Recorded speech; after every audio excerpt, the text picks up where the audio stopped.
And welcome back everyone, as we are back with our third broadcast of the day. Welcome to World Team League Winter 2022 Code A day number 5. I'm of course your host Light VIP, and with me is the one, the only, welcome AsherBro. Hello. Oof, big day. This is the big day. A lot on the line here. There is a lot on the line. We've done so much today already. We can get into it. You are sounding a little bit echoey, Asher, I will say. Not too sure, but we are diving into our World Team League match. The CranKy Ducklings versus Berserker eSports. And spawning in the bottom left-hand corner of Tropical Sacrifice, we have our Ukrainian Zerg player representing Berserker eSports. It is DIMAGA. Is that better? No echo? Oh, that is so much better. Oh my god. Yeah, cool. Okay. And spawning up in the top right-hand corner of the map, it is the CranKy Ducklings' very own, the American, spawning in the red, PattyMac.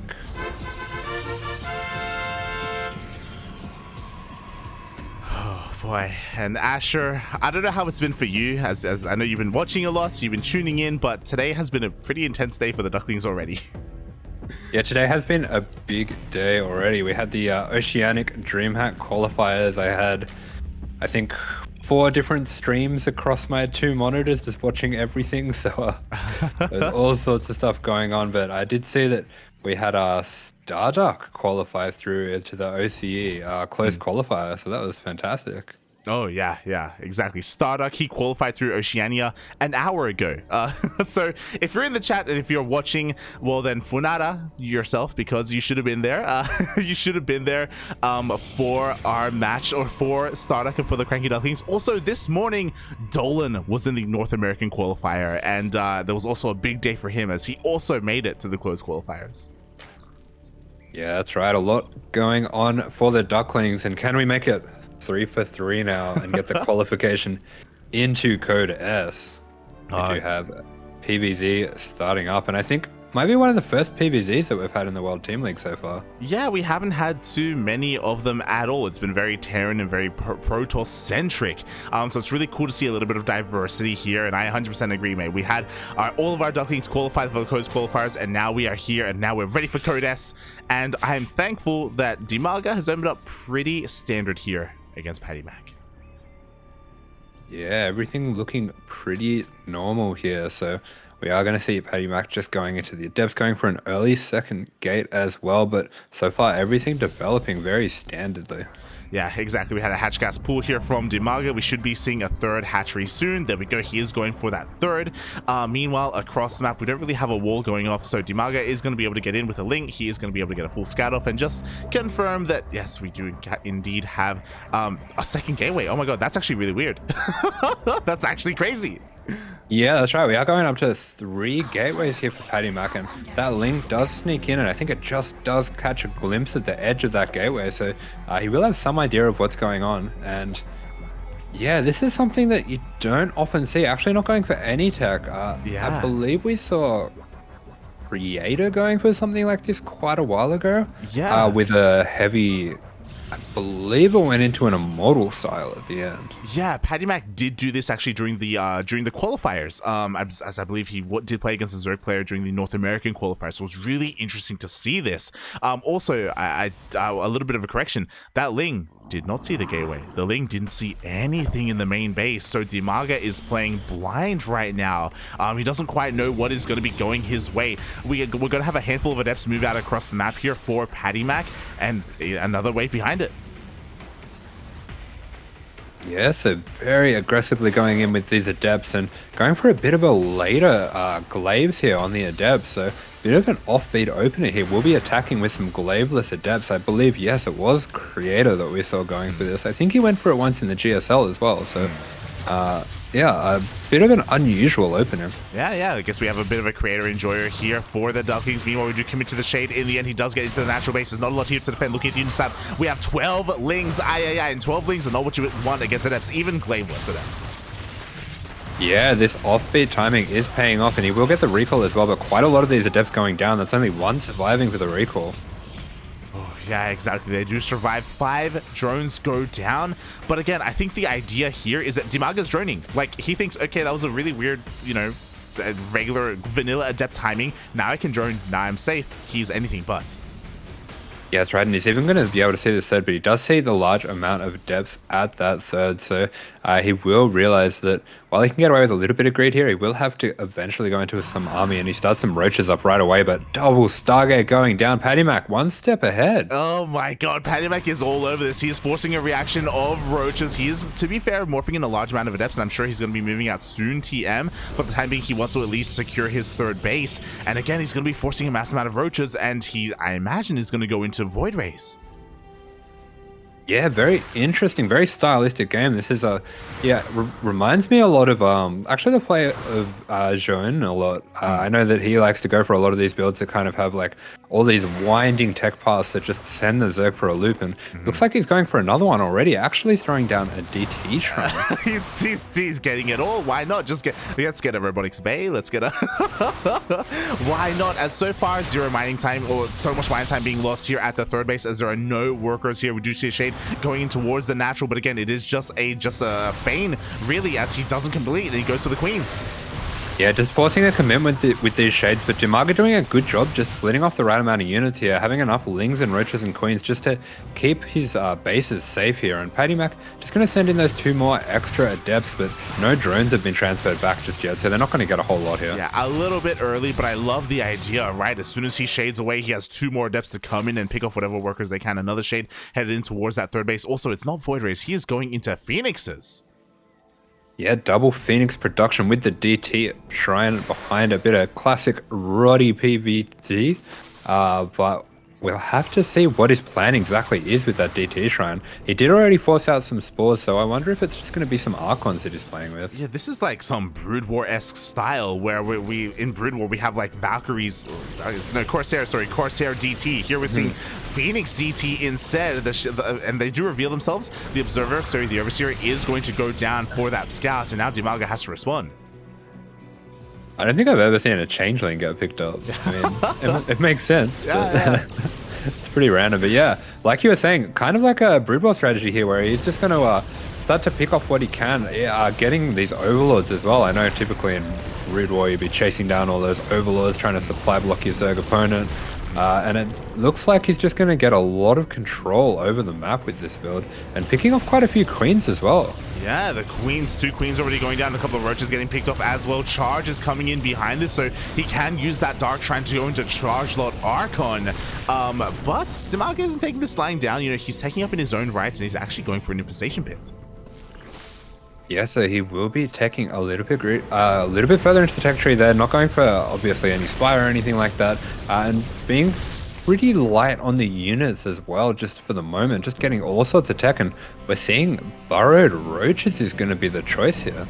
Yeah, Tunneling Claw of Roach is going to be coming out from DIMAGA as a way to counter damage. This is something that happens a lot in ZVZ, especially when you're up against mutas. It makes sense that you would do it against Phoenixes as well, but I'm just shocked by the worker count here. It happened earlier. DIMAGA was around 50 workers, and PattyMac up to 70. Like, he's just running away with his economy.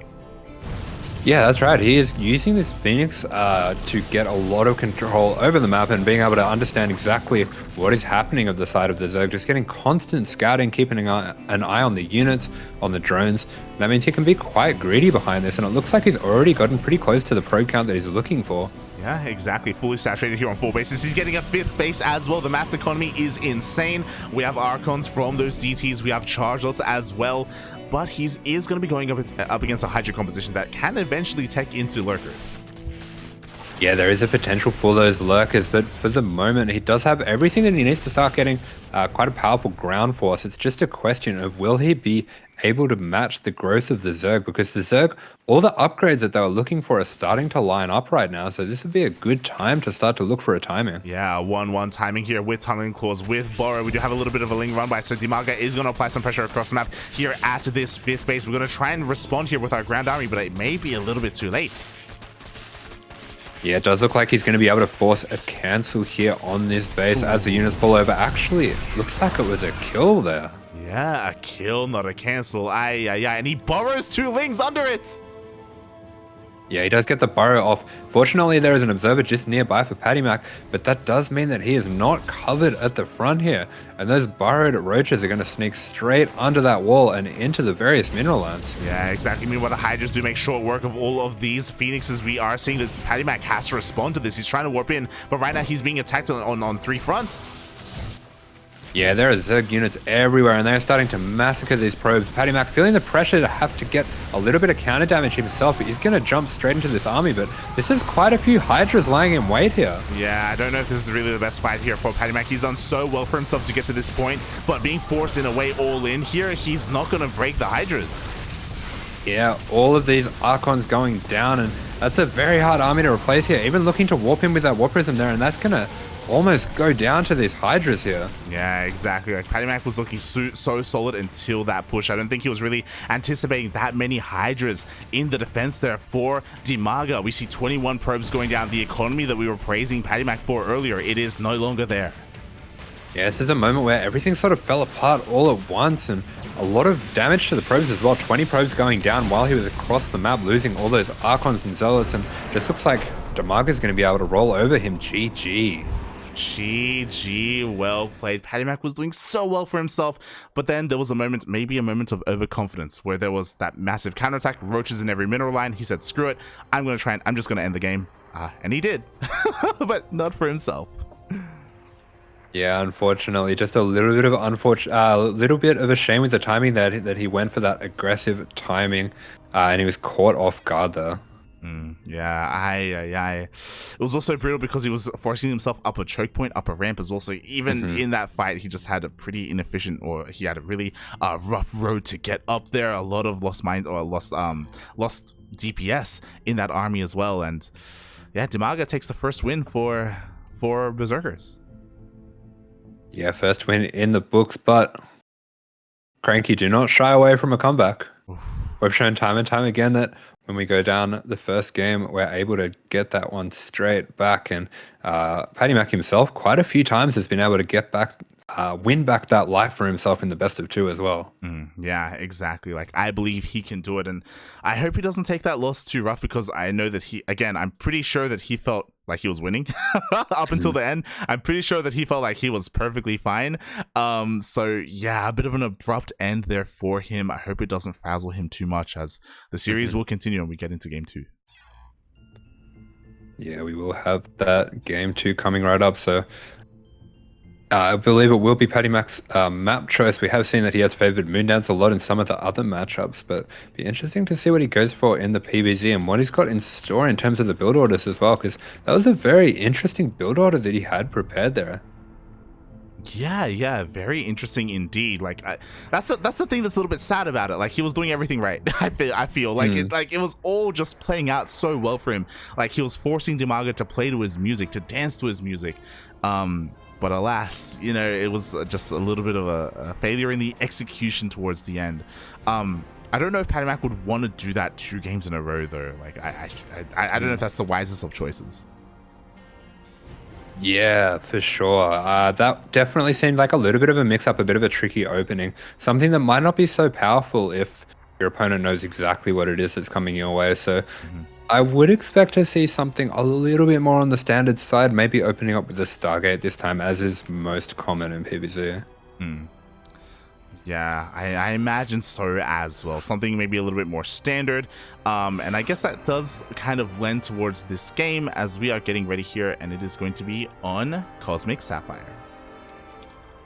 Yeah, so we'll have Cosmic Sapphire. So a little bit of a larger map here.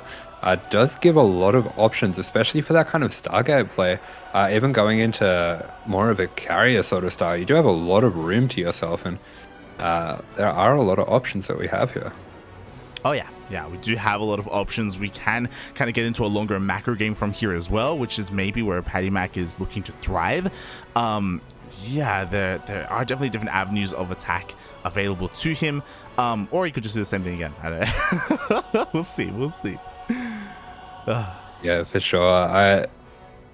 I hope he's got something different. I'm sure, especially with a build like that, it's not the kind of build that you're going to be playing on ladder all the time. So it does show that he has put in some serious preparation to this series. Yeah, definitely. It's one of those things where, unfortunately, because of our first result here, PattyMac is going to be taken out, but he still has a chance to also take down DIMAGA alongside him. Again, at the moment, we're just waiting for our players to show up here so we can kind of get things underway.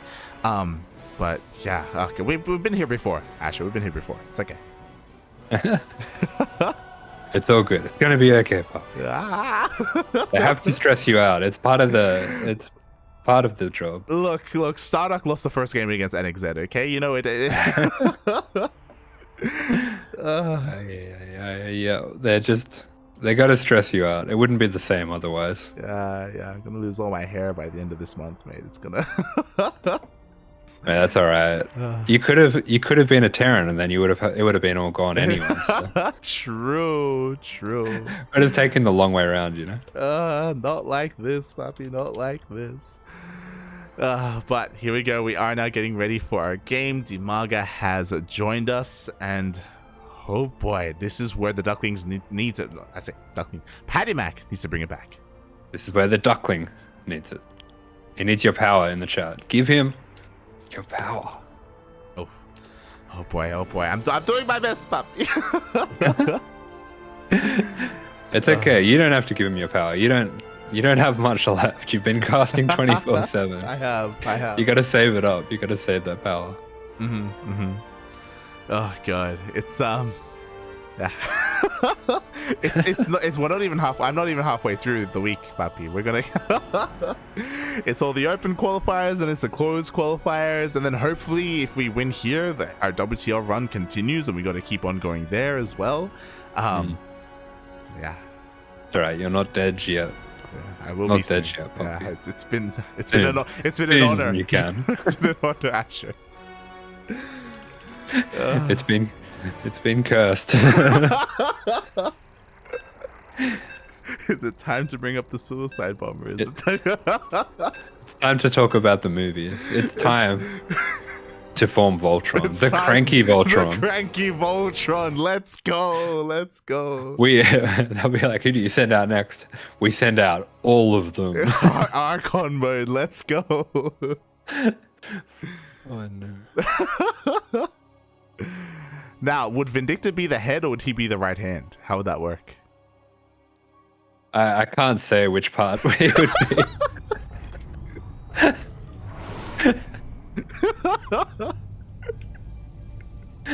I think we both know it. I didn't. Oh no. And spawning in the top left-hand corner. Spawning in the top left-hand corner of a Cosmic Sapphire, we have our American Protoss player. He is blue, representing the CranKy Ducklings. It is PattyMac.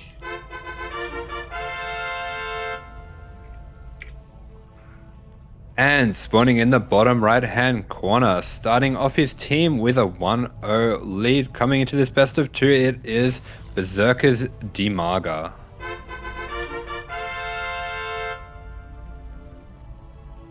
They're technically ahead. No. Every time, I'm always worried that maybe I've taken it too far, and you're like, don't worry, I can take it further. I got you, puppy. You left too much to the imagination. Let me help you out there. Oh god, look, I'm willing to take the hits, okay?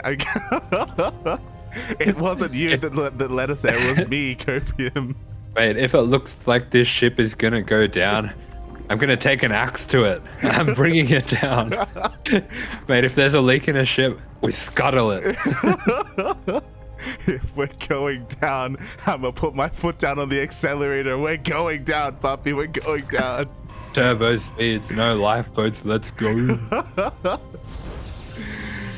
Oh god. You know, the brightest stars, you know, they burn the brightest. You know, they gotta go out quick and fast. And well, we'll see how this goes here in our series, because PattyMac, again, like we were kind of touching on it I really do want to praise him for game one. Game one, he was doing everything right. Like, he was pulling DIMAGA apart. DIMAGA was down in workers, down 20 workers. He was stuck on 3 bases. He was basically forced all in a way. I guess that's maybe where the folly of PattyMac was. Maybe he thought DIMAGA was looking for a longer game. Maybe he thought he was droning up and yeah, again, didn't recognize how much supply DIMAGA had ready and waiting for him.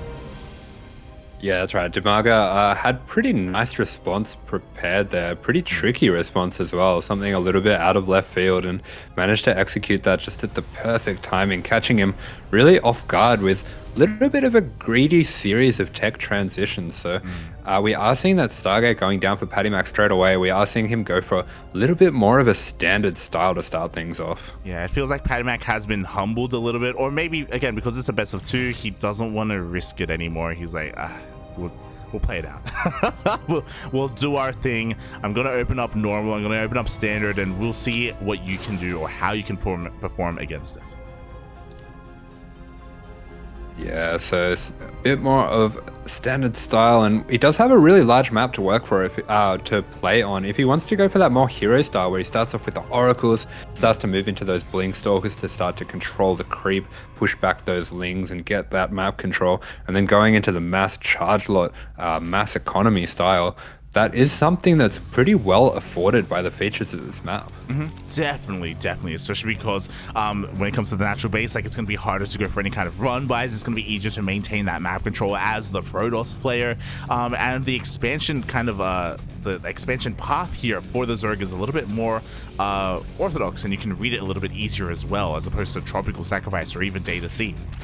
So we'll see how PattyMac decides to go about this. We do have the first Oracle coming out, being used defensively, not being used to harass across the map, as he does indeed have a second Oracle coming out.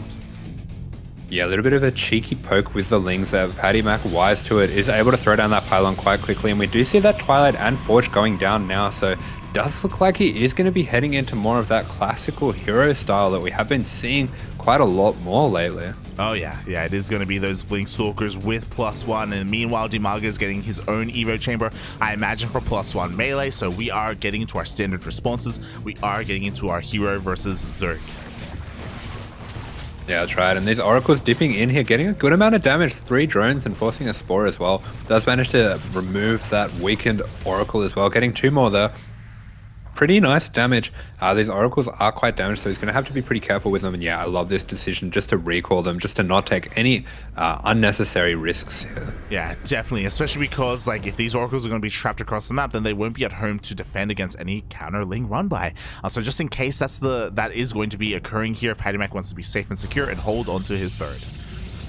Yeah, that's right. And meanwhile, we do see things going in a pretty passive direction for the Zerg, just pumping out those drones, going 13 drones at a time. He's just going to try to saturate these bases as fast as he can before he starts to put on a little bit of pressure across the map. Yeah, and that's a bit of a scary thing here. Like, PattyMac, sure, he was able to deal some economic damage, but he wasn't active with any adepts or anything like that either. He's going to kind of allow DIMAGA to drone up as much as he can. It's going to take a while for him to really have any kind of presence of Stalkers. Yeah, that's right, and he is starting to boom into those gateways at the moment, starting to set up this wall off at his third, throwing down those batteries as well, so going up to 8 gates so that he can start pumping out those Stalkers once that blink kicks in. Yeah, this is an interesting variation, because something that the hero doesn't do is go into a robo like this. So because of the robo, we're going to have not just access to observers for detection, so we don't have to waste revelations on the creep, which is typically what hero does, but we can also get into a war prism as well. We can have a bit of a more secure way to reinforce the army. Yeah, I do like that, giving himself a lot more options here where he can be a little bit more aggressive than you would usually see. There is even the potential to start seeing if you can snowball these Stalkers out of control. Yeah, exactly. That's typically the way of this style. As we already have a couple of revelations being thrown down, Stalkers are clearing up as much creep as possible, but at the same time, we do have a massive Ling run by.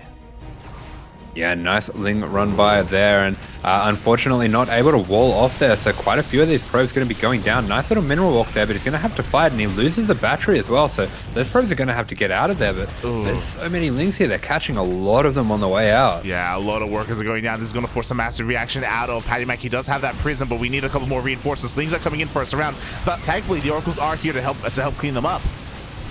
Yeah, Oracle's here, but the Oracle's unfortunately shooting at the Queens, and the Queens are able to make quick work of those Oracles. So 2 Oracles going down. We wanted to see PattyMac looking to re-establish those, but unfortunately, at the natural, the wall is not a wall, and these probes are getting massacred. Yeah, exactly. This is far too much damage. The Leagues, they get into the natural base, they get into the main as well. Probes are falling left and right. Meanwhile, PattyMac is again forced all in. Exactly what DIMAGA wanted.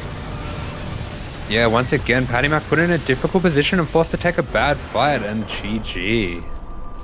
GG gets called, and DIMAGA will take a nice lead in this series, 2-0ing PattyMac. Yeah, a little bit of an unfortunate start here, 2-0 in pretty quick fashion to start this one off, but we do have plenty more players in the wings, and we can send one out to try to snipe DIMAGA, so not down and out, but not the best start. Yeah, exactly. Like, oh my god, again, like there's a universe out there where it would have been 1-1. Like, but yeah. A similar story here. A similar story where PattyMac just wasn't able to quite defend against the counter aggression. Kind of his hand was forced, and yeah, DIMAGA was ready each time for that massive counter attack. He was ready with his Lings this time, ready with his Queens. GG.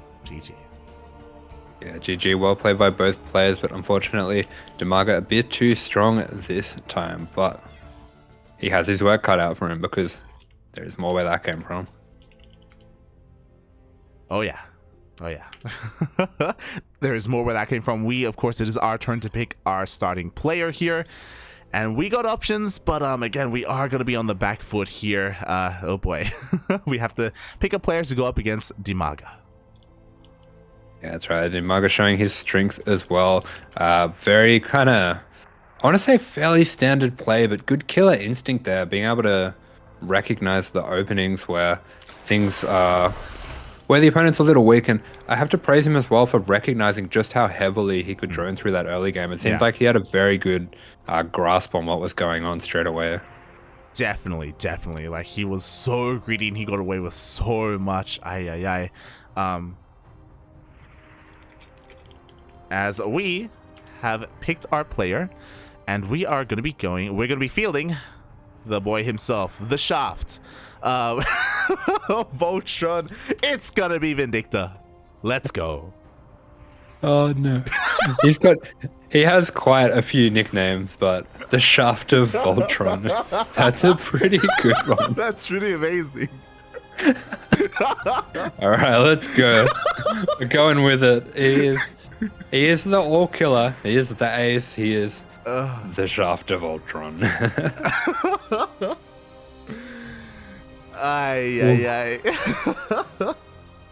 Yeah, meanwhile, we do have these lobbies getting set up. Just trying to organize what these different maps that we're going to have are.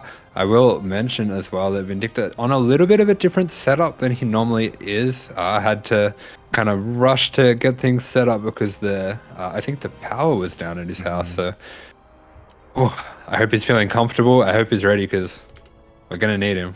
We are going to need him. Again, it's just a really unfortunate start for us that, PattyMac wasn't able to get a win there, and we have to rely a lot more on Vindicta because of that.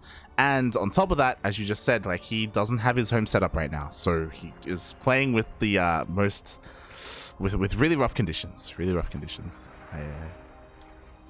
Yeah, that's right. But he was saying he got in early, got everything set up, got himself comfortable, tested out the internet as well, made sure that everything was, working as expected. So, it's just like playing a LAN, but no one else is there.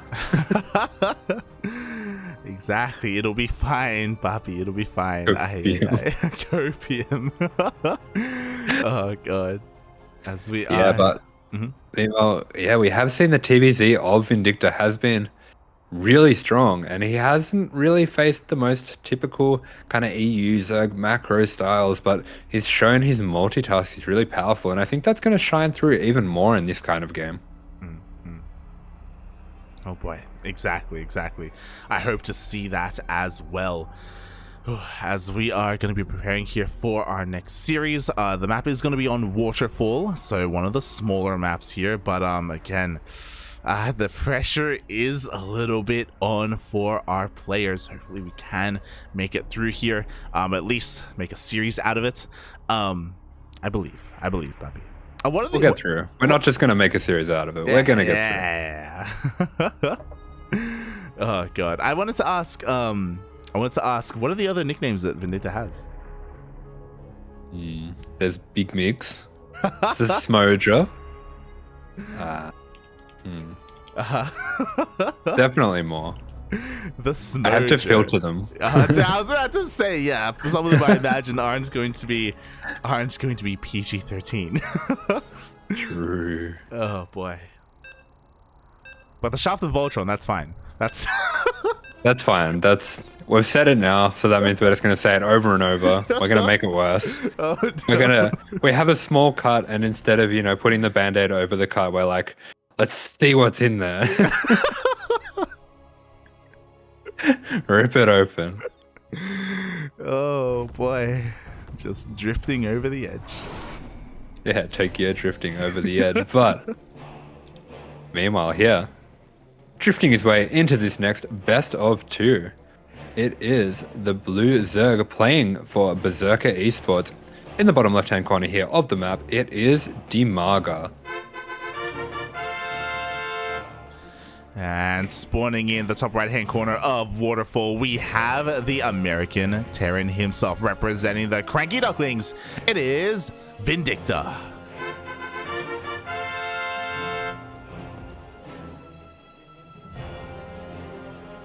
So just the right. I'm not gonna. Oh no. All right, so the man with the turtle power himself. Here he is. Starting things off pretty standard on both sides. Not going to see any pull first shenanigans. Oh god, you're whispering me. If it's something that you're not willing to say on stream, I am scared.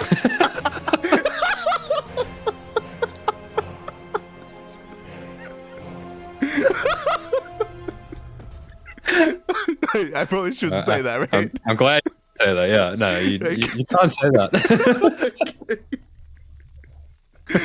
Oh god. Look, anyway, we like to have fun here. We like to have fun. Who is the right-hand man of the CranKy Ducklings? Just out of curiosity. That's a good question. Oh god, I don't know if I want to know. Oh dear. But for the time being, as you were saying, we do have some pretty standard openers coming out from our players. Hatch Gas Pool from DIMAGA, Vindicta going for his own Rax Expand as well. So everything looking standard, but the map is anything but, right? Like, I feel like there are a lot of these, like, that's probably one of the best things about the current map pool, is that a lot of the maps do have their own very unique features. Yeah, and this map is one that's a little bit different in that it's so incredibly short, and we are seeing something a little bit different coming out of Vindicta. We are seeing a second Reaper being made, so this is something that I've very occasionally seen Clem do when he's able to block the third. I only ever saw him do it on Blackburn, so he would eBay block the third, and then when the Queen kind of comes over to help clean it up, the 2 Reapers would actually fight the Queen, so... I think his general plan here is going to be able to fight, is going to be to look to fight the Queens a little bit, just a little bit. Yeah, an interesting move here. I mean, here we go. He does have his 2 Reapers. With this, he's going to be able to chip away at said Queen, as you were saying.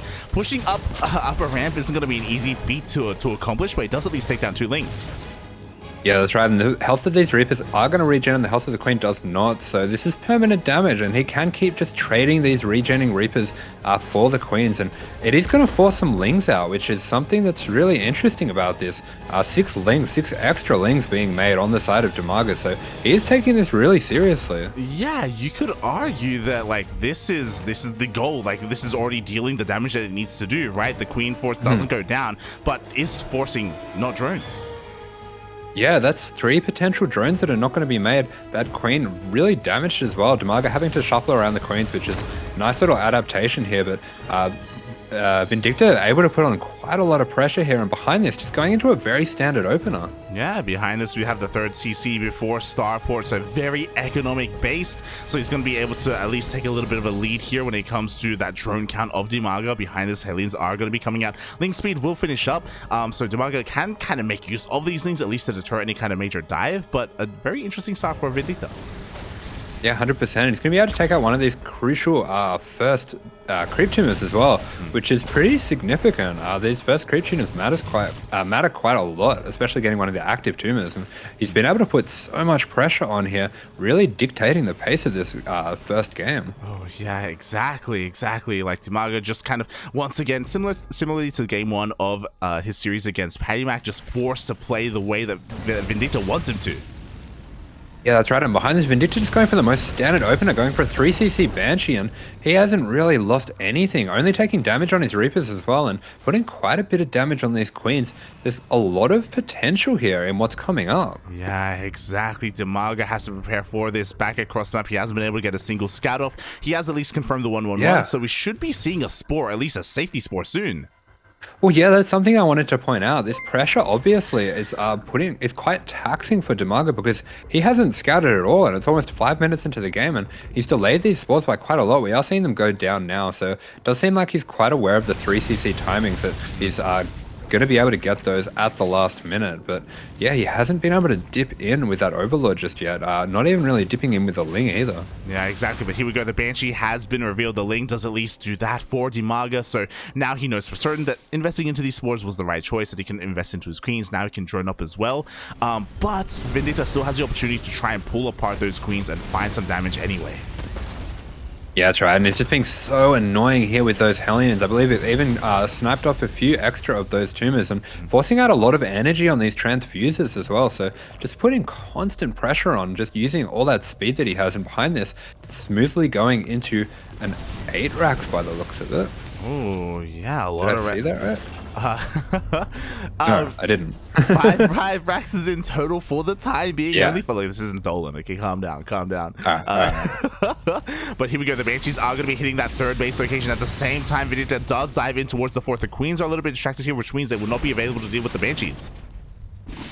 Yeah, these Banshees starting to snipe off some of these drones as well. So the multitasking of Vindicta coming in strong here, even going to take out one of those gases. Does look like DIMAGA was planning to go into a pretty high gas style, or maybe actually just those 4 gases there, but probably going to go heavy on the Banes there, but this is interrupting his plans. Yeah, it really is. It is going to slow him down at least a little bit. Meanwhile, once again, the Queens do get brought over, which does expose that 4th base. Hellions going to dive on in. Hellions don't do the most amount of damage to buildings, so I do think that DIMAGA will be able to hold on to it, but at least it is softening up that base. Yeah, that's right, and it's just putting so much pressure on. He hasn't lost any of these Reaper Hellion force. Even has the 2 Reapers left over from the start of the game. Behind this, just going to a standard tank push, and yeah, just taking out even more of these drones. He's gotten so much value out of his initial units, and this 3C opening, it's not like you're really committing that much to these first units. Yeah, exactly. I just want to direct you. Look at the units lost tab. The units lost tab is absolutely disgusting. It's insane what Vindicta has been able to accomplish here with his units. He has lost 0 units right now. He's gotten so much value. As you were saying, it's not like he's doing anything crazy behind it. It's not like he was going for any kind of weird all-in or any kind of weird timing. With this standard play, I guess with the initial Reaper, he just has done so much. Yeah, that's right. And the supplies, look at those supplies already taking a decent lead here. And it does look like the style that's going to be coming out from DIMAGA is going to be a very low drone Ling Bane style. So DIMAGA only going up to 65 drones here. And this is something that I've seen a fair bit on this map, where you just stay at a very low drone count and you're playing very aggressively with that Ling Bane. And he does have a serious force of Ling Bane here. But on the side of Vindicta, already going into the mines, already getting his drilling claws, he is well prepared for a mass Ling Bane style. Oh yeah, exactly. Meanwhile, here we go, a bit of a wraparound here for the side of DIMAGA, but the target firing is a little bit too good. The Banelings do go down, but more coming from behind. It looks like DIMAGA will clean this up. Yeah, Baneling's going down, and we are going to see the first units of this game going down for Vindicta, but still really good trades coming out from him. Sniping out those Banes, trading pretty well with those Lings as well, and he's just going to continue to put pressure on. and force these Baneling Morphs out of DIMAGA, just make him uncomfortable, make him skip those drones as well. And getting on top of all these Banes, this is some serious damage. Wow, even morphs in his Hellbats as well. The Ling Bane is going to rush on forward. The Widowmines need to borrow. How good are these shots going to be? Tank comes in as well, and the Widowmine shots up. Yeah, the Widowmine finally going off there, and we can see how important those drilling claws are in setting up those Widowmines properly. He's going to take out a few more of these Banelings. Actually, pretty good connections coming in there from DIMAGA, but the Marines are still here, and there's more coming in to reinforce, more mines as well. This is a serious danger. Really nice unbarrow on the mindset, avoid the friendly damage. Exactly, one more Baneling rolls in, but the rally is real. It's a little bit too much. DIMAGA is being broken here. The fourth base will end up falling, so will the entire army, and there's nothing to stop Vindicta from breaking on through and pushing into the natural. Yeah, and meanwhile, we can see the serious speed and multitask skills of Vindicta behind this, setting up his fourth base, getting into his 8 barracks, getting all his production set up, and on the front, he's just killing DIMAGA with his push right up. Yeah, exactly. It wasn't the most committed push. As you were saying, we have a fourth base, we have more production, we have more economy, we have more upgrades. 2-2 is going to finish up in a couple of moments, and Vindicta may not even need it. Yeah, I do want to note though, these 3 medevacs here, they are completely dry of energy, so Vindicta will have to be a little bit careful here not to overcommit. If things start to get a little bit too dicey, he'll need to just pick up and get out of there, especially with the DPS of the Hydras, and that's exactly what he's going to do. Yeah, he's going to get out of there. By that, we mean he's going to stick around and clear out more creep. Just back off for the time being, but rotating over towards that third base. Instead, he takes out more of those morphing Banelings. Still 0 Banelings, barely any Lings either. It looks like DIMAGA is going to be able to hold on for now, but the reinforcements are here. Yeah, he does repel this just for now, but we're seeing Marauders starting to come out, and those mines still coming out for Vindicta as well. He's got his +3 started up, making sure that he's staying on top of all his transitions, and he's just going to be able to just rally straight across the map. This is one of the smallest maps in the pool, a very short rush distance, so he's just going to be happily shooting, sending all his Marines straight across the map. Yeah, that he will. Meanwhile, we do have a large force of Ling Bane, so DIMAGA is going to fight back. His drone count isn't looking too bad either. He was able to expand here on the left-hand side and take another fourth base, but unfortunately, there's just not that much creep here. It means that Vindicta's push is going to be that much easier to accomplish. Yeah, there's just been this constant pressure all throughout this game from Vindicta, where he's been so on top of the units with the Hellions, with the Banshees, coming in with this push immediately after that, and there's just been no room to breathe here for DIMAGA. He has managed to sneak out a few of these lurkers here, but it's a little bit of a desperation move because he doesn't have those upgrades for them yet, and Vindicta throwing down his Ghost Academy, getting some Liberators as well. He's just going to be able to take this momentum and stay out on the map. Yeah, exactly. I mean, props to DIMAGA for being able to tech up as quickly as he did behind all of that aggression. He got his hive up and running. Adaptive Talents is on the way as well, so he is kind of solidifying himself here on these 4 bases, and for the time being, that is all he will need. Yeah, that's right, and he's going to have to spend quite a bit of attention here just clearing out this minefield, taking out a few of those there.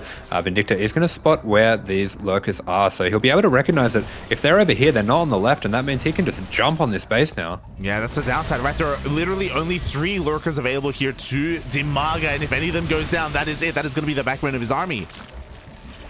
Yeah, that's right. Meanwhile, he is spawning in 3 more of those lurkers, but with those Liberators coming in, Vindicta is going to be able to start to push him back. Those lurkers just on the edge of those liberation zones here, but with the tanks, with the Liberators, he's going to be able to start to creep forward here, and this base so important for DIMAGA to hold this base because he does not have a 5th hatchery here. Oh my He's God. pretty all in on this force. He is all in. He just dives on the army. He will lose all of his Ling Bane in the process. He only has 3 lurkers left. He does burrow in a spore as well, but it's not going to be enough.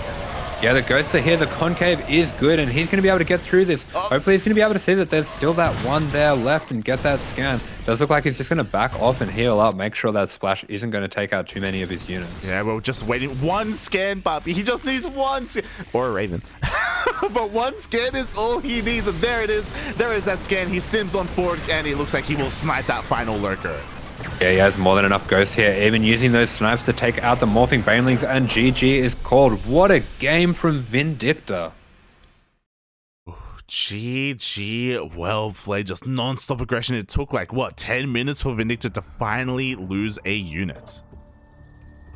Yeah, that's right, and it was so important for him to get this game because this was his server advantage this time, and we are heading over to EU now, so we'll have to see if he goes for a little bit of a different plan because that constant pressure not so easy to do once you've got a little bit more ping. Oh god, exactly. It's not easy at all. Oh boy, as we are going to be going over to the land of Europe, this will mean that DIMAGA has a server advantage, not just the server advantage, but also the map advantage, as he gets to choose where we play. Yeah, that's right. So this odds are stacked in his favor, and it will be very important for him to take out Vindicta. Vindicta showing what amazing qualities he has here and why he's such a danger to these teams and such a good ace player for the CranKy Ducklings. There's a lot on his back here, but we do still have another player in the wings as well. We do. And as we wait for our second game, I want to give a special shout out to Enki. Gracias, mi hermoso. Oh my god. Enki, the Spanish caster. Thank you so much for the raid. Much love. Thank you so much. And welcome everyone. Bienvenidos todos to World Team League. Yeah, welcome guys. Glad to have you here. Thanks for that, host. And you come at a great time because this series is really spicing up. DIMAGA taking out the Protoss player PattyMac 2-0 to start off with, but Vindicta bringing things back for the CranKy Ducklings now, getting one back on the board, and that will take out DIMAGA now. So we are 1-1 on the eliminated players. Ooh, we are now 1-1. Oh boy, and we'll see how this all plays out in the end. What I was gonna say is, Asher, do you have any Spanish for Enki? Do you have any Spanish? I just have the Spanish for when we were casting our good friend Mio Micah, the muy loco. Sí, Enki, muy loco. Ay, ay, ay. Muy loco. Shaking my head. Wait, I should see if I have the whole thing saved because there's some good stuff in there. Oh, God. I kept it for a rainy day, you know. Here we go. We're getting into game number 2. And yeah, again, special shout out to Enki. For those who don't know who Enki is, I believe he's on Alpha X. And he is the Spanish caster for GSL. He does cast GSL in Spanish. Oh, so, awesome. Yeah, he's one of the more prominent Spanish casters. Mm-hmm. Yeah, we saw what was happening with the ASL when we weren't able to have an English cast and just how important that sort of thing is. So great to have that in the community. Definitely. And with that, we are now continuing on our series here. We are tied up 1-1, but DIMAGA has a chance to bring down his opponent. But spawning here in the top right-hand corner of the map, playing for the CranKy Ducklings, it is the American Terran in the red, Vindicta.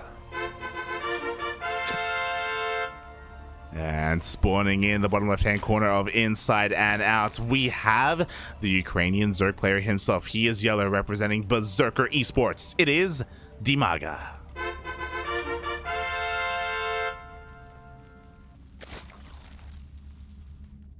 I really want to find this little text file. I'm sure I saved it. Oh boy. I must have got a Spanish intro.txt. Let's go. Let's go. I can't believe you saved it. Oh my god.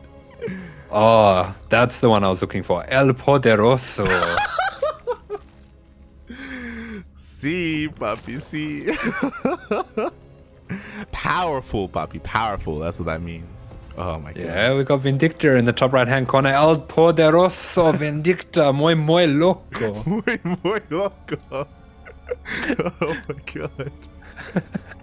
There you go.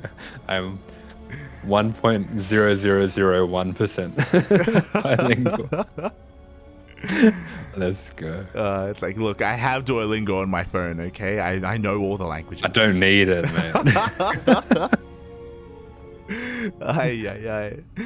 But yes, we are here in game number 2, and this is where we start to worry a little bit. Vindicta was asking DIMAGA earlier, hey, can we play on the US East servers, just because my latency to Europe is not very good right now.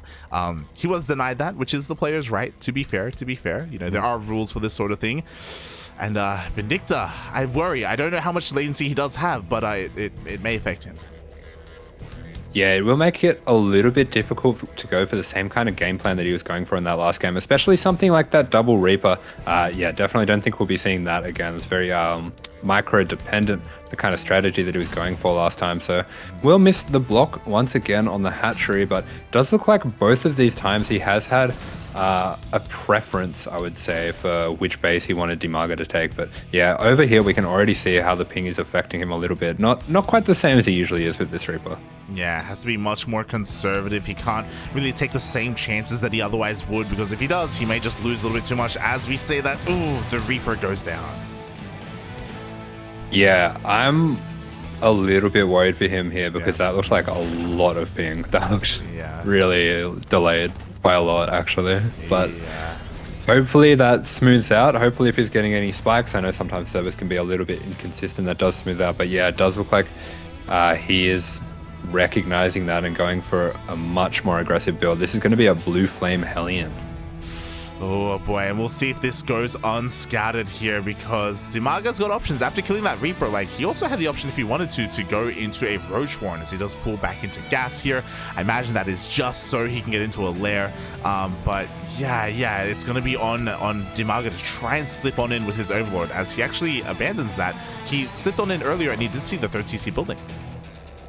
Yeah, so seeing that 3rd CC building, he might think that this is another one of those 3 CC Banshee builds, and Vindicta on his side has made the extra Marine as well, just to be extra sure that he can deny a scout here, but he's going to show the Hellion, just going to show everything as normal, and it is important for him as well, just to check and make sure this isn't Roaches, which fortunately it isn't, because he would be in a little bit of trouble, a little bit greedy going for this blue flame opening after losing that scouting. Yeah, it really is, but so far it's paying off for itself, right? Thankfully there is no Roach Warren.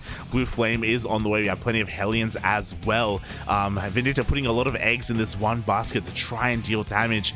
We'll see if he can. So far he has been able to sell the story. So far DIMAGA doesn't really have any alarm bells ringing. Yeah, that's right. And I do want to point out something as well. Another reason that we might be seeing this blue flame is this is something that can also transition into mech, which if he is particularly worried about the ping, I would understand the idea of going into mech as well. So it does make a lot of sense here. He's also, I really love this, he's hiding the Hellions that wouldn't normally be there. So really nice moves though. Yeah, he's banking up those Hellions as best he can so he can just reveal them at the last moment. Meanwhile, back across the map, DIMAGA is going for 1-1. He did end up delaying his own Baneling Nest as well. So just being relatively greedy, just droning up as much as possible. We should be seeing a 4th base relatively soon as well. So just some standard plays, standard reactions out of DIMAGA. Yeah, meanwhile for Vindicta, we are seeing him taking all his gases right away, so that does signify to me that we are going into mech here, and I do like this on this smaller map. It can be a lot easier to split this map, seeing as it's a lot smaller, and as well, this is a map that doesn't have much dead space, so I can understand that he wouldn't want to go for a BC opening into mech. Yeah, definitely. BCs can be a little bit more tricky. Meanwhile, the Mass Hellions are going to try and dive on in. The Queens are already in position, though. They are denied entry into the natural. Yeah, the Queens are in position. They're taking out a lot of these Hellions already. Does throw down the Evo block as well. Unfortunately, not able to get that on the other side. So Vindicta is going to be able to start lining up some of these drones. 6 going down, but that's not really enough damage yet. Yeah, exactly. Again, the Queen movement for DIMAGA was so good, being able to keep up here. Vindicta did deal some damage, don't get us wrong, but as you said, not enough. Yeah, that was a little too many Hellions going down for the kind of commitment that he made. And I do want to point out as well that DIMAGA, for his side, he really didn't make that many lings. So getting away with not making very many lings against a build like this does make things a little bit worse. Yeah, it really does. Vindicta had to go the long way around to avoid those overlords, but that did also mean that DIMAGA had plenty of time to respond and to react. That's exactly what he was able to accomplish. Meanwhile, we do see that mech. We do see, actually a faster style of mech, PattyMac. Yeah, he is going very quickly into 5 factories as well. So this is one of the advantages that you have when you go for a starportless mech. We can very quickly jump into that 5 factory production. Unfortunately, these Hellions here not really going to get too much damage, trading out a little bit with the Lings, but not the best trade there. Yeah, the Hellions do get cleaned up in the end. Vindicta's going to have to look to try, I was going to say slow things down, but the addition of these Cyclones does mean that he can have some more map presence. He can at least try and clear up as much of this creep as possible. We do see some Sense Towers being set up as well. Again, he needs as much time as possible to react to any kind of run-bys. Yeah, just getting a lot of vision to come down here and recognizing quite well as well that the roaches are quite a ways off if they are on the way. So there's not really any pressure to get any tanks up just yet. Yeah, exactly. Just because he was able to hide those Hellions for so long because the roaches were so late to respond, he can get away with these Cyclones for the time being, just going up a little bit of creep here in the middle of the map. But DIMAGA has plenty of queens where that came from. With 9 queens, he just respreads that instantly. Yeah, that's right. And this does afford DIMAGA a lot of space. Seeing all these Hellions and these Cyclones, he will understand that he's not under a huge amount of pressure right now. He can defend pretty well with these queens. He can just start to slowly dribble out some of these Roaches and Ravagers, a few Banelings here and there. And apart from that, droning quite happily and already up to 81 drones here. Yeah, we're up to 81 drones. We're getting our 5th base. We already have a hive on the way behind this, which is crazy. We had a very fast infestation bit coming out from DIMAGA. We already have a Hydra Den, so if you wanted to, we can even go from Roach Hydra into Lurkers. Yeah, he does have quite a few different options here. Does have that hive coming up very quickly, so doing the right things here, just being very greedy against the mech opening, which can't put on nearly as much pressure as heavy drop styles. But on the side of Vindicta, we are seeing him going quite quickly into mines and liberators, so this is quite a stylistic version of mech that he's going for, something a little bit different to what we're used to seeing. Yeah, I'll be honest, I don't see this too much at all. To go into liberator production, to go into Widowmine production like this off of mech, I say it much at all. I don't think I've seen any Terran do this, actually. Right, yeah, it's a pretty interesting style. Potentially, he was expecting some more Muta-based play or something like that, just making sure that he's safe against all the different options like that. But we are seeing him throw down a Ghost Academy as well, so we'll be going into a fairly early Ghost transition. I really like this. This is something that's been a lot more popular in the last few years. Oh god, exactly. But can he get there in time? Because half of the Hellions already get caught out here by these Lings. At the same time, we do see a bit of a Hellion run by on the left-hand side. Widowmines are going to borrow, and then the shots are going to go up. Yeah, the Widowmine shots are good, taking out 17 drones in total, and finally Vindicta finding some damage here. Oh god, at the same time, the Bane Roach Ravager is going to be rushing on forward. The Banelings are all going to go down, but two of them get into the mineral line. Yeah, 2 getting in there, taking out 9 SCVs for their troubles. There will be a little bit of bile action going down on those libs, but not enough to take any of them down just yet. Oh yeah, exactly. Only 3 Ravagers here. They're all going to get picked off. So Vindicta will be able to defend. He did end up sustaining some losses, but thankfully he was able to at least slow down the economy even more so to DIMAGA. Yeah, he is trying to keep on top of this economy. That's just going to force DIMAGA to redrain a little bit. It does slow the onslaught of units that are coming his way, and he is going to start producing some extra barracks as well, just getting that Ghost transition up and running. Yeah, exactly. We do have Cloak already on the way. Liberator's going to siege up on the fresh bottom right-hand base of DIMAGA. Going to force a response out of him. The entire army will rotate over, and that... Oh, never mind. There is Roach Ravager here to defend the left-hand side. Oof. Ooh. Yeah, I do like that. Despite going for this mech style, Vindicta recognizing that this is a bit of a smaller map and he's going to have to keep that pressure on as such, has found a really active way to play the mech here. Yeah, exactly. He does get 10 drones for his troubles in the bottom right. It did cost him both Liberators, but still well worth it nonetheless. Interestingly enough, he's also not stopping Widowmine production, I guess recognizing the heavy commitment into Bane. Yeah, that's right, and recognizing as well that he's going to need to be able to trade efficiently to keep himself in this game, as he is, I was about to say, on the slightly lower work account, but he's actually gone up to 89 SCVs, so playing almost like a Zerg style of mech, just very high eco, very aggressive, constantly trading. Yeah, again, very unique here from Vindicta. Meanwhile, he goes for a bit of a Ling run by, a Hellion run by on the right-hand side. Is going to roast up so many of these drones. Yeah, 18 drones going down, and this has got to do wonders for the confidence of Vindicta as well. I am hoping that this isn't a style that he's gone for because he's upset about the ping, but more a style because he's like, you know, if I'm on ping anyway, screw it. I'm going to have a bit of fun. And it does look like he is, yeah, finding a way to have a bit of fun with this. Yeah. I mean, he's just pulling DIMAGA apart. DIMAGA really hasn't been able to go across the map other than that one counter-attack we saw on the right-hand side. The pressure just has been a little bit too much. Meanwhile, DIMAGA is going to try and punish this army as it dips into creep, but a little bit too slow, and even more libs rock up, taking down the queens. Yeah, getting good damage with the libs. This is something we've seen a lot in the TVZ series of Vindicta lately. A lot of reliance on these liberators through the mid game just to pick his opponents apart with his constant pressure with his armies at the same time. And we are seeing another form of multi-prong will be heading on the way. We do have nukes getting started up. Oh, nukes are on the way, but you know what? Now it's DIMAGA's turn to go for a counterattack. He is here. He's within vision of the sensor tower. Tanks are going to be able to shell away at this, and it looks like this time he will not get into the mineral line.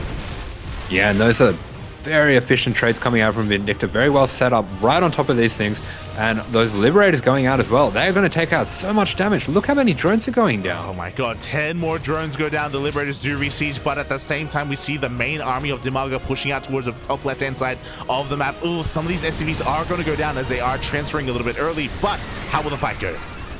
Yeah, unfortunately, those SCVs getting exposed there, and we will be able to see whether Vindicta actually wants to rebuild them. But meanwhile, these banelings rolling in, going to be taken out by a few of these tanks, but the Zerg army is rolling through. Yeah, I mean, this is a relatively efficient fight for DIMAGA. He does take down 3 of those tanks, but can he keep up? We have nukes coming out across the map. In the end, Vindicta, he will hold. Yeah, he will hold. Loses a few SCVs here, but as I was saying before, he might actually want to lose those SCVs. I don't know if he was actually intending to go up to 89 workers. That does seem a little bit excessive on such a small map, but he does have a pretty interesting army composition here. Yeah, it's again something you don't see too often. We got tanks to defend the fringe bases. We got a more mobile army in the Hellion, Cyclone, Ghost mine. We got doors on the way as well, because why not? I think we're done with lib production, as we do see a bit of a Hellion run by on the right hand side. Yeah, it does look like those libs were mainly for harass, and we are going to see Hellbats here with the medevacs, with the ghosts as well, and this is a very efficient army if you can get the right fights, but it looks like DIMAGA's going to get right on top of this with the Bane Ravager. Yeah, exactly. He does push this all the way back across the map. More Ravager piles are going to connect with the tanks. The tank count is going to get reset, and DIMAGA has some momentum. Yeah, a bit of momentum running through here. He's going to take a few shots from this PS, but with those Hellbats and Hellions a little bit lower, he's going to be able to jump on this army with the Lings. Nice little bit of micro there, just keeping those medevacs safe, but DIMAGA just sending his way through here. Yeah, exactly. He is just sending everything across the map, everything that he can to try and break through the defenses of Vindicta, and it looks like he has. The tanks have all gone down. The ghost count was reset. We only have a couple of reinforcements coming on in, and it looks like, is it barely going to be enough? Yeah, it does look like these Lings just dribbling in aren't going to be quite enough for DIMAGA to get too much more damage, and Vindicta's starting to take some nice trades here, but as you're referring to, the Zerg army a little bit quicker to rebuild here as well, and it's going to be on Vindicta to start getting more of those tanks, more of those Liberators and Thors coming out, but momentum coming back in his favor a little bit, and he is going to put a bit more aggression on the side of DIMAGA. I do want to point out as well, this creep is pretty pushed back here. Yeah, especially on the left-hand side, and here we go. Vindicta is going to be pushing on forward. The snipes were honestly pretty impressive, but has he overextended? Has he overstayed his welcome? The tanks are going to be able to siege up here, but the Ling reinforcements are going to get on top of them. It does look like a slight overextension here, and those Lings are going to be able to take out the tanks. There's a lot of Banelings coming here, so he will just need to pick up everything into those medevacs and get out of there. But he is going to take some trades with the Thor here. Yeah, as you mentioned, I'm a little bit surprised at how many medevacs there are, by the way. There's honestly not much they can do. We have had some nice micro keeping the Thors and keeping the tanks alive, and I guess healing up these ghosts. But again, just something very unique, something you don't see too often. Yeah, and I do want to point out as well, this has afforded Vindicta the space to get that top left-hand base, so maybe while some of that aggression, it did look like he was in some danger of overextending, it has bought him the space that he needs, and these constant scans as well, just keeping an eye on the tech, making sure that he's not going to get caught off guard by any sudden switch into Broodlords or something like that. Yeah, exactly. Looks like we're seeing a switch, but a switch into Infestors as Pathogen Glands is going to be on the way. Infestors are going to be amazing here. At the same time, we have a bit of a Ling run by, but Vindicta is fast enough to react in time. He doesn't lose too many of those workers. I was also going to mention that we saw a bit of a Hellion run by on the bottom right, but this time there are plenty of spines. I wish I could say the same about the top left. Yeah, these Hellbats morphing in at just the right time here, and they are going to start to be able to put some damage on this hatch, but fortunately for DIMAGA, his army is nearby. But meanwhile, the army of Vindicta is responding in the center of the map. Yeah, that it is. He's going to be able to catch some of these rallying units here of DIMAGA. Will cost him all those Hellbats, and that means his army will have a little bit less sustainability, less buffer against the Ling Bane, which is a terrifying thing. Like, that's a lot of Ling Bane, puppy. Yeah, Vindicta just looking to split the map here. He's going to start forming a tank line through the center. He's going to start to think about some of those nukes as well, just sneaking out one of the ghosts to the corner there. But nice little mine shot there. Didn't quite get the retarget, but these are some pretty nice trades. And this tank line is looking impregnable for the moment. Yeah, exactly. For the time being, it is impregnable. We do see a nuke on the left-hand side. The ghosts are being forced all the way back. 12 infestors are on the way, and the liberators are coming back in. Oh, no! Yeah, the Liberator doing a good amount of damage here. DIMAGA just able to find this in time, but that nuke will go down, and that does distract him quite a lot. That allows Vindicta to get himself settled through the center of the map, keeping all of this creep back, and the Liberator was just picking away at these drones and at the lava, more importantly, that whole time. Exactly. Now, finally, Vindicta's even going to be clearing up some of the creep on the right-hand side as well, just keeping DIMAGA back, but does that matter? We do have a lot of infestors, a lot of fungals.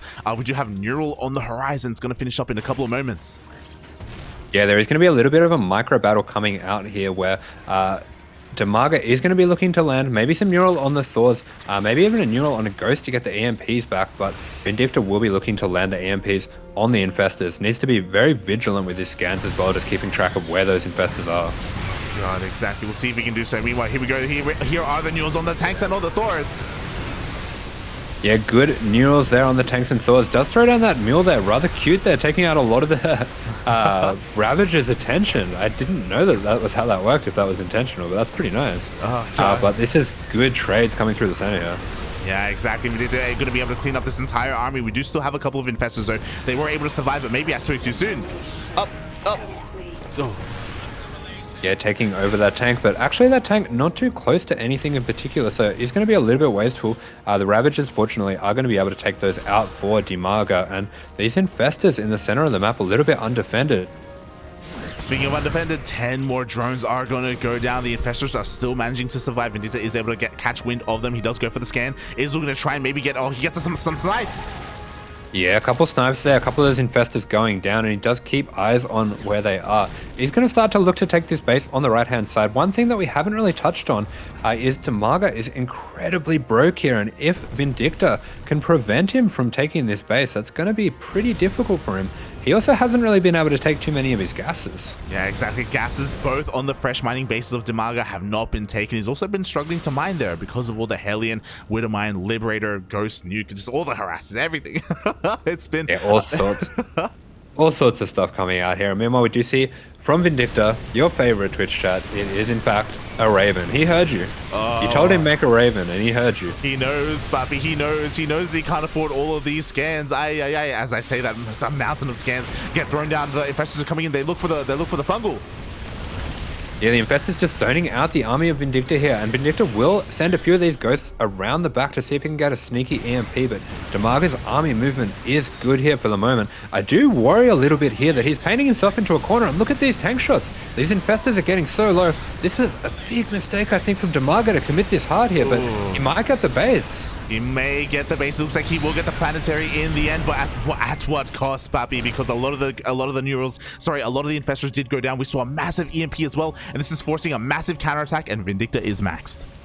Yeah, that was an opportunistic attack, but he kind of painted himself into a corner there, and he took so much splash from the tanks that Vindicta had set up there. And look at his money. He really does not have the money to set this up, and all those Infestors going down. The Banes are going to go down as well. Only a single Infestor will live to tell the tale of this game, of the craziness of Vindicta's army composition coming on in. There are a couple of Ravagers on the way, but they just get dove upon. Mate, look at this army. This is almost pure hellbat, and they're going to jump right on top of these Ravagers and absolutely mince through those with these Banelings warping in. They are going to be able to get alive, but it's not going to be enough. Vindicta taking the 2-0 victory in stunning fashion. GG, well played. Vindicta says 200 ping. Mate, let me show you how to do it. Let me show you how to play mech on 200 ping. Apparently, just mass harassing, just mass liberator, mine, hellbat, very light on the high-intensive tech units like your tanks and your Thors. Sure, there were a decent amount of tanks, but not too many. It's crazy. Yeah, that was a very odd, interesting style. Just kind of flowing with things. Didn't really want to play bio considering the ping, but you know what a strong multitask player, what a fast player he is. So he still wanted to have a bit of fun, still wanted to have the tools that he could have to pick the player, to pick the Zerg player apart. And pick him apart he did. That was absolutely insane. GG, well played. Vindicta, he fights back. He avenges his fallen duckling in PattyMac, and he 2-0s DIMAGA, which means Berserker eSports, it's time to field a player. Yeah, that's right. We have tied things back up. And fortunately for us, Vindicta is still alive, and he's ready for the next challenger. Oh, he is ready. GG, well played. Also, as I get I also want to give a shout out to Logic in the chat. Thank you so much for subscribing 7 months in a row.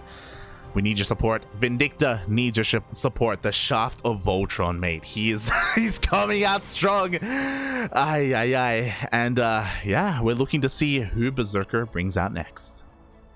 I mean, he is powerful. He is firm.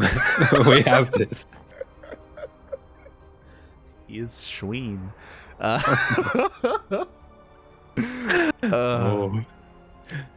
As the next map is going to be on Inside and Out. The next game will be on Inside and Out. And we are going to be heading on over to the land of the Americas, where the next game will be played out. Again, Berserker eSports, they do have a pretty deep roster. They've got players like Aristory, BattleB, Forjumi, ShaDoWn.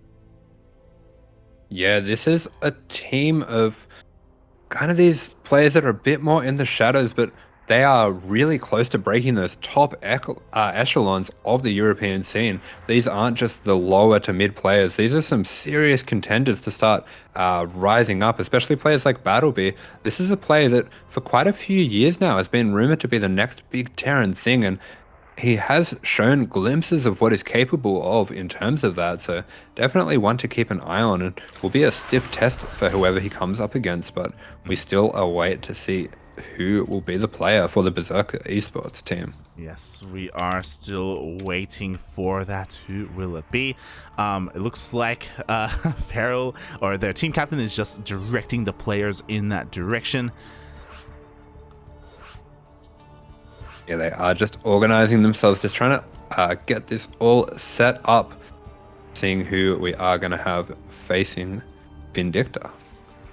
And it will be on the same map once again. Yes, it will, as I'm just gonna confirm here. Yes, it is going to be on Inside and Out. Still don't know the player of choice yet. I'm just looking at the in-game lobby who will join us. Yeah, who do they think can bring down Vindicta? Wait, no one. They're sending no one. They're calling it. They're pulling the plug.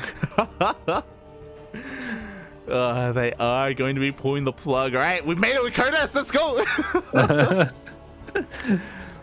Ooh. Uh-oh. Yeah, I think this is a good pick by them. Yeah, I agree. I think they know what kind of player they're up against, but we are seeing Vindicta. He does welcome his challenger, ShaDoWn. ShaDoWn or ShaDoWn? I like saying ShaDoWn, but I should probably say it the right way. So it's not really up to me, you know. You're the caster. You can weave whatever narrative you want, okay, buddy? Boom, like ShaDoWn. Yeah. Oh no. ShaDoWn. Oh god. Mate, you give me power, I'm gonna run with it. Oh no. What have I done? Ay. Oh god. So yes, we are just getting ready for our next. Oh. His PC is not ready for the challenge. Yeah, he rocked up. He saw how firm Vindicta was, and he wanted none of it, mate. He said, "Mate, I thought I was facing the left knee of Voltron. I can handle a left knee, but the shaft, mate, I don't know about that." It's too big, Pop. It's too big. Oh god. As I also want to give a special shout out to DPS1974. Thank you so much for the Twitch Prime as well. Thank you. We appreciate it. We appreciate the support. I'm sure the players, Vindicta, appreciates it as well. Thank you. Yeah, of course, we love all your support, and we love everyone in there cheering for our players, cheering for Migs, cheering for the CranKy Ducklings. So, yeah, this is a very exciting couple of games we've got coming up because we are 1-1 on the players now. So this is where we're really getting into the meat of this Clan Wars. And I do get the feeling that this one is going to come down to the wire. I think so as well. The reason why we reacted the way that we did is that historically Vindicta hasn't had the best time against Protoss. That is typically the matchup that he suffers or struggles in the most. Suffers as well. I think suffering is the right term. It's not always necessarily the biggest struggle. He does have his moments. He can show this amazing microability that he has. I remember these moments in DreamHack Valencia where his splits against the disruptors were amazing, even the players that were there. So he definitely has the tools that he needs to get the win here, but Protoss is the great equalizer sometimes. It's not even just disruptors, man. It's Protoss. It's oh my it's god. everything. It's the vibe. Yeah. It's just the overpowering, the stench of the aliens. Yeah, oh god.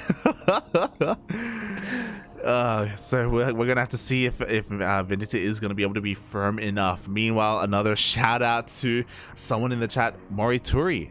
Thank you so much for also subscribing for 2 months in a row. Thank you so much, puppy. Quack, quack. Thank you for the support. Yeah, chat is popping off right now. I smell a hype train. Oh my god, are you turning into Vindicta We're right selling now? out. You're like, we're ending the stream unless we get some subs. Man, if you want to see the rest of this best of 7 between the CranKy Ducklings and Berserker eSports, 5 more guys, please subscribe to me. Don't do it. Don't do it. I'm just trying to work out if I can gain out my mic. Please subscribe to me. I don't like this, puppy. Don't like this. Also, I do see Logic in the chat talking about potentially funding a tournament. Ooh. We are all ears, and yes, slip into my DMs after the cast. I don't promise that I'm going to respond in time because I'm probably going to go to bed after this, but just yeah, we're all ears. Yeah, of course. And jokes aside, thanks so much everyone for the support. Of course, it's not something that you should feel obligated at all. We just love having you here, having you cheer along, but all that support does go to the players, does go to the tournaments that we run, so always appreciating that. Yeah, it even allows us to clothe our players as well. A big example. Mate, the casters, we skip our pants so that the players, they can have their pants. It's true. For those wondering, we did just order jerseys for not just Asher, but also for Dolan as well. Jerseys are on the way, and again, it's thanks to all the support that we get from Patreon, from Twitch, from all that stuff, that we are able to afford that sort of thing. Yeah, absolutely. And here we go. The wait is over. It's time for TVP. Will there be smojing? Or will there be more excitement, more powerful team kill extravaganzas coming out from Vindicta? Let's see. Let's see if maybe Dolan has passed over a couple of builds to Vindicta and is maybe going to be playing through him as well. Oh. Yeah, that's right. He does have teammates to bounce things off as well. We do have, 2 Terrans on a team. That's incredible. That's insane. That's crazy. And speaking of crazy, spawning in the top right-hand corner of Inside and Out, we have the French Protoss player himself representing Berserker eSports. It is ShaDoWn.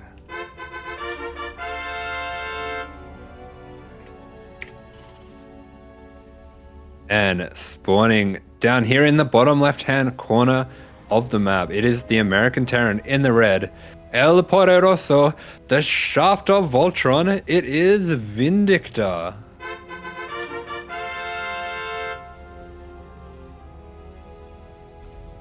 Oh boy, here we go. Also, shout out to Steel Mold in the chat. He knows where his what his purpose in our team is. He is apparently clipping a bunch of things that we said today.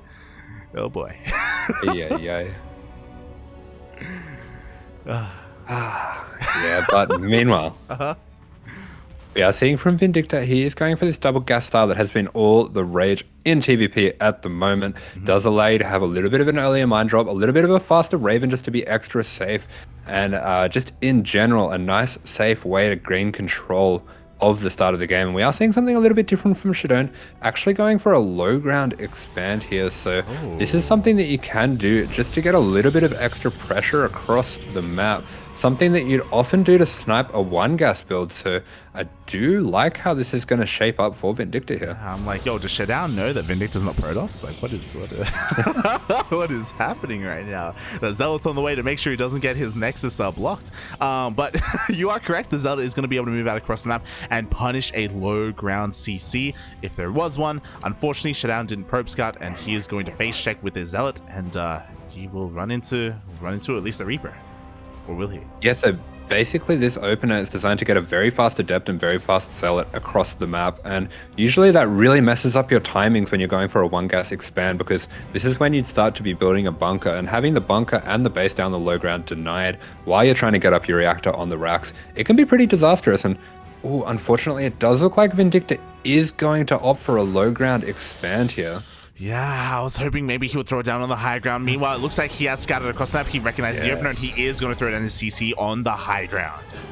Yeah, very nicely done. Does get that scout with the Reaper just in time. Recognizes that isn't too hasty to throw down that CC, and he's going to be able to keep that CC safe and building on the high ground. Beautifully done here. Meanwhile, the Reaper is going to be able to slip into the main base as well. There is an Adept looking at the vision. Vindicta did, in fact, get at the tail end of that. He did spot the Stargate. It does spot the Stargate, does prevent this Zealot from getting too much damage as well. So it's just going to be able to poke around, find out what's going on here, and even sneaking this Reaper away from the Shade. So not going to take too much damage from that one either. Yeah, the Reaper does end up surviving, can dive back in to get a bit of a follow-up scout later on. Meanwhile, ShaDoWn is a little bit in the dark, hasn't really been able to see too much, doesn't even know if there was a natural base or if there was a 1-1-1 opener. It's a little bit in the dark. Yeah, and I want to point out as well that ShaDoWn hasn't stopped building these Adepts, going for a very aggressive opener, going for Adepts and Oracles together here. I do expect that we're going to be seeing a second Oracle after that Oracle as well, so going for a very aggressive potential bust here. But it does look like it's just going to be the one Oracle and a Twilight Council for now. Yeah, there we go. He's just taking up in a little bit of a different direction here, I imagine, to go into Blink if everything is normal. Meanwhile, the first Zealot does get shoot away, and Vindicta can now land his CC on location. Do we have anything in position, though, to deal with this Oracle? We have mines. Yeah, nice revelation down there from ShaDoWn. Not going to jump in there, but he does catch that mine on the way out, and that Oracle goes down. That is a huge pick off of Vindicta. Oh my god, I didn't even know where the mine was. I'll be honest, I thought it was in the mineral line. But just like that, Vindicta shuts down the opener.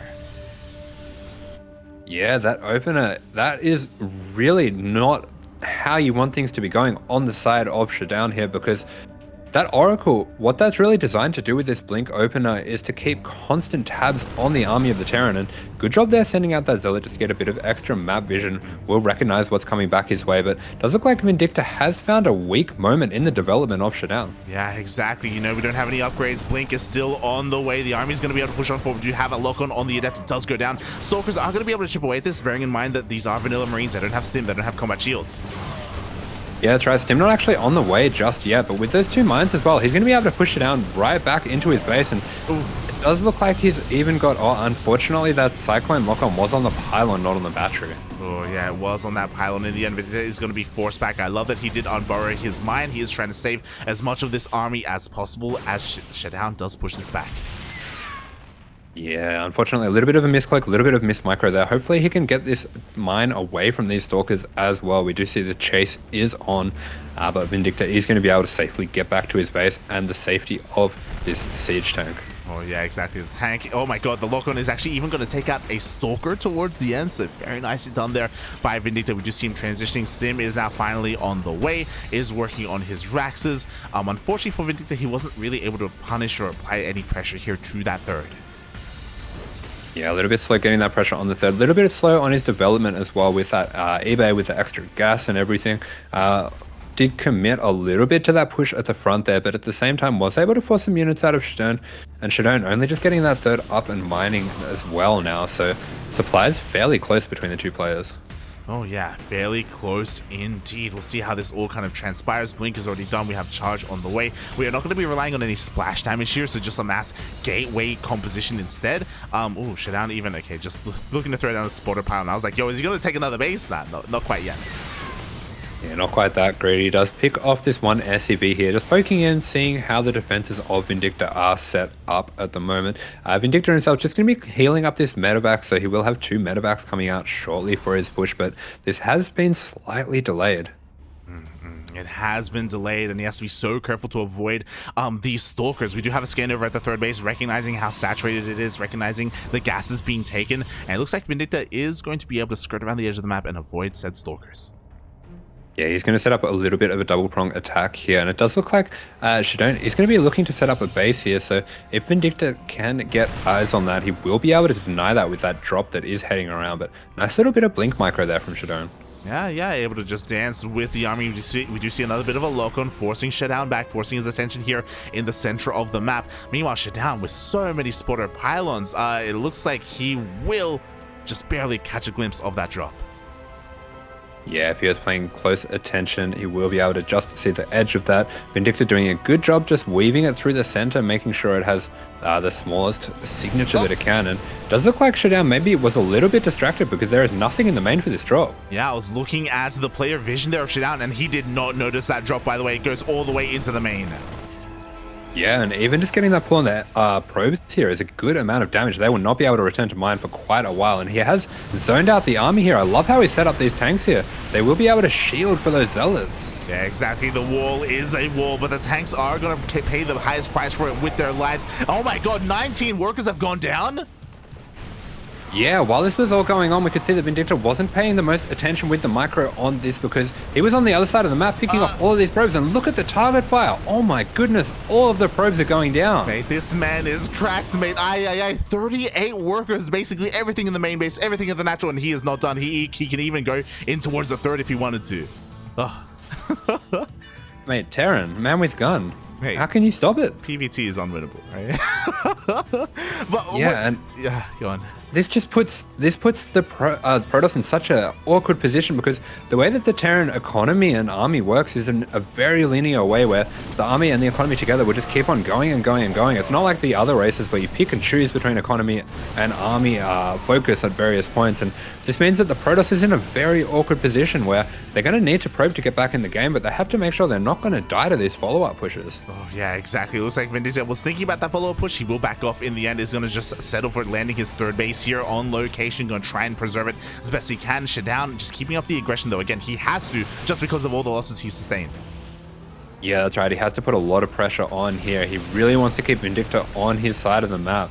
But meanwhile, Vindicta just building up his forces here. He's getting into the mines. He's getting into the ghosts as well. Even making an extra liberator here, which I do believe is going to be sent out for some harass. It's been a little bit of a signature move for Vindicta throughout these games. Oh, yeah, it really has, and I can't wait to see them really come to fruition. At the same time, ShaDoWn, is going to be taking a mine shot to the face here. He's going to be losing a couple of those stalkers, setting himself up there for a bit of a zealot run by at the natural.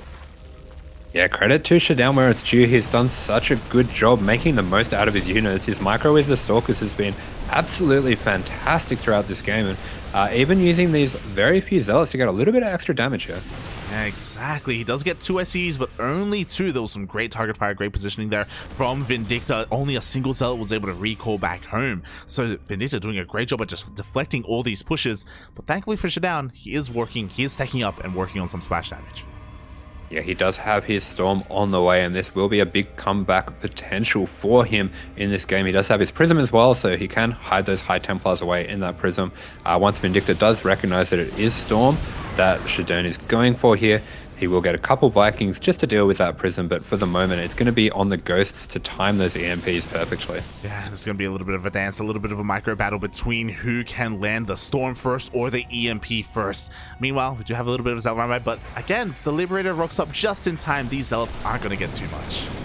Yeah, Mig's wise to it, is able to get that Liberator up in time, has the turret there as well, so is anticipating some DTs as well, which was another way that ShaDoWn might have been able to get himself back into this game. But for the moment, just going to put pressure on, and for now, all he really needs to do is make sure that ShaDoWn is not able to take a 4th base. Oh god, exactly. And so far he's done a great job at doing so. He has to be careful though, because again, we have 4 High Templar full of energy in that War Prism, so any wrong move and we can see a Storm blanket the army of Vindicta.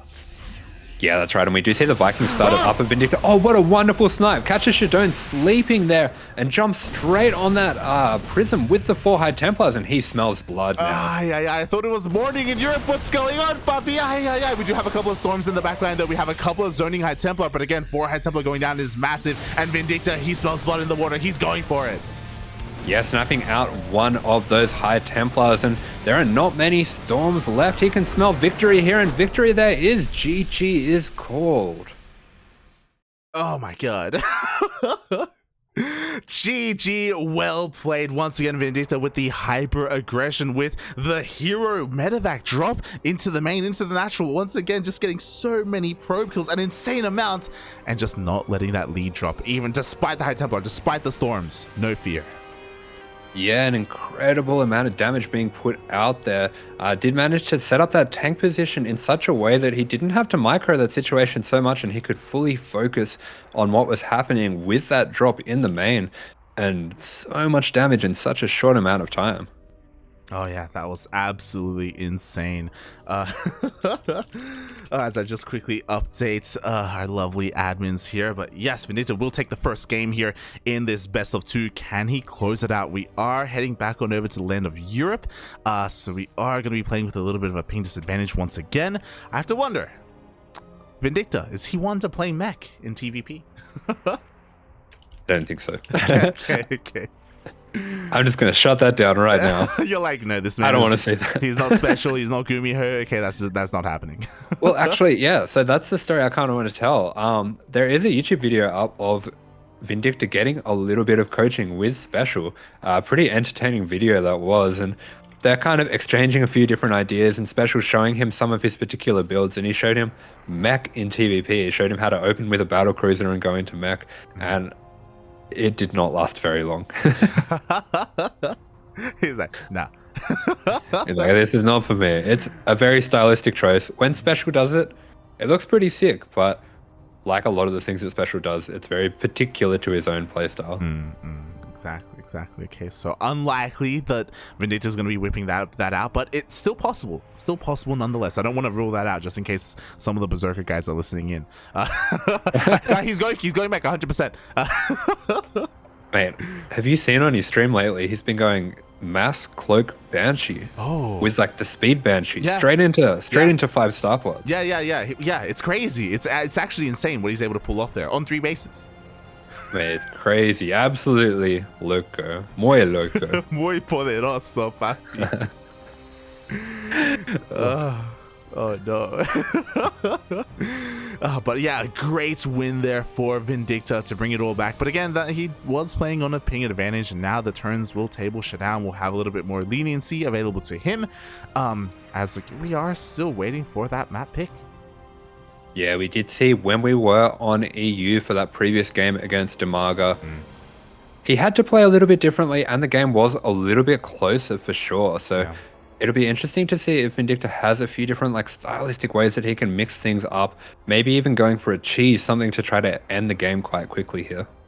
Yeah, I have to wonder what he has planned. He is going to have a little bit of time to prepare, but not too much preparation, because again, we still don't know that map. He still is not entirely sure what he's going to be playing against. Oh boy, I guess the only thing we do know is that we won't have a repeat. We're not going to have Inside and Out again, at least. Yeah, so we've narrowed it down to 6 maps. we got you halfway there, guys. Do the rest. Come on. There you go. Oh god, so it's going to take a little bit of time to deliberate. At the same time, you know, ShaDoWn may also be dealing with some technical issues. We were, as we were loading into the first game, ShaDoWn, his PC did crash, so yeah, I don't know if that may also come into play a little bit. I don't know. Yeah, it could be something of that nature happening here. I know that the servers have been a little bit iffy lately with Blizzard, as they do tend to do. So hopefully everything's okay there. I know sometimes it can be kind of hard to switch between the servers, you know. Finished game. Finished game, copium. Yeah, well, I guess we're here to kind of see if we are going to see the Berserker eSports kind of bring it back here and tie it up to right now. Again, ShaDoWn has been quote unquote eliminated. Like he's kind of he will not be able to continue after this game, but he can still bring down Vindicta as well. Maybe we can get some predictions in the chat of what they think is going to happen. What is Vindicta going to whip out? Yeah, as we're just chilling, Bobby. We're just chilling. Yeah, that's right. What is the Shaft of Voltron gonna whip out for this game? Asher. I love it. You're like, you know what? I wasn't completely on board, but after a while, you know, I've grown accustomed. It's grown on me. It's grown on me. I love the Shaft. It's beautiful. It's so firm. Can I be the right hands?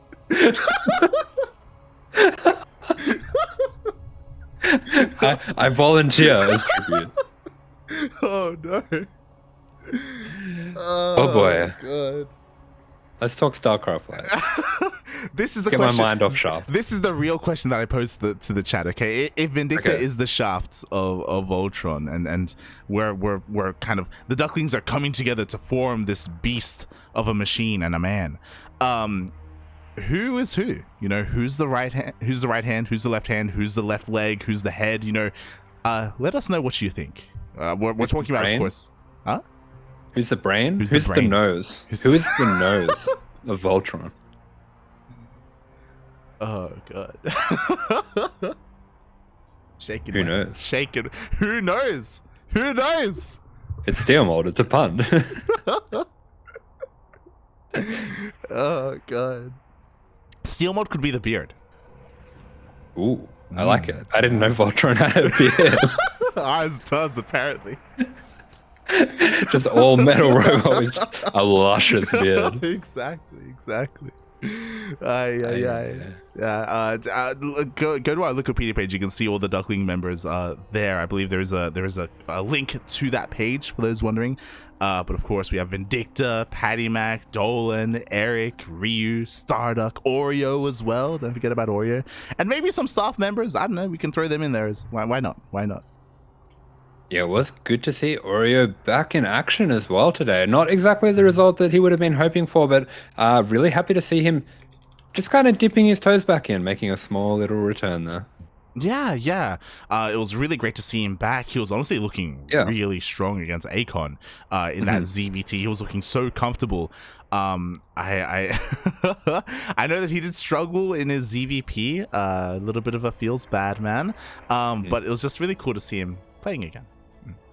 Yeah, actually a little bit of background on the ZVP as well. I had him and Ryan were in the chat, in the Discord chat afterwards, just kind of going over a few little details about this new hero style, which Oreo kind of missed a lot of this. So he was talking with Ryan about it a little bit before his series and a little bit after as well. And I think it's just going to take a little while for him to work things out. And it has reignited a bit of fire in him. So I think we should keep an eye out for things developing there. I look forward to it. Yeah. Your son has returned. Maybe the prodigal son has returned. I mean, I there's no secret. Like for a long time, Oreo was my favorite. He was he was my favorite son. I do pick favorites, Starduck, you know. Starduck has changed the equation a little bit today. No, he hasn't changed anything. Okay? Has he earned the love of his father? No, he never will. No. Shut down. Oh god. Shaking my head. Ah, god. Yeah, there's no secret about that. That Starduck, he's the disowned child. He a little bit neglected. Yeah. Oh god. Yeah, meanwhile, I do love to see all the Giga Migs in the chat. Lovely to see all the support. And Migs, he's going to need your support because he's popping off right now. And we're going to have to see if he can keep that momentum going, if he can put in another one of those big performances. Oh, yeah, I hope so. God damn it! I just messaged Farrell, the team captain of Berserker. I'm like, yo, ShaDoWn okay? He's like, I don't know. It's just like, that game kind of sucked. I'm just gonna, you know, go get something to eat, go to the store.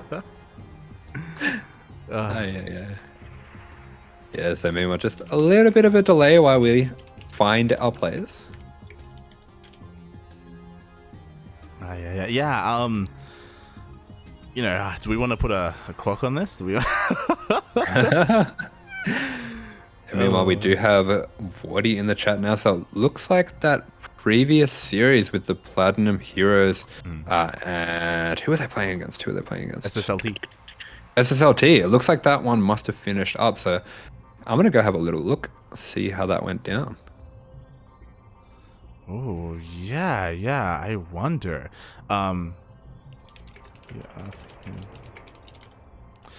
Yeah, it looks like, looking at the Wikipedia page, exclamation mark B in the chat if you guys want to have a look at the bracket. It looks like the Platinum Heroes have been eliminated. Art did a lot of work for them, but Firefly, was able to bring it home for SSLT.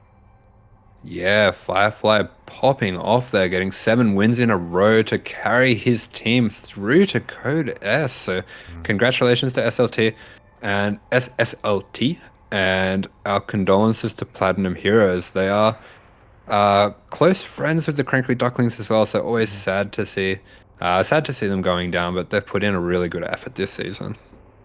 Oh, yeah, very good effort indeed. It is a shame that their run ends here.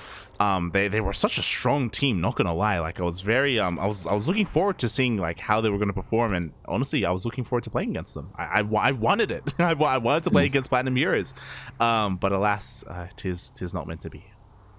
Wanted to, you know, get in that lobby and accidentally switch Eva to the different team. I'm like, oh.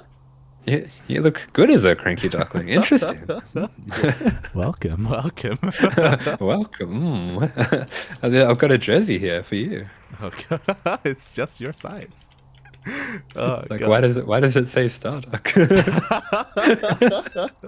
Don't worry about it. He doesn't need it anymore. Don't worry about it. We love you, Starduck. I love you, Starduck. I love you, puppy. I always love you, even if you always disappoint me by not laddering.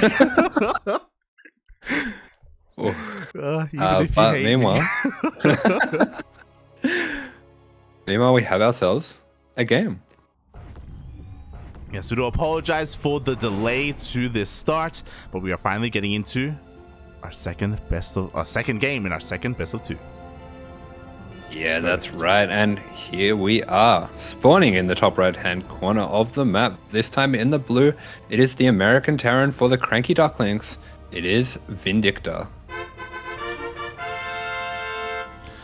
And spawning in the bottom left-hand corner of data under the sea, we have the French Protoss player himself representing Berserker eSports. It is ShaDoWn.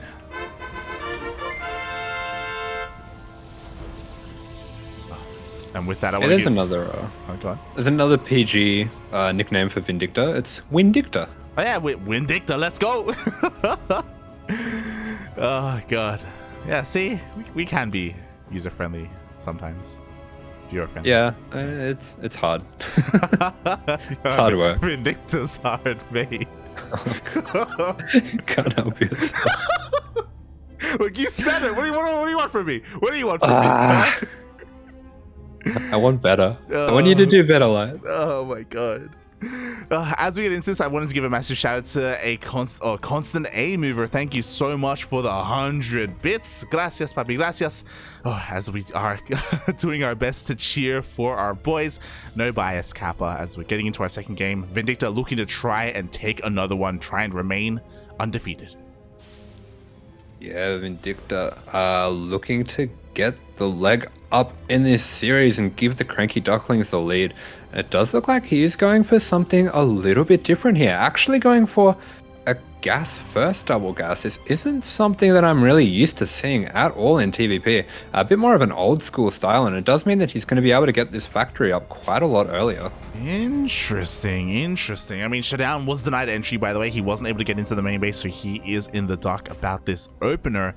And with this, I imagine we're going to be seeing some Hellion production. Yeah, like where does this lead us, Asher? Yeah, so he does have the potential as well with the faster gas to go for quite an early starport. This is a little bit out of left field, but I think it's possible we might be seeing Cloak Banshees. Oh, we'll see. As he does have that option available to him. Looks like Vindicta is going to be going to low ground to take an expansion first before going for the 1-1-1. Meanwhile, the Reaper is sipping out across the map, does end up running into this Adept, and I worry a little bit here. He's playing with fire. We were talking about it earlier. He does not. Oh god, he doesn't have the best ping. Yeah, that's right, but he has actually found kind of an awkward little corner here where he's not in reach, not able to be taken out by the Adept here. But oh yeah, unfortunate with the ping there, does guess wrong. I love that ShaDoWn also threw down a pylon, because this morning I did see Dolan knock his own There's a Reaper. jump there. Yeah, you can. You can jump on over if you have the control, if you have the HP for it. So yeah, ShaDoWn fully aware of that. Yeah, nice awareness there, showing his understanding of the map here. And meanwhile, on the side of Vindicta, we are seeing him go up very aggressively into a high Reaper Hellion count. So a little bit unfortunate losing the Reaper there. That does represent quite a lot of the DPS of this attack. But at the same time, there's no battery here for ShaDoWn, so he's going to be able to trade pretty well. Might even just run straight past these and go into the natural, but good defense by ShaDoWn blocking off the ramp there. Yeah, he does block off the ramp, but completely denying entry, and this is where I start to worry a little bit, because the first Oracle is going across the map. Thankfully, Vindicta is working on some anti-air, Viking and Cyclone, but the Oracle is going to get there first. Yeah, a bit of a disadvantage to this build. It doesn't match up the best against Stargate, and this Oracle is going to be able to dive into the main well before any of the defenses of Vindicta are prepared, and that means an SCV pool, which is pretty disruptive at this stage in the game. Yeah, exactly. Marines are forced to turn around. Viking does come out, and oh my god, the Oracle is going to go down once again. There was a lot of spying time, don't get me wrong, but the Oracle only got one SCV kill. Yeah, not the best trades here for ShaDoWn. Once again, losing his Oracle straight away to Vindicta, but we are seeing a little bit of a different style from him. I want to remind you, last time we did have the Twilight counts, so we saw him going into more of a gateway style against Vindicta, but this time it looks like he's been going to be getting a fast Robo, potentially going into a Phoenix Colossus, which can be a very strong style to go for on this map.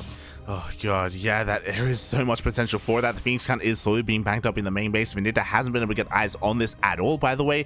His army has been a little bit too preoccupied, at least delaying that third base, so Vindicta can be a little bit in the dark, as he is pushing out with quite a bit.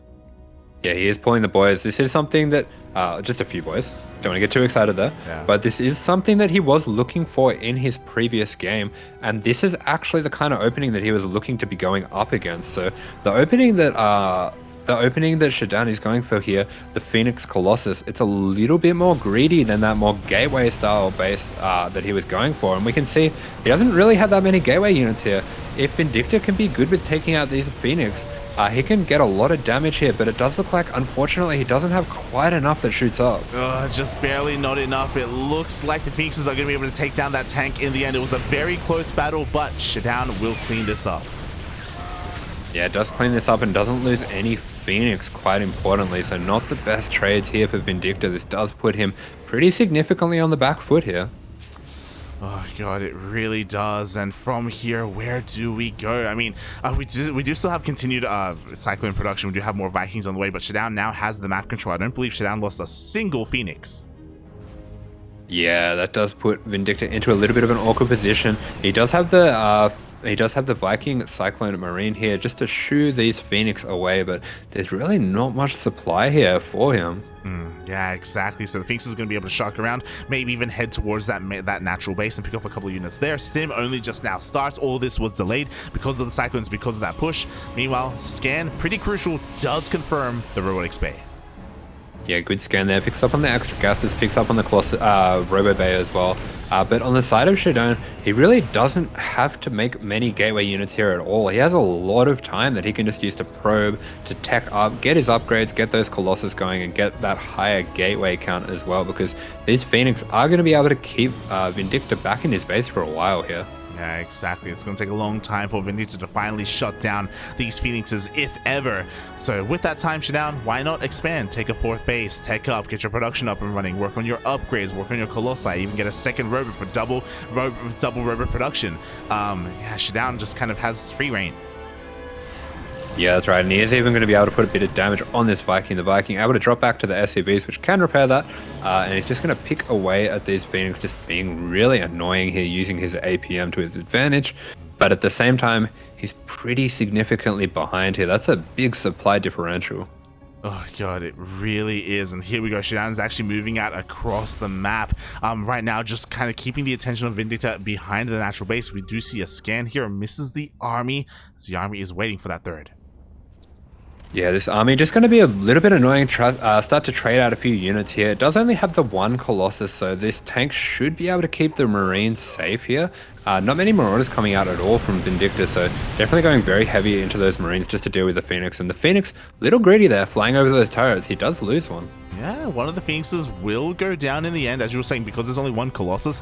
There's no real pushing power to go up this ramp into 3 tanks. Like, that's just not going to happen unless the Phoenix is coming from the backside and maybe pick up lift set tanks. Yeah, they are going to be able to pick off a few of these gas SCVs here, and nice little movement from Vindicta is going to be able to keep an eye on the movement of ShaDoWn, but that's a few Marines there getting picked off almost for free just for the energy on the sentries. Yeah, great force fields there by ShaDoWn, just punishing a little bit of greed or a little bit of misinformation there by Vindicta. It's going to be able to take down the Observer, so it's going to be a little bit harder for ShaDoWn to really keep up with the army rotations, but there are now 2 Colossi. Yeah, this is a very awkward spot for Vindicta. He is so far down in supply, he is really going to have to total things out to get back into this game.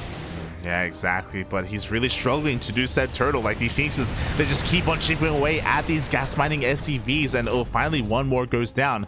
But I really worry about this frontal push. We need more defenses, we need more bunkers, we need more everything. Yeah, every SCV here is vital for Vindicta, and we can see how busy he's being kept with all the harass of ShaDoWn as well, getting pretty significantly supply blocked here as well. Yeah, we do have 2 depots on the way, but it's going to be a while. Vindicta, what you see is what you get. This is all he has to work with, and a 3rd Colossus rocks up, and with 3 Colossi, ShaDoWn, I think he's going to be feeling a little bit more confident.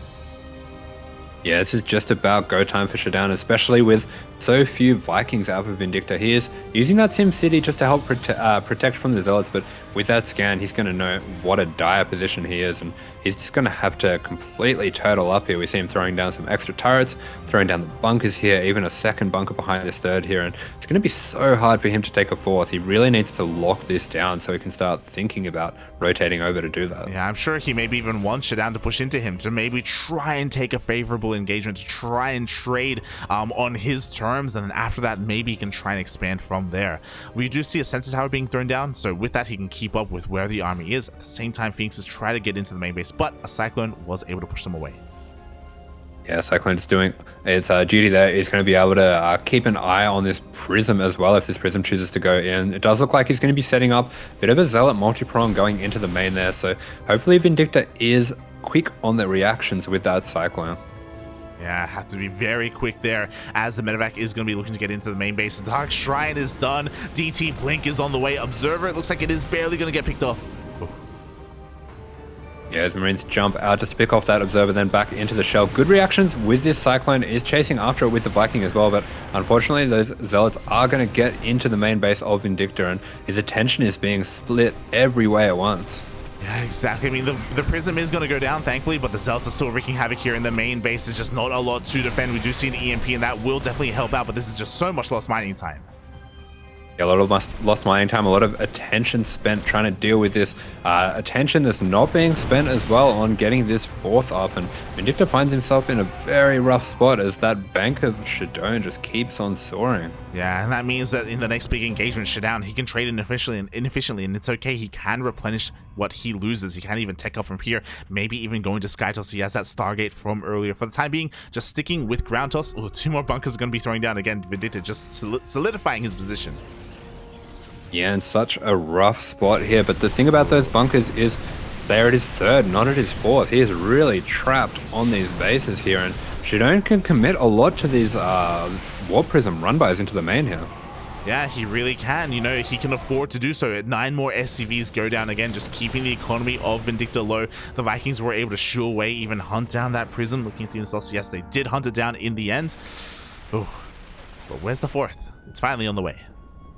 Yeah, the fourth is finally on the way, but ShaDoWn has been so patient with this force that he has here, and this is going to be his time to go. He's going to spot this, and he's going to know that he can start to either put pressure on this third as the defense is taken away, or he can start to try to jump on these setting up forces at the fourth. But meanwhile, he's going into his air transition already. Yeah, the scan of Vindicta did see that. I have to wonder if he noticed that the Cybercore was researching, so that is the sign that we have Skytoss on the horizon. Again, ShaDoWn just taking up all the way into that late game composition. Yeah, and this will be ShaDoWn's signal to go. Nice EMPs coming out here from Vindicta, but his army is so small. He's going to have to take very good trades here. It's going to be so important for him not to take too many swipes from this Colossus, but all this army for ShaDoWn, it is wounded. The EMP is splashing almost everything he has here. Oh, yeah, exactly. Vindicta does trade more efficiently here, we will say that, but a Zealot run-by is being set up on the right-hand side. The tanks have moved on over. There is a full wall for the most part. Oh, God, but Vindicta, he has to split up his army. Yeah, that's right, and the Zealots do sneak through that small gap in the wall. The SCVs unfortunately not repairing that bunker, as at the same time on the left here, ShaDoWn is going in, and those Colossus got so much damage on the bio and Vindicta there. Yeah, and there was a little bit of friendly fire as well from those tanks. 11 SCVs are going to go down. Aye. But Vindicta, again, does trade incredibly well, but ShaDoWn just rebuilds. Yeah, he is trading well, but ShaDoWn, meanwhile, behind this, getting up his 6th base. He has such control of the map. He has pylons everywhere, even cannons at his 6th base. Starting to think about going into that transition, even getting his shields upgrades, going for 7 DTs here, and that force is going to be able to jump on this base and completely deny mining. Oh my God, there's so many DTs. That's going to be absolutely disgusting, mate. But that is what he's going to try and go for. At the same time, ShaDoWn's going to try and test the waters here once again at the 4th base. DTs are on the way. Yeah, that's right. These DTs, they are going to look to jump on that PF. Of course, it's not able to blink away there. They do manage to dodge the scan as well, even protecting this observer here. So ShaDoWn has a chokehold on the setup of Vindicta, but Vindicta, he's been here before. He knows how to turtle, and he is good at it. And ShaDoWn realizing that as well. He's been so cautious here. I want to applaud him for that too. Yeah, he hasn't, just F2-8 everything in, not at all. Meanwhile, here we go, he does blink on forward. Would you have a couple of EMPs? Can he hold on to the 4th? And it looks like he will. Yeah, great reactions there from Vindicta, but at the same time, this attack is going to be coming in on at the 3rd. 5 of those SCVs going down, a quick lift on the orbital, but ShaDoWn, once again, so patient, does not want to throw this game away by losing all his tech units. Oh, he does not. Meanwhile, the DTs once again do get pushed away. Thankfully, there were a couple of missile darts here in position already because of those Phoenixes. And Vindicta, he's done a great job at holding on for now, but can he just go any longer?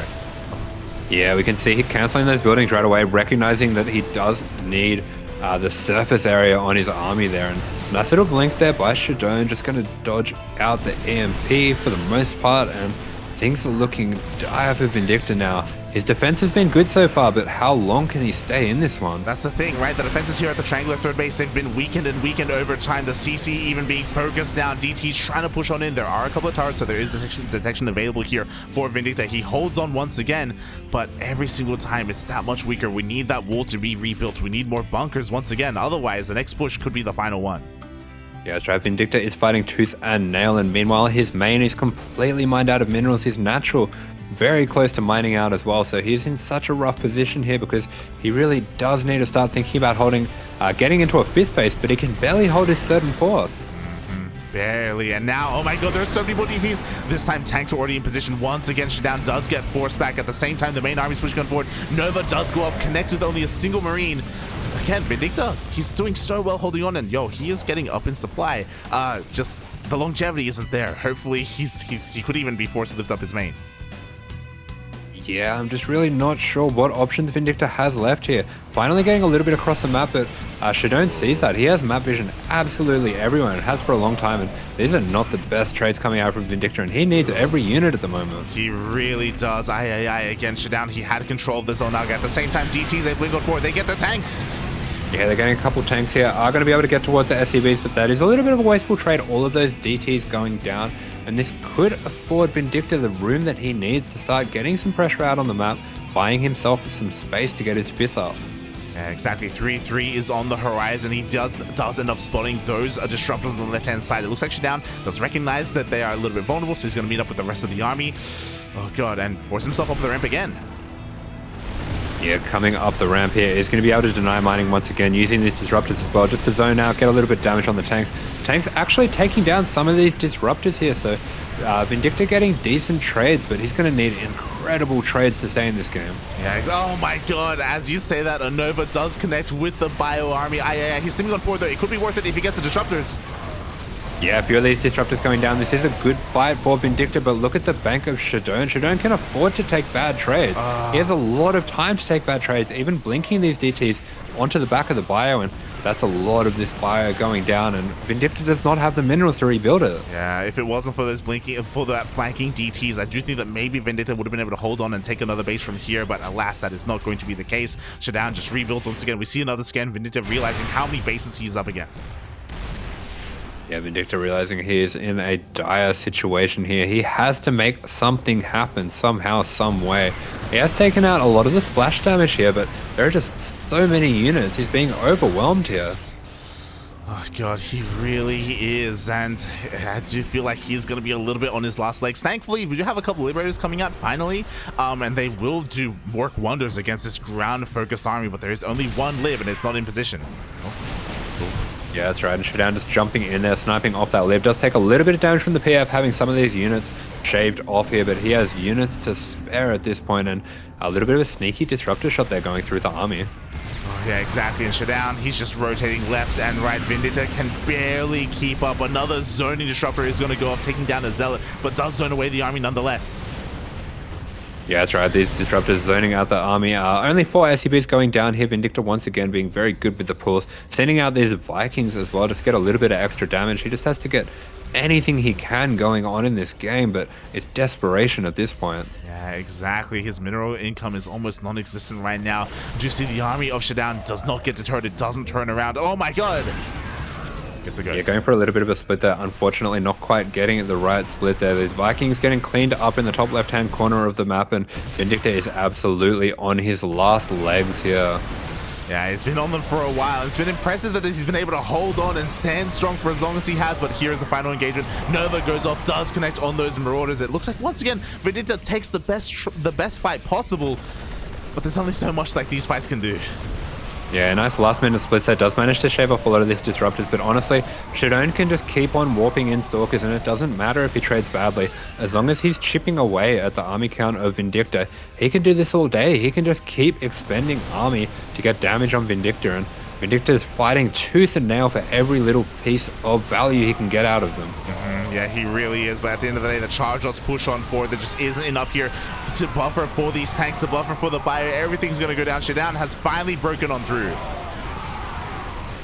Yeah, that's right. The trades are really good. That's a lot of Zealots going down, but that's all the tanks, all the splash of Vindicta going down, and he just does not have enough left to hold on. ShaDoWn is going to take this one back and knocks out Vindicta. GG, well played. So, yeah, we're actually tied up now, I believe, because DIMAGA toward PattyMac, Vindicta toward DIMAGA, and then ShaDoWn and Vindicta knocked out each other. So both teams had to field new players. Yeah, both of those players going 1-1, and that does mean that, yeah, ShaDoWn will be able to knock out Vindicta, which is pretty rough, of course, but it does mean as well, ShaDoWn isn't going to be able to continue ahead unless he's revived as the ace match, so this is going to come down to the wire with our last players. Oh boy, it is going to come down to the wire. Oh boy, we are going to hop on over to the land of the Americas, and yeah, we'll see what we end up with. We'll see who gets fielded from both sides. Yeah, that's right. There's a lot of decisions here left to make. This is a very important one here. This is all coming down to these last few matches. So if we can go 1-on-1 on this, it will be an ace match to remaining to go. If one of the teams can get 2 victories here in the best of 2, then the other team will be on their very last life. So things are really heating up now, and this is of course for the Code S qualification into World Team League. Oh, it really is. It all comes down to this series. Oh boy, we have had that back and forth here, but we have lost our ace in Vindicta. I think it's clear that is his role here in our team, but we still have plenty more players where that came from, and here we go. We have our lobby. Yeah, here we go indeed. We are getting set up on Moondance here, and yeah, there's a few choices we have here. Both teams are going to have to pick their best last remaining players for this one. I see someone in the chat. I see someone in the lobby. Are we going to get a TVT? Oh boy. Yeah, it does look like we're gearing up here for a TVT, and this would be a spicy TVT indeed. Oh boy, that it will. As the map has been decided, and it is going to be Moondance. Oh boy, and it is going to be Dolan versus BattleB. Yeah, so we do have our 2 players ready to go. It is going to be the TVT action here, and it's going to be an interesting one because Dolan has shown a couple times now that he's got some pretty spicy builds when it comes to the TVT. Oh, very spicy indeed. I mean, Dolan, when it comes to all matchups, let's be real. Yeah. He is known for his spicy builds. He has been practicing a lot on the European server, but so has BattleB, and yeah, this is gonna be a wild one. It's gonna be a wild best of 2. God, I don't know how it's gonna go, Papi. I don't know. Yeah, this is a stressful one, of course. BattleB, very strong player himself, and they have saved one of the best for last here, so it's going to be a tough match. It's a tough ask, but Dolan, he's shown he's up to the task. He's shown he's got the builds. He's got what it takes to snipe out some of these players, and he is coming fresh off his qualification into the close qualifier for NA, so let's see if he can ride that high. Oh boy, yeah, let's see if he can ride that high. As before we start our game, we do have our lobby, we have our casters. I don't know if Wardy is going to be covering this. I know that he kind of lends towards DreamHack EU when it does come around the corner. I know that that's kind of his more of his bread and butter.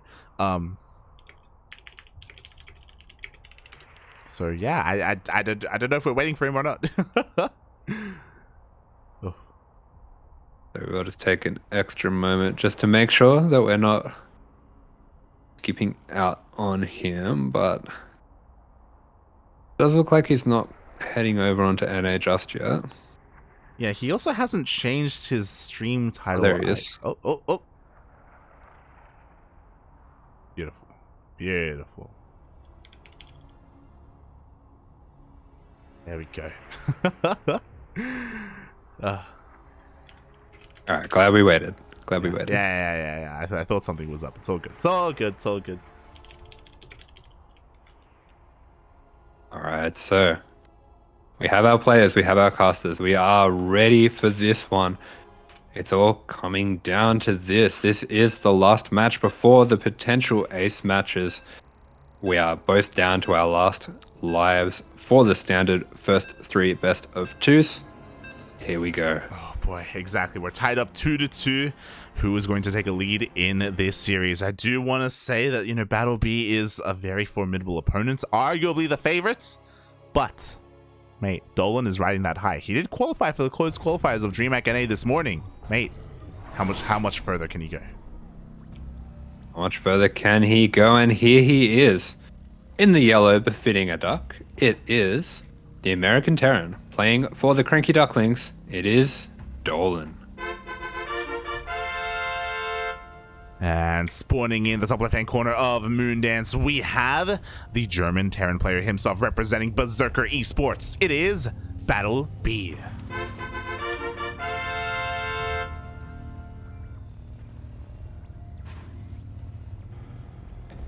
Yeah, and here we go. So, Not seeing any proxy Raxes to start off with coming out from the players. We do see Dolan just being a little bit sneaky, a little bit cheeky with his Rax.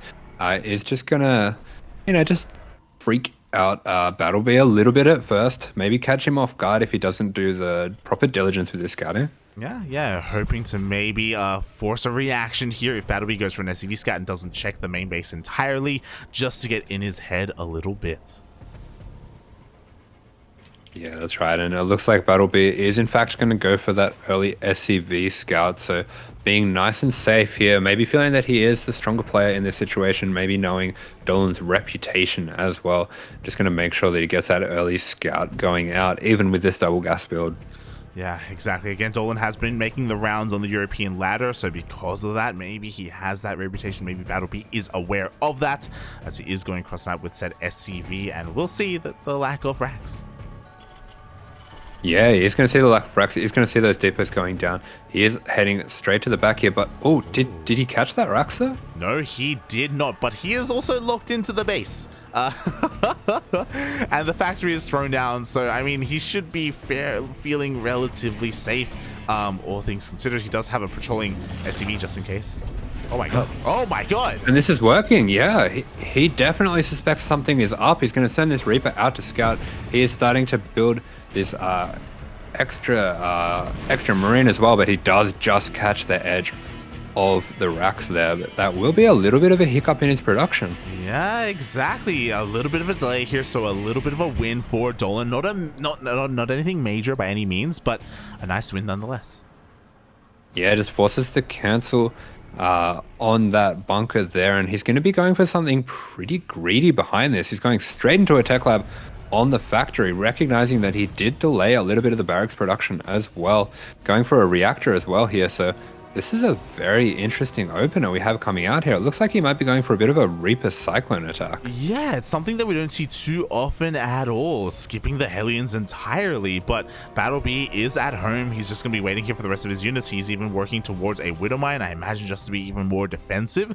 So Dolan's going to be able to get away with this, but again, it will still come down to the control, as there will be a Widow Mine across the map. Yeah, that's right. So he's going to have to be extra careful not to eat that Widow Mine, especially on the Cyclones. This Widow Mine does actually one-shot the Cyclones, so if BattleB is a little bit sneaky with that mine, putting it out on the round, that could be pretty dangerous, but it does look like he's expecting more of a standard Reaper Hellion opener coming out from Dolan. Yeah, but we see that it is anything but, as we do have a starport on the way behind this as well, hidden in the mineral line, and after said Cyclone, we're going straight into a tank. Yes, a pretty standard development coming out here. It does look like he's going to be a little bit more defensive with his units, but getting a very fast fourth gas here. I suspect we're going to be looking at a bit of a two-base all-in sort of situation here, or maybe even BCs. There's a lot of possibilities here. Yeah, I mean, we do have a tech lab on the starport. If there was BC, we would see a fusion core by now, so could even open up Banshee first if he so wanted to, as he opts to go for a Raven. Yes, this is very interesting. Everything pretty standard here, just apart from the building location, really, and it's throwing me for a loop, but here we go. This is second starport going down. This is where the extra gas is going to be going. Oh my god. I am curious how he's going to pull this off, because again, we have seen Special kind of favor this kind of style, going into a second starport, going into kind of mass Viking taking control of the air and just being able to abuse that fact, where if Dolan has a bit of a different kind of angle to this. Yeah, and we can see how this masterfully crafted build, all the pieces are coming together. One of the advantages that he does have about having this Rax tucked away in the corner is it means this starport now is also tucked away in the corner. It is. Yeah, so that means it's going to be harder to have the scouting on all these starports. It is. I mean, the building placement is crazy. It's actually crazy. And here we go. We're going straight into that reactor as well. BattleB hasn't really seen much at all since the initial SCV. Like, he just hasn't been able to get any kind of scouting at all. I'm sure we're going to be seeing a scan, but even if we do, as you were saying, because everything is so spread out, it is unlikely that he sees both starports. Yeah, BattleB just being a little passive here, just sitting back, being extra careful. He's going to get the lock-on that Hellion, so BattleB is not seeing anything at all yet, and he is just going for very standard development here. But meanwhile, on the side of Dolan, he's going for a two-base all-in here with the two starports. Mm-hmm. Yeah, here we go. Viking production has commenced. We already have a third Raven on the way. Looking at the units tab, we have an advantage in tanks as well for Dolan. Oh boy, and I have to wonder how well this is going to work. Obviously, the downside to this is that, you know, because of the map itself, because of Moondance, BattleB is able to get a pretty fast OTC, and it's pretty well defended. It's pretty safe. I guess Dolan doesn't care too much about this because he's more concerned with breaking the natural. It's still going to be relatively difficult to do so. Thankfully, BattleB just hasn't caught a whiff of this at all. Oh my god! Yeah, have a look at that. Great job from Dolan sniffing out that mine. Goes around the backside, does recognize what BattleB had planned there, and manages to take that one out pretty easily. At the same time, he is setting himself up for the push, does recognize that there's nothing around this frontal area, and he is going to be safe to just push straight through the center here. And there's no map vision here for BattleB at all. He's going to have no idea this is coming. I'm honestly shocked. I'm shocked that BattleB has been playing so blind this entire game. There is our first scan. Dolan recognizing the tank positioning here of BattleB behind this. He is taking a third base on location at the triangular third, so he will have a full base available to him after this. Yeah, that's right. And he's going to take his time. He's just going to set up these tanks out of vision here, slowly creep forward, waiting for his reinforcements to come. Once he has this higher Viking Raven count and is comfortable to push forward, and he's making 4 Vikings at a time here, so he's going to have some serious air dominance here, even taking a third behind this. Here we go. Third is on the way. We have another scan just confirmed. The scan will reveal the tank positioning of Dolan. Now BattleB is fully aware of the army, but will it even matter? There we go. Everything else is rotating over from that main base.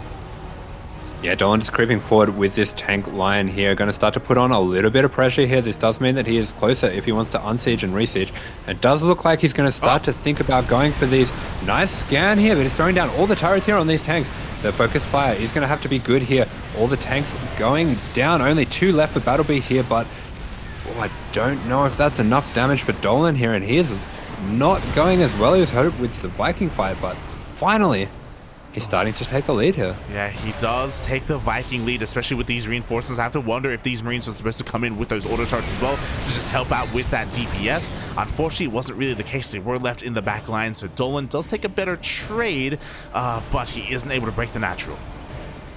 Yeah, and BattleB going for a little bit of a reposition here. He does have the option soon, if he wants to go for this break, to potentially pull some SCVs. Those tanks of Dolan are a little weak here, but looks like he's actually in range of the mining here, and he's putting on a lot of pressure. Yeah, a couple of SCVs are going to be going down behind this again. Dolan is getting fully saturated on his 3 bases. He isn't all in, not anymore. And the lib comes in. Yeah, the lib is here, and that's going to force the attack from BattleB. He's going to jump on this now with the SCVs, with the Marines. The Marine attack is good. Those tanks are so low, and they're all going to be sniped down, and BattleB is able to push this back. Yeah, exactly. BattleB just making full use of his stim timing there. Dolan only just barely starting his own. He does siege up behind this fog of war, and it looks like he will get a shot off, and he will force BattleB back. Yeah, nice job here, but really a lot of the sting is taken out of this push now for Dolan. It is nice that he has that third getting set up. He has been able to buy himself a lot of space here, but he just doesn't really have the supply to push into all these Marines of BattleB. Yeah, exactly. BattleB able to just maintain control of his natural base, moving out with his Marines as well. Has that map presence, has that map control. Dolan actually, oh my god, canceling his production, going into the main. Yeah, just going to pull these Raxes away, recognizing the danger here. Doesn't want to have them picked away at, especially doesn't want to have those add-ons sniped by any tank push or anything like that. But BattleB just establishing a little bit of map vision. He has played this one very passively and defensively so far. Yeah, that he has, but now he's free to expand, taking a 4th base, throwing down his own sensor tower. We have a double jump headed into the main base. Unfortunately for Dolan, he does scan, he does barely catch the tail end of that. Yeah, he's going to catch the end of this, so he will be able to chase this down with the Vikings, and there is no boost just yet. And manages to take out one of those for free with those Vikings. Very nicely done there by Dolan. Very nice map presence as well. Finally, he does set up that 2nd sensor tower just outside his natural. There's no way for this drop to go in undetected. And from here, things can slow down a little bit. Yeah, things are going to be slowing down quite a bit, but you can see just how far Dolan has been put behind due to his opener. That opener really did have to get a lot of damage because his development, look at this, his 1-1 almost at the same pace as the 2-2 of BattleB, and that means his Marines are going to trade really poorly. Yeah, again, we were talking about the stim upgrades earlier, and that even applies here to the engineering bay. Marine upgrades in general so far behind for Dolan. He needs to slow things down. He needs to slowly catch up. Yeah, he definitely doesn't want to be looking to take any big fires. 2-2 Marines absolutely decimate 1-1 Marines due to that high rate of fire. So he's going to have to be pretty careful, going to have to take his time. But BattleB has shown that he really doesn't mind playing that kind of game. Ah, there we go. He's embracing the late game. Here we go. 2 starports are thrown down in the main just to transition into just Vikings and Ravens to take control of the skies as well. BattleB progressing incredibly well here into that mid game. Dolan still trying to keep up. Yeah, that's right. And the map vision of BattleB, it's so nice all throughout the map here. He has so much coverage here. He's going to be able to see any move outs. Does have the sensor tower set up as well, but it's looking like he's going to go for a little bit of an aggressive move with some of his Marines here, just trying to trade those out to make space for his starport units. Boy, that he is. And again, I mean, we're relatively close to maxing out here. So BattleB, I'm sure he wants to get rid of whatever he can. Ooh, but Dolan going into a fusion core. Yeah, so going to that fusion core, this is most likely going to be going for a Viking lib style. Probably recognizes that from that opening, he should have a decent lead with the Vikings, at least for now, at least until BattleB can really start pumping out of these 3 starports. Yeah, exactly. I was looking to see, are we gonna have some tech labs on these starports? Nah, just reactors. It's so good. Oh god, I was excited for a moment, but yeah, lib range is something that he can, I guess, incorporate here. Looking at the units tab, he does have. Oh, actually, we're relatively even when it comes to that Viking count for the time being. Yeah, relatively even on the Viking count. BattleB going for a little bit of different path with the Ravens. Fortunately for Dolan, if he does choose to go for a heavy Marine style, he does have the opportunity to potentially catch this out a little bit. And it does look like he is looking for a timing here where he can get a little bit aggressive. But that scan from BattleB is going to bring him back home. Yeah, exactly. He has to turn around here, make sure he keeps up here with the Marine count of BattleB. Back at home, he's taking another base, taking his 5th, throwing down, oh my god, so many CCs. Ay. Yeah, you can see that BattleB, he's been playing those games against big game on the ladder. He's learned a thing or two too. What has he done? Meanwhile, I've never quite seen this. I noticed all the minimap. Jesus Christ. Talk about a Marine spread.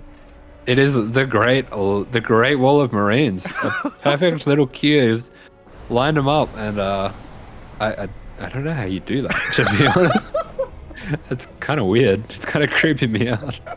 Are you okay, Dolan? Is this a cry for help? It looks really weird to me too, Papi. I don't know what to say. Oh my god. Dolan, just giving us a sign, a plea for help, maybe. I don't know. Bit of modern art. But lib range is about to finish up, and you were talking about it earlier, where maybe he can kind of have a bit of a surprise factor with this and take advantage of this when he does end up moving out across the map. Both armies now maxing.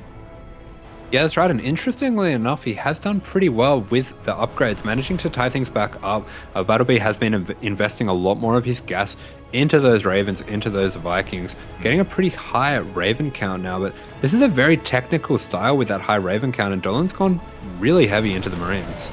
Oh yeah, I mean, he's got, Jesus, 65 Marines to the 36 of BattleB. Is this going to work out for him? So far, both armies do check each other. It looks like BattleB is going to be the first to siege, is going to force Dolan a little bit back. Yeah, he's going to throw out that sim pretty quick with the re-siege as well, but Dolan can just keep forcing those re-sieges, just keep skirmishing around the middle of this map, taking out these rocks as well just to afford himself a little bit more space to move around. And if he can catch a nice wide arc on these units before they siege up here, there is potential here. There is definitely potential as he rotates over towards the right-hand side again, looking to try and now position his opponent and maybe siege up with his Liberators. Meanwhile, he has to be careful. He did just stim, and he doesn't have too many medevacs. Has to be careful not to lose too much of that HP. Yeah, good little disable there. He's going to be able to take out that tank, and that is an advantage that BattleB has here with all those units.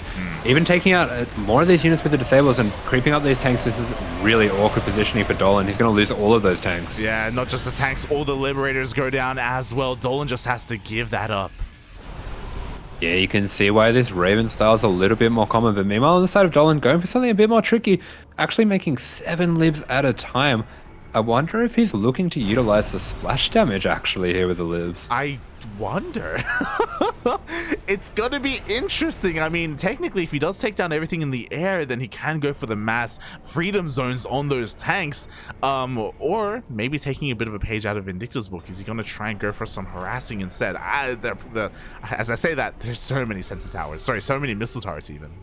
Yeah, there are turrets everywhere, and BattleB has gotten himself into a really commanding position. He has bases absolutely everywhere. He has plenty of extra orbitals for those mules, for those extra scans. Potentially down the line, he can even get rid of all his mineral mining SUVs, just replace it with mule income, and that's going to be disastrous for Dolan. Yeah, exactly. Meanwhile, a massive anti-armor missile on the main army of Dolan with the Viking count as well. BattleB will be able to take this engagement. Dolan going to lose so much here. Yes, engagement is not going well for Dolan. These tanks are not going to be able to cover the advances of the Marines. The Marines just trading out, but with the anti-armor missile as well, they're going to take a lot of extra damage in these skirmishes, and BattleB's control with the air units has been fantastic here. Yeah, it really has. And what's scary to me is that the entire time this tank count has been left untouched. BattleB just flexing here with it, slowly building it up over time, and Dolan just hasn't really had an answer to it. He hasn't been able to catch any tanks. Yeah, BattleB has been so patient here, and Dolan has just been constantly looking for an angle. Will take out one of the tanks there, but at the cost of a lot of his Marines, and he's still just stuck on his 5 bases here. Hasn't really been able to afford himself the space, and BattleB here is on the march. Yeah, exactly. We do see a little bit of a wrap around, a little bit of a flank, but it just gets completely shut down. Dolan just doesn't have the economy. He doesn't have the gas to sustain any of these losses, and BattleB is pushing on through. Yeah, he's pushing on through. The disables are good. These tanks are really not going to be able to do anything. The turrets representing so much damage. Dolan going to have to pull the SUVs here, but there's just too many tanks. Far too many tanks. The SUVs don't get near the army. GG gets called, and BattleB takes the first game. Yeah, BattleB taking the first game. They're very, very strong with the defensive efforts there. Playing a pretty passive game throughout the mid game, but just a unstoppable wall there. Yeah, exactly. There was a moment early on where everything was kind of going right for Dolan, and that was his moment to break through into the natural, maybe deal some more economic damage, maybe reset the tank count. But that push didn't quite work out for Dolan in the end. He wasn't able to accomplish what he needed to with it. And yeah, BattleB was just, it felt incredibly ahead after that. Yeah, unfortunately, just so far behind from that push not working out. And I really liked it. I really thought it was a good idea, but unfortunately just didn't have the execution there. Those tanks at the front, they were so low on health. I would have maybe liked to see a mule dropped to heal those back up, but just didn't have the time to reinforce that push before the Marines could jump on it. Yeah, exactly. Just wasn't able to pull that off in the end. Wasn't able to mule, or maybe didn't think about it. Well, regardless, we are now moving into game number 2, and it is going to be Dolan's map pick. Yeah, that's right. Dolan does have the opportunity here to make his map pick, and it is going to be on EU, so he's at a bit of a ping disadvantage. This does rule out some of the possibilities that he likes to go for, things like a 3x Reaper. Really not going to be possible with the ping disadvantage, but he's got plenty of other builds up his sleeve. He does, and we'll see what those. We'll see what that is going to be here, as I have accidentally made the wrong lobby. So I need a moment, but the map is going to be Waterfall.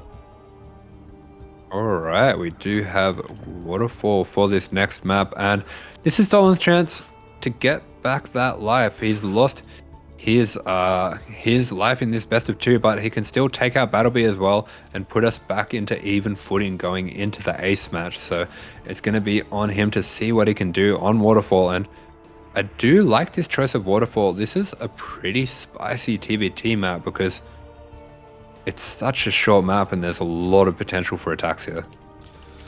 Oh yeah, there's so much potential, and I just want to see what the brain of Dolan has come up with. You know, maybe he's the head. I don't know. Maybe he's the brain of Ultron. Maybe he is the brain. He does have the builds. He's got the tricks. He's got all the little sneaky tactics to make that work. And I do like what he had going on there. We almost forgot it, but as well, he had that sneaky opening with the racks tucked away there. So maybe he can start to play around with that and have a proxy racks opening for this one. Oh, we shall see. I mean, it wouldn't be a bad map for that, to be fair. But at the same time, he's also up against the wall. Again, this is the last game between these two players.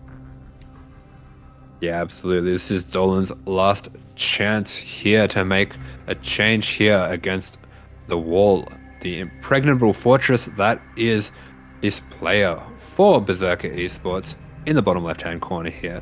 As the blue Terran, it is BattleB. And spawning in the top right-hand corner of Waterfall, we have the CranKy Duckling himself. Hailing from the land of the Americas, it is Dolan.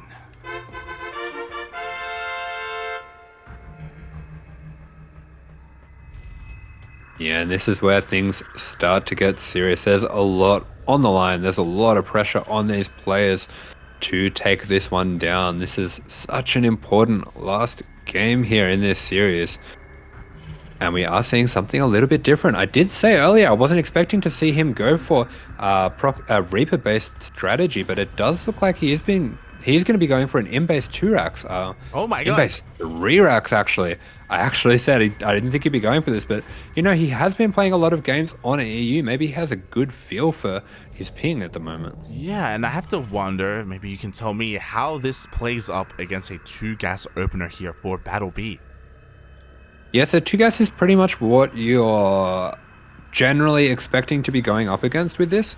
And you do have a few little timings. So you have a timing when you have 4 Reapers against 2 Reapers and the 1 Hellion.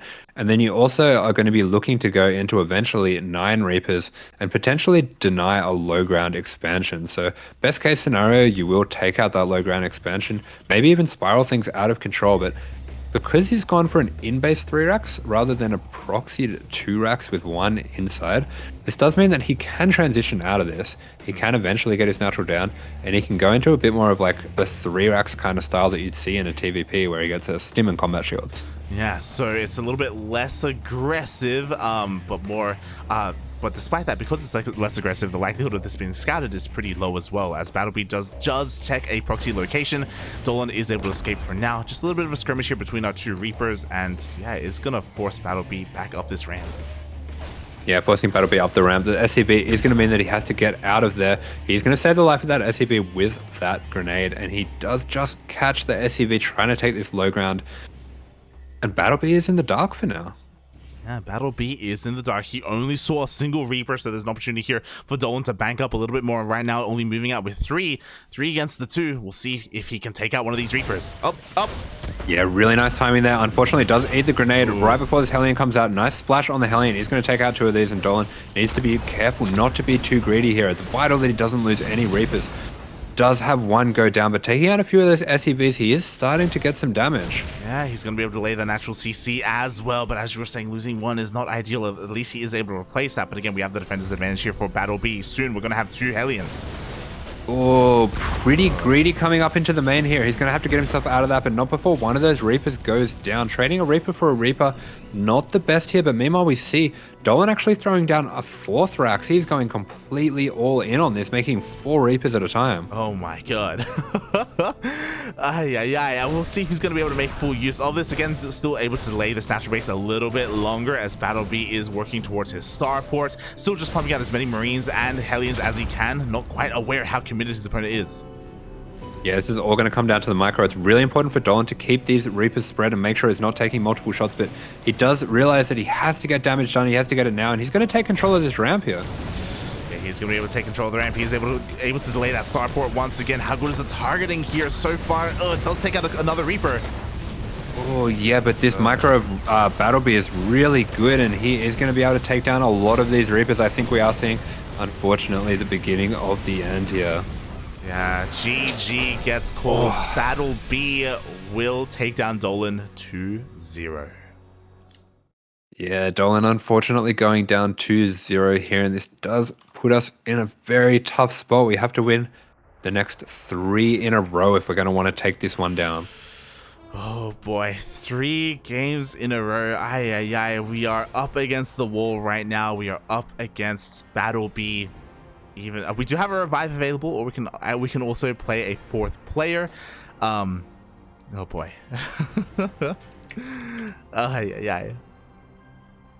Not a great position to be in. Secret weapon. This is where light comes out. This is where we bring out Starduck, puppy. Let's go. We do have a few different options here. So of course, BattleB will be staying on. So we do have the option to think about a snipe for BattleB, someone who's going to be able to take him down 2-0, and I do have my suspicions. Yeah, God, it's a rough position to be in, and we are going to be heading over to the land of North America. Oh boy. And on top of heading over to the land of North America, I believe we have a map, and it is going to be data under the sea. Alrighty, so we do have data under the sea set up as we just head on over.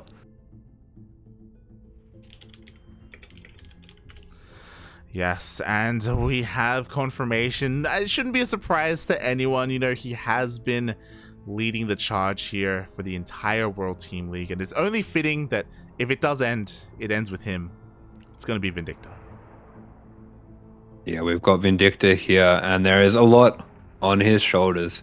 He's been able to show throughout all these games what a quality player he is, but oh man, this is a tough task for him here. Yeah, it really is getting into a TVT. It's just a little bit unlucky, I'll be honest. A little bit unlucky that everything like this day of StarCraft happens to land on the same day that Vindicta doesn't have his home PC available. Like it's such a shame that it just lined up that way, and because of that, like, these games on Europe are that much more brutal for Vindicta. He doesn't really have his best fighting chance that he would otherwise have, but we've seen him overcome that in the past, and again, if anyone can do it, I believe in Migs. Yeah, absolutely. He is the ace player for a reason. He's been able to show time and time again throughout this team league what he is capable of, and he's going to have to put in one last effort to try to propel us into the big leagues. It all comes down to this. It all comes down to this. For those wondering how this format works, Vindicta cannot lose a single game from here on forward. He has to win 3 games in a row. He has to 2-0 BattleB, and then he has to take down their ace player, whoever that happens to be. Yep, that's right. There is a lot on the line here, but if anyone can do it, Vindicta can do it, and I need everyone in the chat to give him your power. Give him the gigamigs. Trust. We're going to all put our hands up together. We're all going to all together use our energy to erect the shaft. Erect of the Voltron. shaft. Stroke the shaft, puppy. That's together we can do it.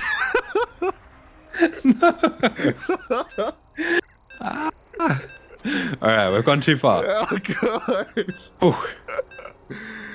Aye, here we go. The Ducklings are on their last legs. Vindicta is coming out. We are going to be starting off here on the land of the Americas, so he will be okay when it comes to that ping as we get into our next game. Yeah, here we are getting into our next game, and it's going to be a tough one. Definitely going to be a tough one. And here we go. Spawning here in the bottom left-hand corner of the map. It is the Terran in the red playing for the CranKy Ducklings. It is Vindicta. And spawning in the top right-hand corner of data under the sea, we have the German Terran player himself representing Berserker eSports. It is BattleB.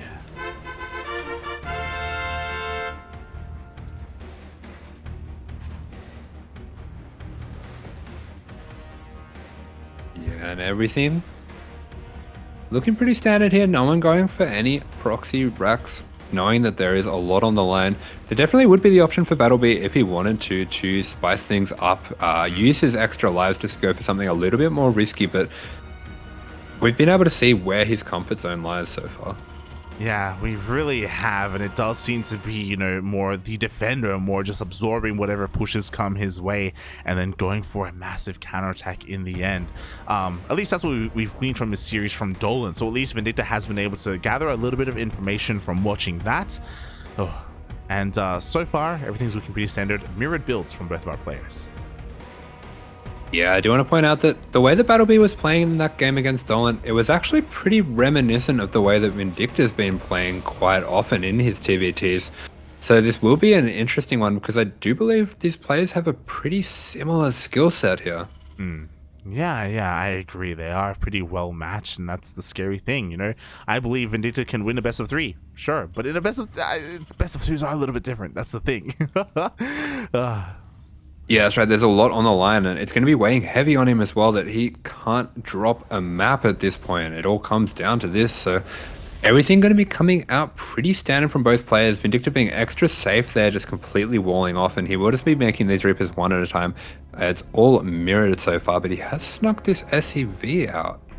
He has. Interesting. I have to wonder if he plans to maybe go for a bit of a proxy starport, as the SCV is going to be looking to go on in. Reaper is headed on in as well, or I guess maybe even just to win this Reaper battle. Yeah, it does look like instead he is going to be looking to snipe out this Reaper using the extra ping as well. He is going to get that extra shot. He's jumping right on top of this Reaper. He does have the advantage here, and that depot doesn't go up. He catches the Reaper. Oh, yeah, he does end up catching that Reaper. He will get out as a result. He will lose an SCV, but well worth it here for Vindicta. Yeah, and that's a nice little advantage here. As he sends that second Reaper across the map here, he will have a small window with his Hellion when that comes out as well to start to spiral things out of control here. And that Hellion is just finishing up now as well, so that will be sending straight across the map, and he has an opportunity here to put some damage on. He really does. That Hellion is on the way. BattleB back at home is going to be a little bit down when it comes to those units. Oh boy, and from here, I mean, thankfully, you know, we just see Vindicta taking another base soon. It's not like he's gonna like overcommit to this, but it's gonna be still all about that control. Yeah, and Vindicta, he's actually bringing an SCV with this, so I wonder, he must have been watching those last few games and realizing that BattleB, every game is going for this 3 Reaper Hellion mine. I think this SCV is designed to soak up the mine shot. Oh god, and here we go. The SCV will rock up. It does soak up that mine shot. Yeah, really nice preparation from Vindicta here. Does recognize that BattleB being a little bit predictable with his openings. Does unfortunately lose that Reaper here, but he is going to be able to snipe out that Reaper there of BattleB. Really nice job there with the grenade, and does have the extra Hellion there, so he's got a small window here until this Cyclone pops to get a few of these SCVs. Yeah, exactly. The boys are being forced off the line. More SCVs are falling left and right. Even if this army gets cleaned up, it is dealing so much damage. Yeah, nice little bit of damage. Actually, 8 SCVs going down, 9 SCVs, maybe even a 10th. Oh, that is very nice damage coming out from Vindicta there. And that one Reaper that he sniped here, this is starting to develop into quite a nice lead for him. Yeah, very methodical opener here from Vindicta, just picking apart BattleB for and abusing his tendencies here, abusing like his preferences in a way. And it just goes to show how much preparation Vindicta went into this game. Yeah, that's right. He did recognize that BattleB going for the same opener over and over again. That's something that you really can't always get away with. BattleB is going to be able to get this Reaper up into the main, get a little bit of extra scouting, be a little bit annoying here, maybe even catch this Banshee coming out. Oh god, exactly. The Banshee is on the way, but it looks like the Cyclone will be able to shut this down. Nice repair. The Reaper does not get a single SCV kill and will not scout the Banshee. Yeah, nice job getting that repair at the last minute there. We do have a little bit of a supply block coming in from Vindicta, only a very slight one here, but he still has a 7 SCV lead. Oh god, that is massive, especially in a mirror matchup, and that SCV lead could get even higher with this Banshee. Yeah, so he's sending this Banshee out. I do want to point out one thing. He is missing his 3rd CC at this point. BattleB going for quite an early one. His 3rd CC almost halfway done, and Vindicta only just throwing down his now. So he will have to get a little bit of damage here. Yeah, exactly. It's a great way for BattleB to come back into this game. We do see a scan. The scan does confirm the timing of that CC, so he's fully aware that it is about to finish up and how behind he is in comparison. Yeah, unfortunately, with this setup, with the tanks from BattleB, there is nothing available to Vindicta just yet, but it looks like he's going to use these Cyclones to put a bit of pressure on this 3rd CC, force the units of BattleB to commit over here, and then he'll be able to duck in with that Banshee when he's distracted. Yeah, exactly. He wants to lure these units out over towards the 3rd base location. We do see the reinforcements coming in for Vindicta as well. He has his own Raven with plenty of energy on it. He does have his own tank as well, being able to siege up, and we are just waiting for that moment.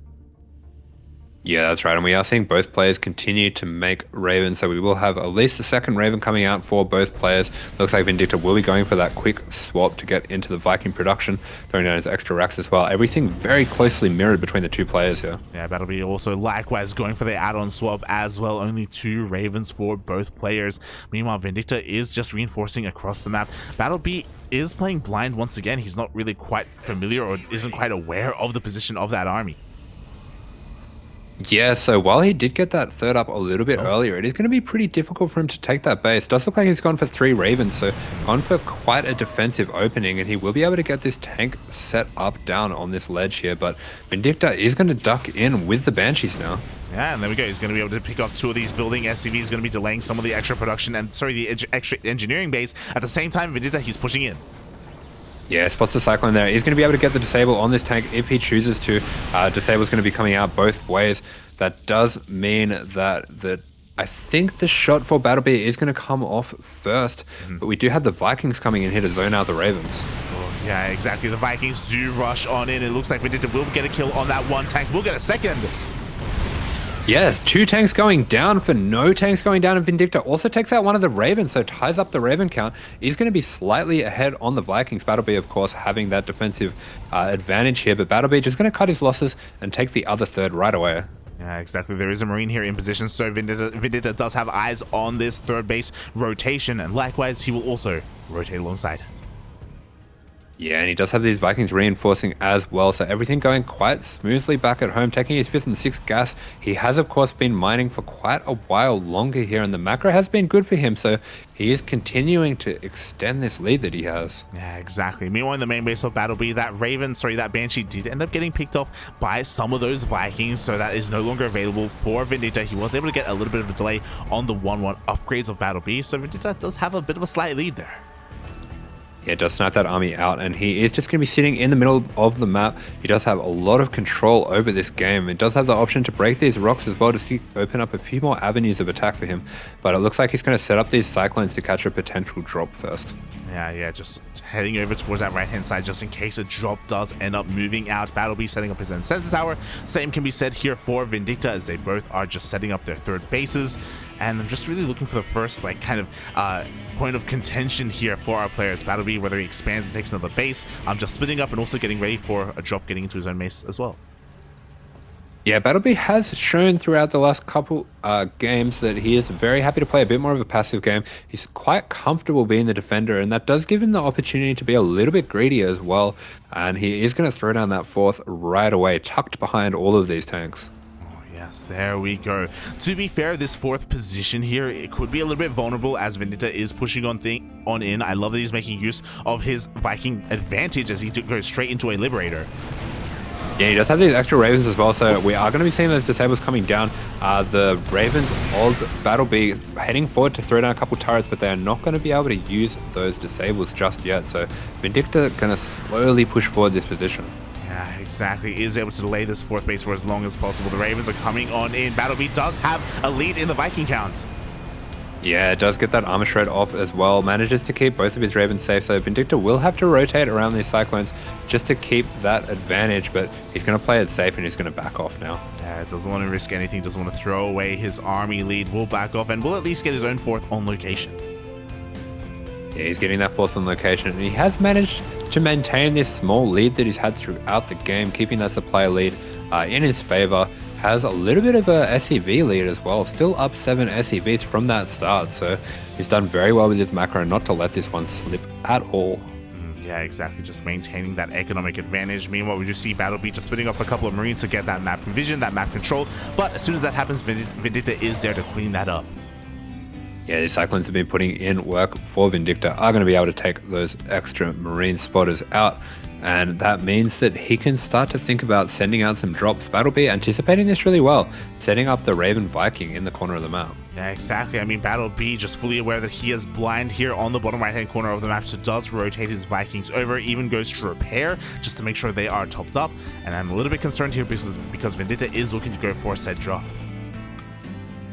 Yeah, that's right, and it will be a bit of a counterattack drop, and this is going to feed right into BattleB's hands because that's what he's setting up. He's going for a pretty non-committed attack here on the front, and this is really designed to catch out this to force out a move from Vindicta. Yeah, exactly. Vindicta actually a little bit deterred because of these Marines that were also looking to maybe hunt down one of these drops. The drops are just hugging the edge of the map. If they do, it's possible that maybe they can avoid the Vikings. We'll see. We'll see when they boost as the Marines step one forward and they do take out the center tower. Yeah, that's right. And this is a tremendous amount of Vikings that are here. So Vindicta, it's going to be really important that at the exact moment that he comes over here, he is watching, because if he does take a disable from those Ravens, that will be a lot of supply going down all at once. Yeah, exactly. If he does get disabled, he will not be able to boost away. Here we go. The main army of Vindicta is going to be looking to try and distract that of BattleB. Yeah, he's poking forward with the main army here. It's going to be really important the way that he sets this up, that he is paying attention, but he does drag these Vikings and Ravens out of position here. There we go. This posturing has paid off. Just feigning aggression here, Vindicta is. I mean, he is going to be able to take down these rocks, but at the same time, he scans and he sees the location of all those Vikings.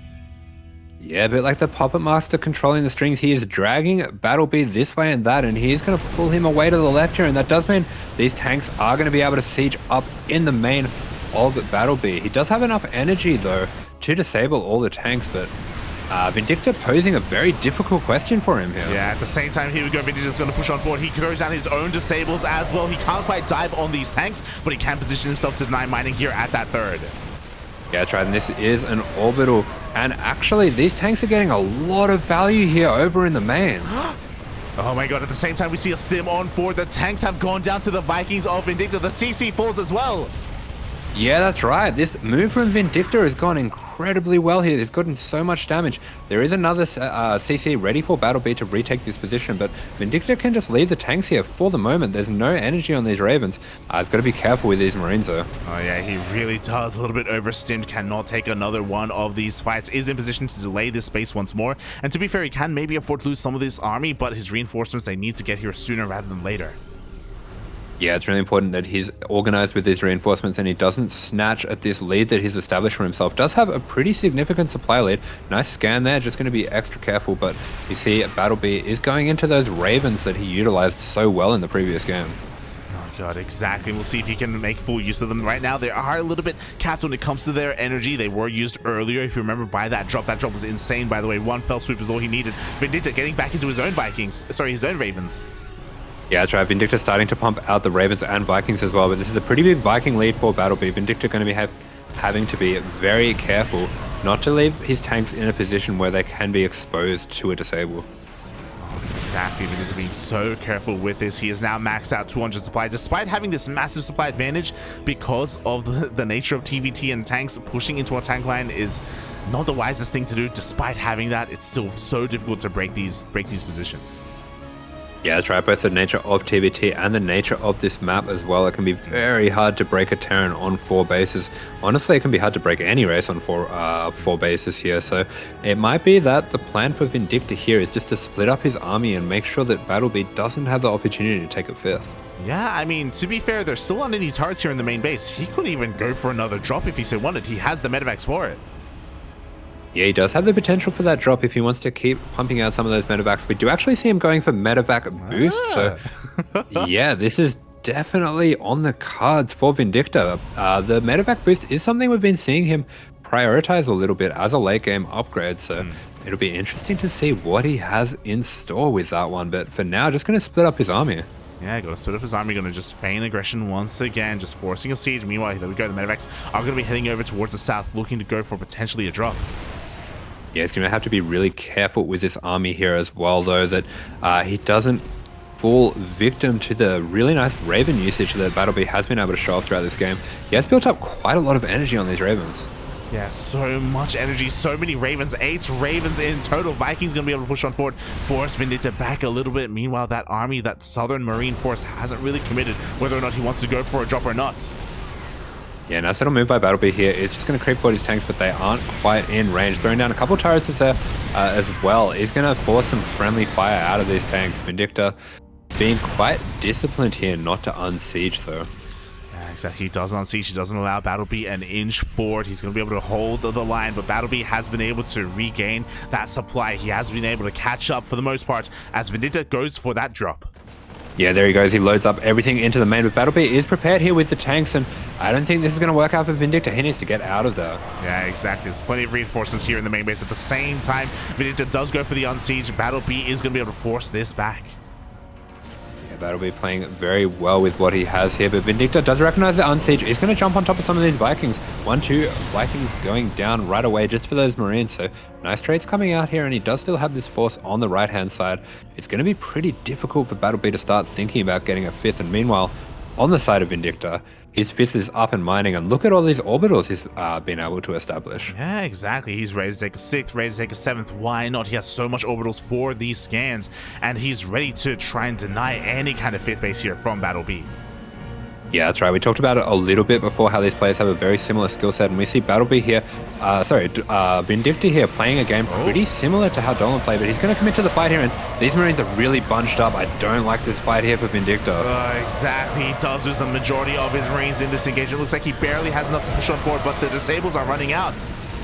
Yeah, the disables are running out on those tanks of BattleB. There is going to be a bit of a skirmish between these tanks. Unfortunately, the tanks of Vindicta losing out slightly here, but at the same time, he does have a serious bank here. BattleB has no bank at all, but he's going to lose these extra 2 tanks here. It's very unfortunate to have that tank count reset here. Yeah, exactly. Vindicta just coming out worse for wear after that battle.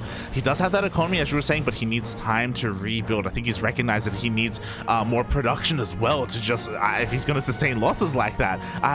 But again, BattleB doesn't have that economy, so Vindicta, he can be ready to push in again. Yeah, that's right. But at the same time, Vindicta is spending his bank now, so he's going to have to be a little bit more careful with this extra with the next push that he goes for. Throws down some nice scans here. He's going to recognize that BattleB a little bit out of position for the potential push through the center, and BattleB recognizing that as well is going to split his forces up. Exactly, he's going to split it up. Meanwhile, he does even have 1 tank in his main base just in case another drop does wander its way in. It's just really interesting how Vindicta has really prioritized medevac production throughout a lot of this. There's been some pros and cons. Because of it, BattleB has been able to get away with all of these Ravens. As BattleB's even refining his army even more just to make room for more Ravens. But yeah, it's kind of an interesting dynamic here from our 2 players. Yeah, BattleB going to kill off a few of those Ravens, but Vindicta going for a very big push into the main here, even bringing the Ravens a little bit mistimed here. Isn't able to get that disable on that first tank just yet, losing a few of those tanks here, and BattleB is going to be able to throw down a lot of turrets. This is a pretty awkward position for Vindicta here, and this really did not work out well for him. He's going to have to get out of there right away. Yeah, exactly. He doesn't find a way in whatsoever. Meanwhile, the main army of Vindicta is trying to find another way into these bases. Is going to angle his way through, but again, he's just, at every turn, there's a flock of Ravens. Yeah, BattleB's done such a good job here, but one thing that Vindicta is doing here is he is cutting off the bases of BattleB from each other. He's cutting this 4th off from the 5th, even having another drop up in the main, so the multitask of Vindicta is starting to become a factor here. Yeah, is it going to be enough though? Because here we go, BattleB is looking to try and break this position. He does get the disables off, he does get the siege, and he does reset the tank count. Yeah, BattleB has been very efficient throughout this game. Meanwhile, Vindicta going for a redrop here is going to be able to take out those tanks, but it's going to be at the cost of a lot of these Marines and medevacs. And BattleB trading well once again, but Vindicta has so much of the map here. Yeah, he has so much of the map. He can kind of afford these fights regardless. Can he keep the aggression up though? Is there ever going to be a moment where he's going to be able to reset this Raven count? I'm so surprised that BattleB hasn't gone for any repairs. As I say that, I think that's exactly what he's doing, but these Ravens are so bruised. Actually just going for a Maynard. Like, he does have those SCVs headed over. He's going to try to establish the space up in the top left, but he is really starting to spread himself thin. And meanwhile, on the side of Vindicta, we are seeing him start to go into Yamato. He is recognizing this is going to be a very late game. He is going to have to find a way to leverage his extra economy into a lead, and BattleB, he recognizes that he needs to make something happen right now. Yeah, exactly. Here we go. He's pushing across that for the first time. I think this entire game, a couple more disables going down again because of the mass Raven. These tanks of Vindicta, they do nothing. Yeah, that's right. But meanwhile, Vindicta, he is starting to set up a surround with the Marines. BattleB is wise to this. He's going to try to cut these Marines off, and he is making a bit of a rotation here, but this could be a good fight for Vindicta. He's got a pretty good concave here. Yeah, he does have the concave, he does have the siege up as well, but the Ravens, every single time they come in, they are able to cause those disables. Oh, to see a bit of a run by denying one of those bases, and oh, the Ravens of Vindicta, they're coming in. Yeah, he's going to be able to disable all of these tanks, and this is his time to dive in. He's going to jump right on top of these Marines, and this is a really nice concave for him. Is he going to have enough time to get on top of these tanks before the disables run out? Oh, it looks like he'll be able to get on top of some of those tanks. Not all of them, unfortunately, but a great trade nonetheless. Yeah, just like that, he pulls back, and he's done a really good job here trying to cut back on this tank count of BattleB. If we have a look at the units tab now, we do have 5 tanks still for BattleB, but he's cut back a lot on these Ravens as well. For the first time in the game, both players even on Ravens. Wow, we have evened up the Raven counts. We have more or less evened up the tank count as well. Vindicta still has the better economy, but Vindicta is actually unaware of the base in the top left. Yeah, that's right, and this base has been able to establish itself as a PF, so BattleB has been able to inch by inch bring himself back into this game. Really nice scan there from Vindicta. He is aware now of this base in the north, but BattleB putting on a lot of pressure here. Yeah, that he is just rebuilding that Raven count as well, looking to try and force his way in. Vindicta now completely switching from those Medivacs into Vikings. Yeah, so Vindicta is recognizing that he does have the opportunity now to go into Vikings and Ravens. He's going to start to set up an attack on the north here, trading out just a few of those Marines for this PF. He's going to be able to start sniping those SCVs as well, taking out so many of those immediately. And BattleB feeling the pressure. He's going to start to push forward. Yeah, he's looking to find a way in. Once again, the Ravens go off. They get a couple of disables, anti-armor missile on the entire army here of Vindicta. Same can be said though for a decent amount of those tanks. Yeah, nice coming out there on the Ravens, but BattleB finding a pretty aggressive position in here on Vindicta. He's going to be able to start to snipe off some of these tanks, and Vindicta really being pushed back here. This is a dangerous time for him now. Yeah, exactly. Vindicta losing so much in his high-tech units, his tanks, his Ravens completely reset. He has a force here towards the south that he's looking to try and maybe go for a flank on, or BattleB could just collapse on that army as well. Yeah, this is an intense moment here for BattleB. This really is his chance. He's going to have to make something happen here. And he dives forwards with the Marines, takes out one of the tanks right away. Vindicta, he is on the ropes. This tank here, it's really important that he brings this one back, and he is able to do that, fortunately. Yeah, barely able to bring it back in the end. But you know what, BattleB, he is not done. More disables, all the turrets thrown down. He breaks on through the siege line. Yeah, systematically breaking through these tanks one by one. Just take out all 3 of these tanks of Vindicta, and Vindicta, he's going to have to start to set up an attack here. He does have his BC heading across the map, and it looks like he's going to go for a little bit of a base trade, maybe cut off some of the reinforcements of BattleB first. Yeah, exactly. Does catch a couple of said reinforcements. BC does head towards one of the fresh bases of BattleB. Meanwhile, he is slowly inching his way forward into that main. Yeah, this game is getting so intense right now, and BattleB is able to re-establish mining in the top left, but he really doesn't have many SCVs. The supply is dropping.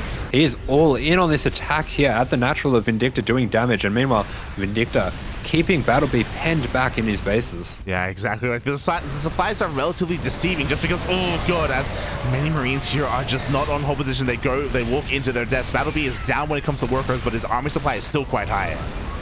A bit of an unfortunate miss rally there. That tank does manage to get, that battle cruiser. He's going to take out this tank. He's going to take out a lot of these Marines. This battle cruiser is getting so much value here. Yeah, the one Shad BC is the MVP here for Vindicta. He took down almost every single worker here at the 5th base. He takes down 2 of these tanks, finally a disable. Meanwhile, BattleB has unsieged and he has given up on trying to break the main. Yeah, this is a pretty desperate disable, and BattleB, meanwhile, he is just going to take whatever damage he can get here, going for a little bit of a base trade, trying to take out as many of these bases as he can, and set himself up nicely for the macro game that will ensue. But meanwhile, Vindicta here, he does still have quite a bank. He's going to pull these SCVs as well to help out the tanks here, and if Vindicta can trap this army in the middle of the map, he does see the opportunity. Does see the opportunity, but again, there are just so many tanks available for BattleB. Vindicta, he cannot collapse with this army until the BCs rock up. Yeah, and BattleB's going to call GG. Seeing those BCs, he realizes he can't get back into the game, and what an incredible game. Vindicta keeps our hopes alive. Oh my goodness. Can't take much more of this. For the chat, both Asher and I are so stressed, by the way. Yeah, I'm dying. Oh god, GG. I'm dying, mate. I still haven't had dinner, man. It's 3 a.m. Oh my god. GG, well played. Vindicta does take game number 1. Oh, and now we are hopping over to the land of Europe, and it is going to be BattleB's map pick. Yeah, BattleB's map pick here, and I've got to say, I am worried for Vindicta because he had a pretty nice lead throughout that game, but BattleB got to give him credit where it's due. He played that extremely well with the Vikings and Ravens. Textbook TBT, and you can see why that is the gold standard for how you play out your TBTs. It was working so well. But I will say as well, that is one of the best defensive maps in the pool. So if Vindicta can do it on that map, mate, he can do it on any map. Yes, he can do it on any map, but can he do it on ping? That is going to be the big question here, because in the land of Europe, Vindicta has let us know he is playing on 200 ping, which is quite a bit. It is quite substantial, and oh boy, it is going to make things a little bit difficult for him. Oh boy, but in MiGs, I believe, puppy, I believe. I believe in MiGs. Now, one thing I do want to put out there as a possibility as well. BattleB has shown time and time again throughout this series that he does play an extremely passive brand of TBT. He just sits back and he makes the most high quality army that he can. But there is a composition that does the same style better. If Vindicta chooses to play mech and BattleB plays the same way, Vindicta's going to have the higher quality army, and that could mean that BattleB has to go out of his comfort zone to deal with the mech. Oh, yeah, that's an interesting thought, and I kind of agree with that. We have seen Vindicta when playing on Europe. He has played mech in the past. He did so against DIMAGA, if you recall, and he may have to do it again here. Yeah, it's going to be interesting how that dynamic plays out, and I like the idea. I dig it, Asher. Yeah. All right, but meanwhile, in the chat, we do have everyone popping off now to the news of Vindicta getting the win, and he's going to need all your energy because he's got to do that potentially 2 more times.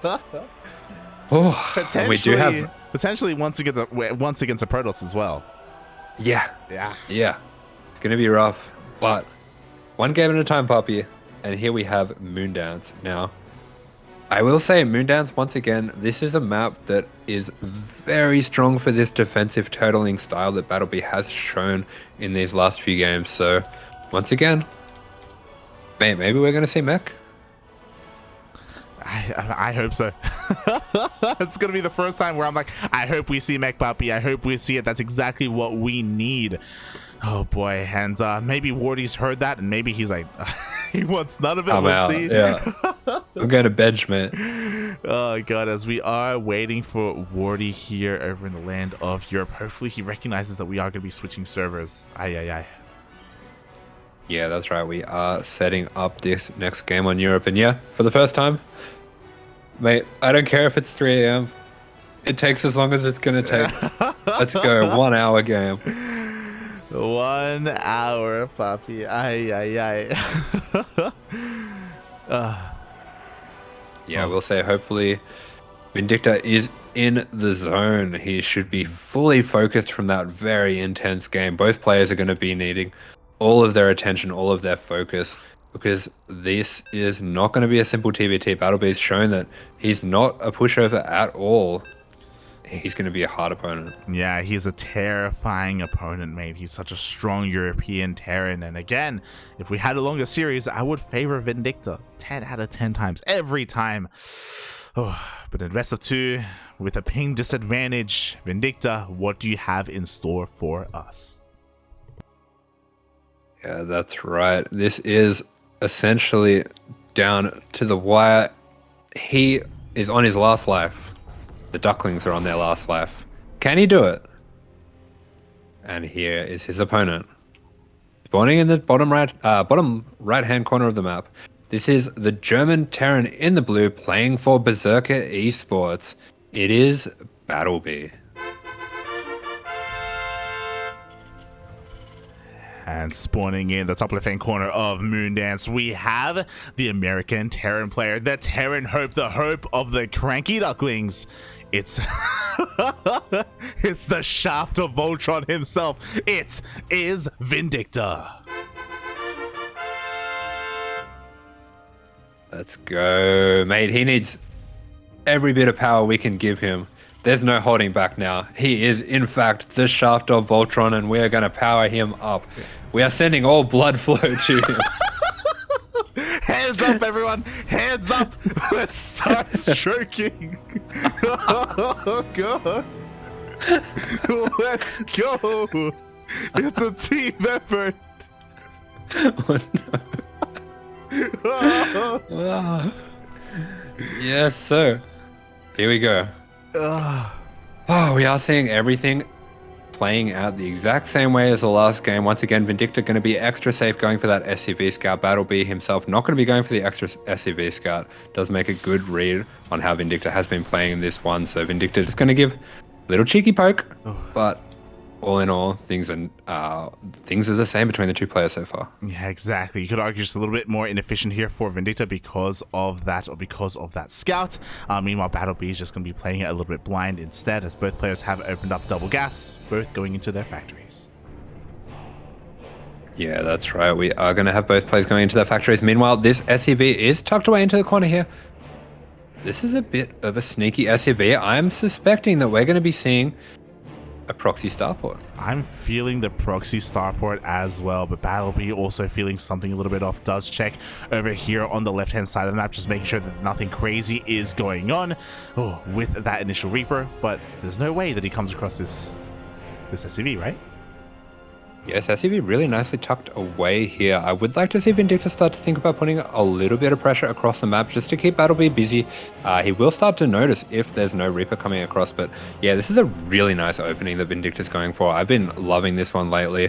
So the 5 Reaper 3 Hellion is a build that we've been seeing a little bit of lately. We've been seeing Vindicta go for it. We saw Coffee go for it quite a few times in his games against us. And this is just the next step to that. This is where you go for a very close medevac and you're going to ferry those Hellions into the main, especially against this mine build that BattleB has been going for, where he's set up at the natural. It's going to completely bypass the defenses. Yeah, I'm a little bit shocked that BattleB is stuck with this. I mean, props to BattleB, you know, you got one opener, go for it, right? But again, it is becoming a little bit samey, and it is something that Vindicta was able to abuse in game 1. Yeah, that's right. He has been a little bit predictable with the openings, has been playing the games pretty much the exact same way every time, and we are seeing Vindicta starting up that medevac, starting up that 4th and 5th Reaper, the 3rd Hellion as well, so he will be fully committing to this opening. But BattleB, at this point, he has to smell something's up. This is when the units would normally be arriving, and he does smell that something is a little bit awry. Yeah, something is wrong. Smells like a shaft, mate. It's coming. Let's go. The medevac is here. The Hellion's being loaded on in as well, going straight into said main base. And right now, BattleB is not quite in position. At least he is still here, back at home. Yeah, we're even bringing the SCV here, and the goal here is going to be jumping on top of this Cyclone. If we can get the 5 Reapers in here to jump on top of this Cyclone, it does unfortunately pop out in the back there, but nice pickup micro there from Vindicta. He's going to be able to save the Reaper. He is, of course, on ping here, so this is going to be pretty difficult, but that Cyclone does have its shot picked up by the SCV there. Yeah, it is a shot. Oh my god, meanwhile, at the same time, nice pickup micro once again here from Vindicta. Can he get the Cyclone? He does dive on top of it, but the repairs are going to be good enough. Yeah, really nice pickup there, though. He's going to be able to save that Reaper once again, but BattleB doing a good job just constantly repairing. And Vindicta, he's going to have to be careful with these units here. Does have another Hellion going down here, and with that Raven coming out with the turret, this is going to spell the end to this push, and the defense for BattleB was good. Yeah, it was good. It wasn't like Vindicta was all in by any means, but again, he was looking to deal a little bit more damage and maybe even snowball at the end of things. BattleB lost 2 SCVs, a Reaper, and a Marine. Yeah, that was a very solid defense by BattleB, and that does put Vindicta behind, but he's been able to show what he can do from behind. Even building an extra starport here, so very interesting. Are we going to be seeing that 2 starport style coming out from Vindicta? Interesting. I haven't seen him whip it out before, but it looks like he's going to adopt it here, as he even made a tech lab on that proxy starport for that Raven production. We have the add-on switch for the reactor as well, and yeah, this is going to be a very interesting transition. Yeah, so I think he is recognizing that with how little damage he was able to get there is a lot of pressure on him now to get something done. He does have to get some damage to find himself back in this game, and maybe seeing how the game of Dolan went, he said, you know, I saw some potential there. I reckon I can make something happen with that. It's definitely possible, and we'll see how he can do this, how that build can work out in the hands of Migs, of Vindicta. For the time being, the Viking count is getting a little bit higher and higher, and again, I do like this just because of how BattleB typically plays this out. Like, he typically doesn't really scout too often, so he has no idea what's coming his way once again. Yeah, that's right. And Vindicta did do a really good job as well. I want to say saving these Reapers at least. With that build, playing that build on ping, it is a bit of a risky choice, and being able to preserve a lot of these units is going to help him out. Does look like he's going to go for this push a little bit earlier than Dolan chose to. He's actually going to set up on the low ground here. Yeah, here we go. The tank is going to siege up. It is within range of some of this production. Reapers are going to get in as well, but oh god, we did have a Cyclone in position. Yeah, so Cyclone just going to get some shots, taking out one of those Reapers there, but Vindicta actually getting quite a lot of damage here on this Rax. This is, of course, the Rax that's making stim. He's going to take out one of these tanks as well, and nice disable. He's getting a decent amount of damage here, and this is starting to snowball. Wow, one tank goes down, a second tank goes down as well, does take control of the skies, even takes down some of these Vikings, and despite the double Raven opener, these Ravens cannot get close. Yeah, that's right. And Vindicta, he's used these Vikings. He's getting on top of this starport here. If he can camp out this starport as these Vikings are going to come out, this is going to make a big difference. And yeah, he's changed his target to the starport. If he can take out this starport when he has 3 starport production, man, what a lead he's going to have. Oh my god, we'll see if he can pull it off. Meanwhile, one more Viking does pop out just in time. The Marine is going to get taken out. Another disable on this tank, and now Vindicta has some options. It looks like he is going to go for that tank. Yeah, he's creeping for these units, and he's going to be able to start to get some damage on the tank. The tank is going to get one shot off, but he's going to be able to take out another one of these tanks, and I am feeling this for Vindicta now. Yeah, exactly. That Viking count is getting slowly higher and higher for BattleB. He has been able to slowly squeeze them out, but that starport once again is so close to falling. Ooh. And the starport goes down. So what you see is what you get. These are all the Vikings that BattleB is going to have. He has managed to build up quite a bit of energy on these Ravens, but Vindicta, he's got a Liberator, and he is starting to rotate around. BattleB hasn't quite picked up on this movement. I'm really liking how this is developing for Vindicta. Wow, BattleB late on the rotation. The tanks are already sieged up. Oh my god, the Ravens, both he snipes the Ravens. And GG is caught. Let's go. Let's go. Vindicta, just like that, on 200 ping, on BattleB's map pick. He takes him down 2-0. Mate, on 400 ping, he's done it on 500 ping. He has managed to do it on 600 ping. Incredible, he can do anything. Let's go. He can do anything just like that. Berserker eSports are forced to revive. Yeah, that's right. He's done an incredible job. I really like how he's mixed up this build that Dolan showed with the Viking Raven push. He recognized that things were getting pretty close with Dolan. He had all the tools. He just didn't quite have the right angle. And he managed to set up that position. He did such a good job just disabling those tanks that came forward, picking them off one by one, just taking the damage as it was presented to him, not jumping out anything. And once he got that Viking lead, once he forced that position, it spiraled out of control, and he managed to get the win. That was amazing. That was absolutely insane. And now we are going into our ace match. Oh my, in a way, because both players are revived, I believe they still get to play a best of 2. And if either one wins 2-0, it's over. If it's a 1-1, then it goes to the super ace match. Am I crazy? Is that how it works? I have no idea. I actually have no idea, but the important thing is we are now tied up. There is the potential. I do know sometimes there is a sudden death ace match. I don't know if that's where we're at now. I'm not sure, because did they have to... They did use their revive on BattleB, right? No. They're using their revive now. So basically both revived players are going to be playing, I should say. Yeah, okay, because he 2-0'd him. Yeah. Mm-hmm. Oh, all right. This is intense. We're going back over to Land of the Americas. We are... Where are we? Where are we, puppy?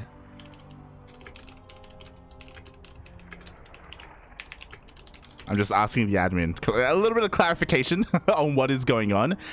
Oh god, and now it's on Berserker. Okay, they know who we have. We have Vindicta. That is our revived players. They can pick and choose. They can go for BattleB, they can go for ShaDoWn, they can go for DIMAGA, or they can field a fresh 4th player. Yeah, that's right. They do have a lot of options here, and they will know what they're up against as well.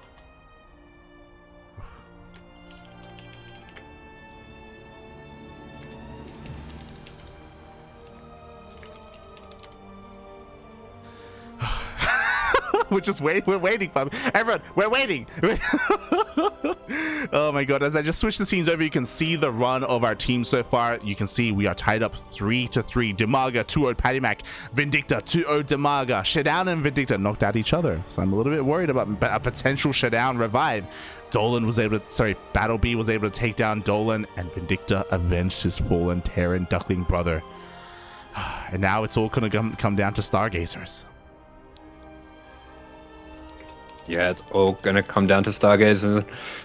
Oh, I'm scared because Stargazers, this is a pretty weird map to play on. There's a lot of strange things that can go down, and if they do pick a Protoss, which honestly I think they should on Stargazers, this is a very hard map to deal with Protoss on, and I know it's not really one that Vindicta would usually play on as much. Yeah, I agree. I do think that the smart choice, even though I think BattleB is a higher rounded, higher caliber player, arguably maybe has more MMR, I do think that ShaDoWn would be a smart pick against Vindicta.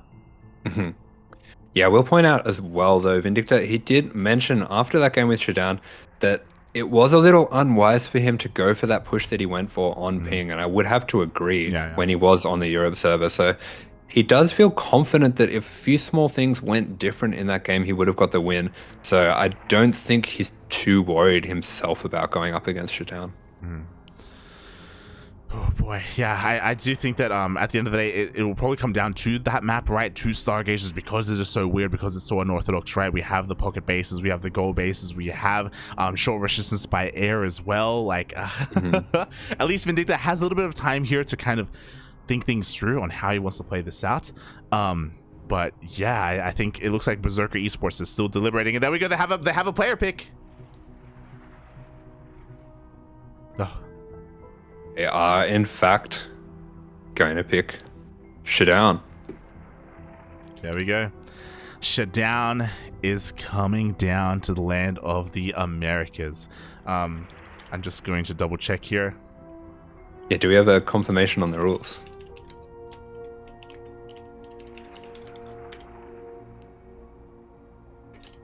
It does look like it's going to be a best of 2 from what I can tell. Yeah. Okay, there we go. We know. Ooh. Oh, boy. All right. Let's go. Oh, Vindicta is ready. Gogo's in the chat. He wants this going on. He is ready to play this one out. And so are we. I'm not gonna go to bed after this. I have to stay up. Oh boy. And yeah, this is.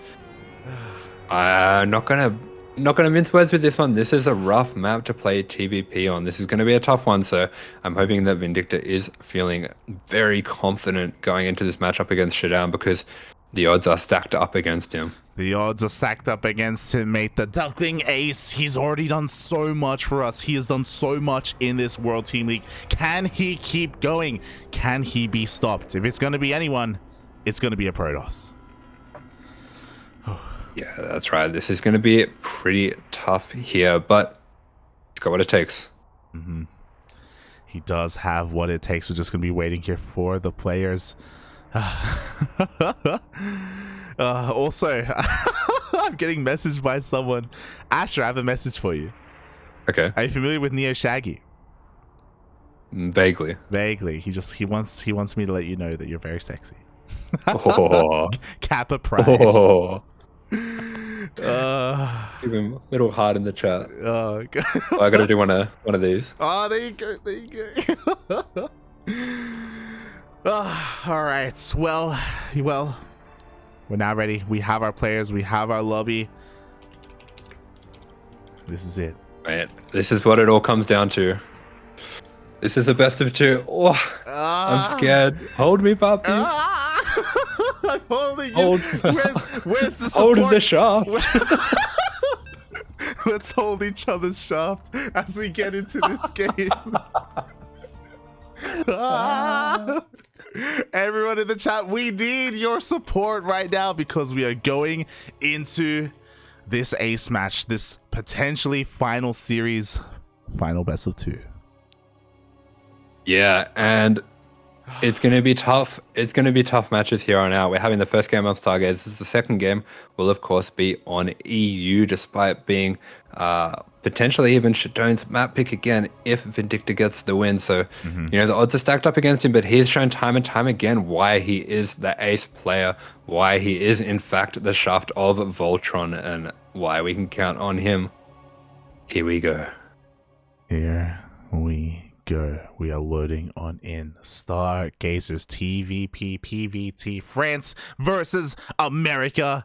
Hopefully someone hasn't lagged out because we are stuck in the loading screen. I'm still here, I think. Oh my god. Let's go, Poppy. Let's go. I see you thermal in the chat. Stargazers. Oh no. Yeah. I love it. More. It's okay. We believe. We believe. Poppy will believe. Oh my god. Here we go. We're loading on in and up. No one lagged out. Alrighty. So, here we are. Spawning in the top left-hand corner of the map. Give him your energy. Give him your Gigamix. Because he's going to need it. He's done so much work leading into this series, and it's all come down to this moment. It is the CranKy Ducklings, Vindicta. And spawning in the top right-hand corner of Stargazers, we have the French Protoss player himself representing Berserker eSports. It is ShaDoWn.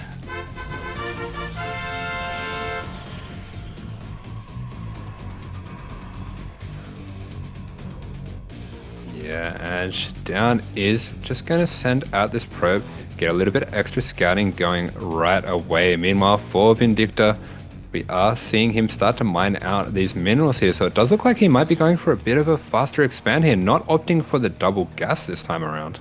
Oh, yeah, exactly. Going for a much more greedy opener here. Vindicta is setting himself up to take that pocket base. Again, going for a very different avenue or very different outlook here in this TVP, in this rematch. Yeah, that's right. So he is opting to change things up a little bit, and I do like it for this map as well. This map does have a little bit less aggressive potential. It is a bit more choky at the front as well. So I like that he is changing things up, and I'm sure he does have confidence going into this series based on the last couple games.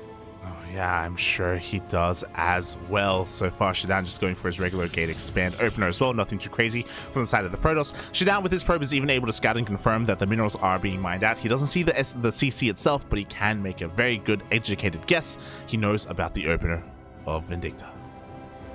Yeah, that's right. Meanwhile, this SCV just going to shoot away the probe. We are going to have this Reaper coming out for a little bit of extra scouting. And now our eyes are going to be on the side of ShaDoWn to see what tech is going to be going down. I do think it would be crazy not to go for Stargate on this map.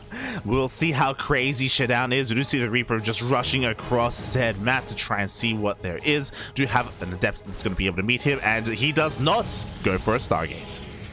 Alright, so he is going to be going for this Twilight Council here. So there are quite a few different options going in here. He could just be going for a standard 2-gate blink, but this map, there is a lot of space in between these bases. There's a huge amount of space in the main as well, so there is potential for some cheeky gateway all-ins as well.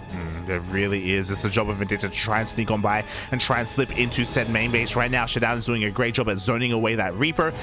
Great job at rotating with it as well, as Vindicta still can't get in. Yeah, he's just shooing away this Reaper, but the Reaper does manage to outposition this Adept a little bit. There's just going to be a little bit of a skirmish here, and meanwhile we do see Blink being started up on the side of ShaDoWn. Yeah, there we go. It is going to be that Blink opener here. Nothing too crazy, as ShaDoWn is even looking to set himself up here towards the southern side of the map as well. Reaper still trying to find its way in. There is a bit of a Reaper cliff, and if he does get up here, he will be close enough to scout that tech. Yeah, that's right. Meanwhile, we do have a third gate going down already, so Vindicta will be able to see the Chrono Boost going down on that Twilight Council. We'll just duck away at the right moment there as well, but we do have a Robo going down as well, so this is a very safe opener, but there is potential for aggression as well. Yeah, there is that potential. We're going to have plenty of gateways to work with here for ShaDoWn. Could even go into a Warp Prism from here as well. Meanwhile, on the other side, we have been focusing a lot on what ShaDoWn has been up to. Vindicta opened up with a 1-1-1 into Banshee. Yeah, a little bit of a stylistic choice going for the Cloak Banshee here, something a little different. Maybe trying to catch out the greedy opening coming out for ShaDoWn, because ShaDoWn, in fact, he did go straight into Blink well before his Robo, so that any observer is going to be quite delayed. Yeah, it will be delayed. There won't be any detection. Meanwhile, we even have a proxy pylon being set up here in the middle of the map. ShaDoWn going to be pushing out across the map. Again, he's not roll in. He is getting a third base behind this. He only has 3 gateways, but again, the pressure will be real. Yeah, that's right. The pressure is on. He is getting that extra gateway up. We do see here as well some of the potential of this map. He can just blink straight into the back here, and doesn't really look like Vindicta has much set up here in the way of defense. Yeah, he has a Widowmine, but that is it. The Marines have to rotate on over. Same can be said for that tank. Oh god, it looks like he will not get a Stalker. Yeah, so 2 SCVs going down without losing any Stalkers there. Vindicta just going to set out that Marine just to get a little bit of extra scouting. And Vindicta just going to be extra safe here, getting that bunker in the natural. Yeah, it doesn't want to let that get too far out of control. Meanwhile, I believe the first Banshee is already out here, actually hiding towards the south here for Vindicta as ShaDoWn blinks into the main. Yeah, he's going to blink into the main. He's going to start to take out some of these SCVs. 4 SCVs already going down. Pretty nice damage considering the fast third.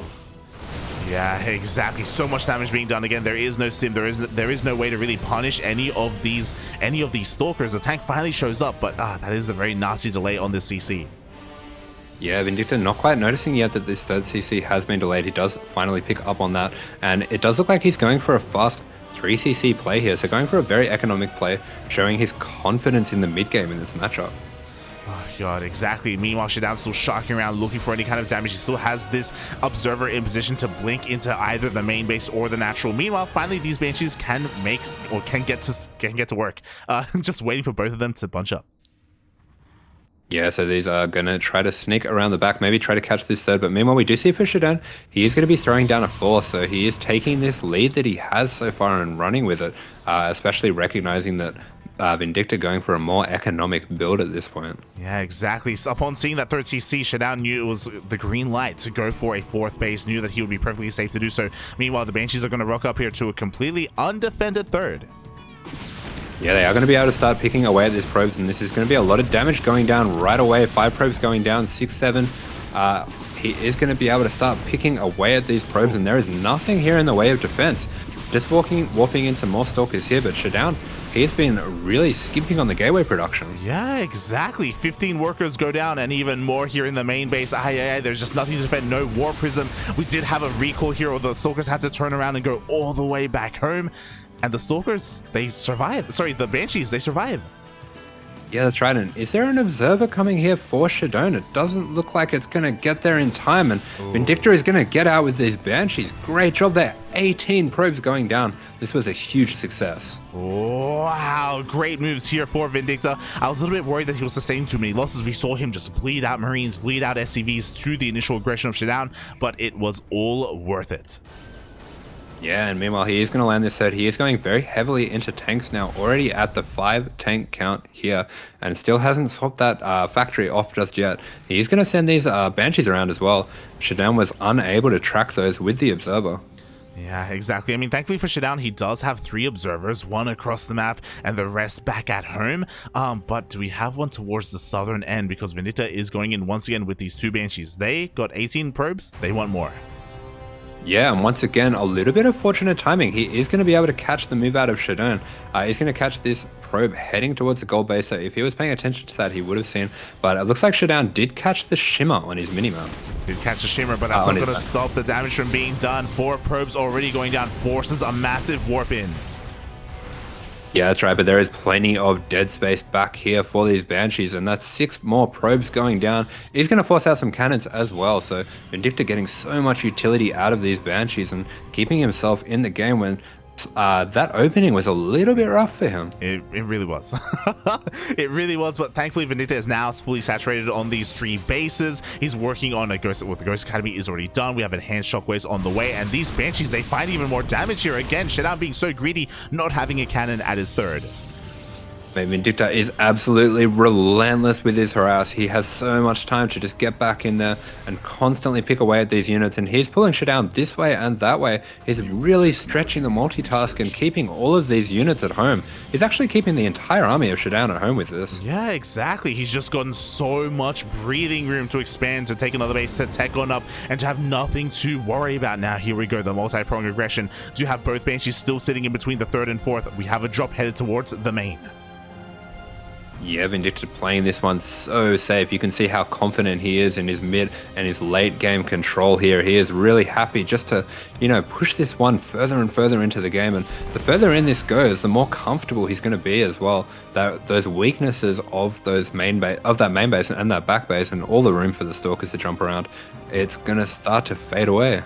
It is, but at the same time, ShaDoWn is relentless when it comes to expanding. He took a 4th base incredibly quickly because he saw that he could, and likewise, he's also taking that gold. The 5th is on the way.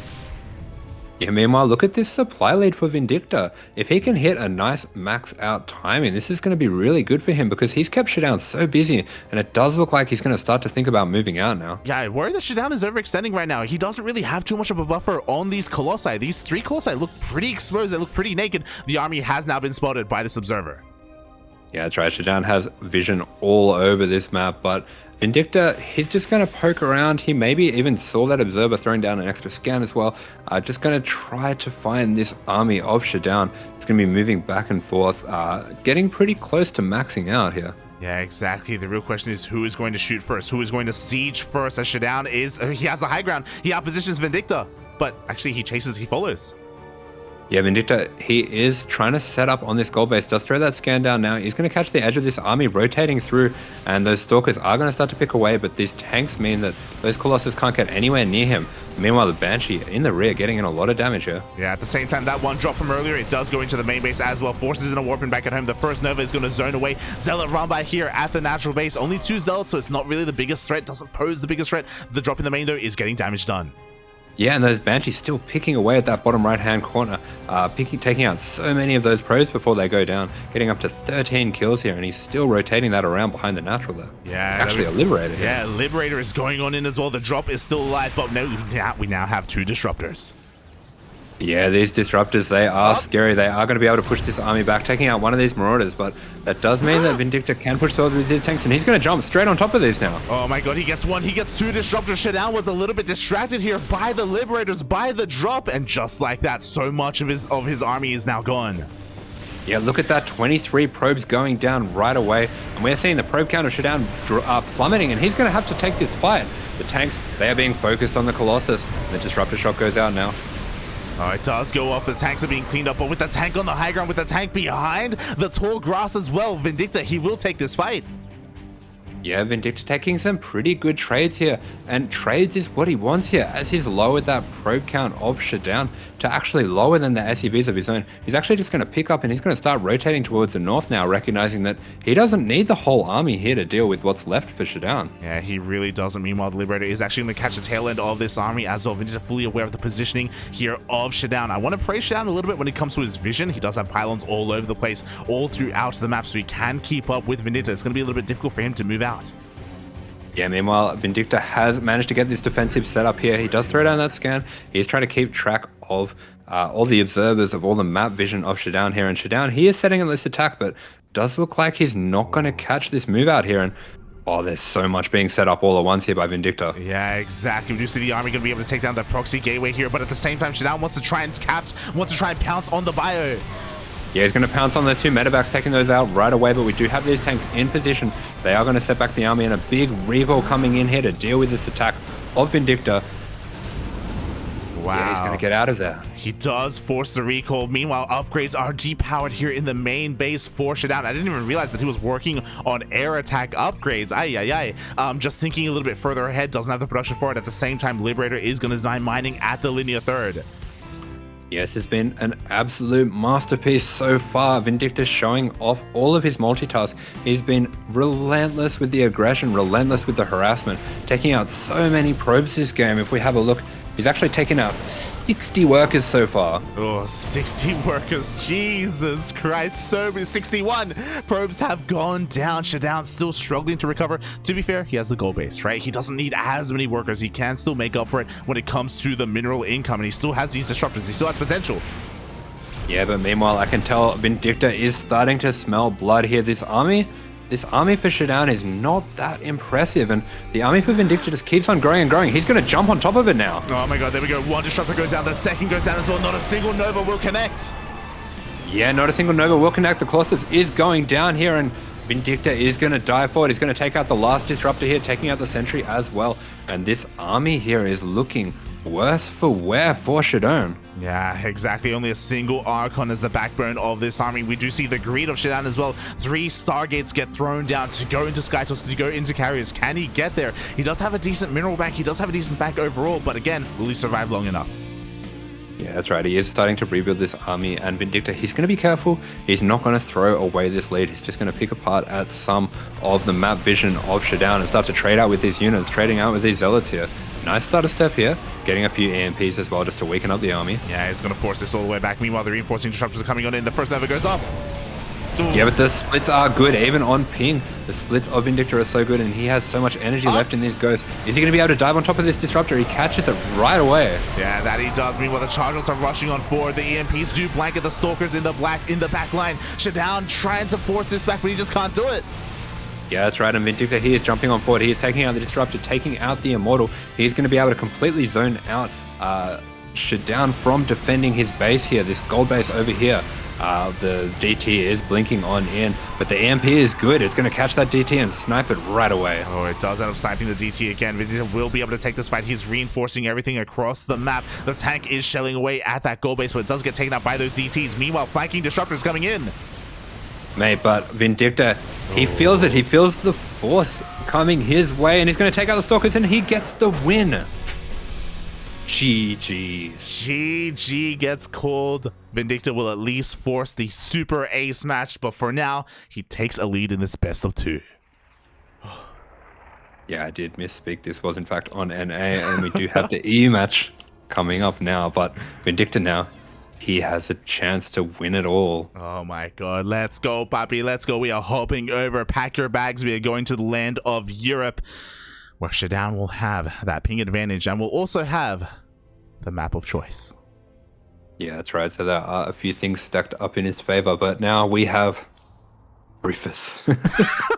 Rufus He's come to support. It's 4 a.m., Papi. What's going on? Like, go to bed. Why you freak. Why are you yelling? Oh my goodness. I was about to say earlier, where is the support cat? Where is Rufus? We need him, Papi. We need him. But here we go. Now, Vindicta, if we do choose to field him, if he does fall, he actually has 2 shots to take this all down. And man, Vindicta, he has come in clutch time and time again. Will he be able to do it one last time and punch our ticket into Code S? Oh god, we shall see. We are so close. Vindicta is so close. The Ducklings are so close. Can we arrive? Can we make it? Oh boy, we're gonna find out, mate. Again, I'm still dreading this TVP, but to be fair, at least Vindicta, he's aware of his weaknesses and his strengths, playing on ping, so he is going to adapt his style accordingly, unlike last time. Yeah, absolutely. He will be able to adjust accordingly, and man, I have to praise him again for that last game, because that was an absolute masterpiece of multitask. The way that he had the Banshees going, he had the Liberator coming around to set up, he had the drop in the north, he had the attack being constantly microed in the south.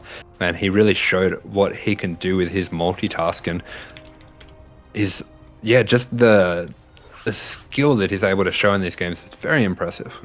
Very impressive indeed, and I'm ready to get impressed even further, because here we go. We're on the land of Europe. The map has been chosen. It's going to be Cosmic Sapphire.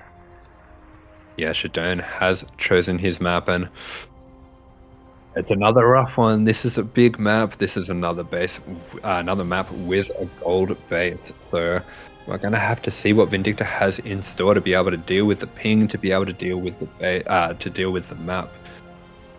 Oh boy.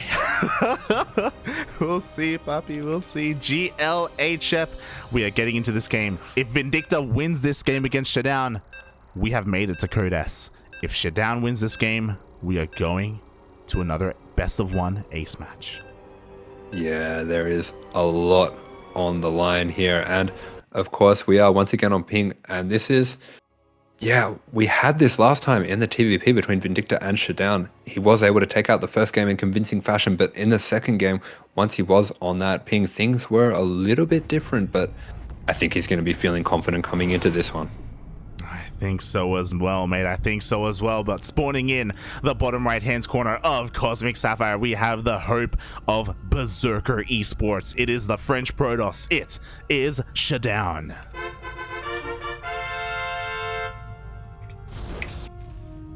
And here he is in the top left-hand corner of the map. He has been an absolute workhorse. He has done so much, and he has one last task. It is to take down this map.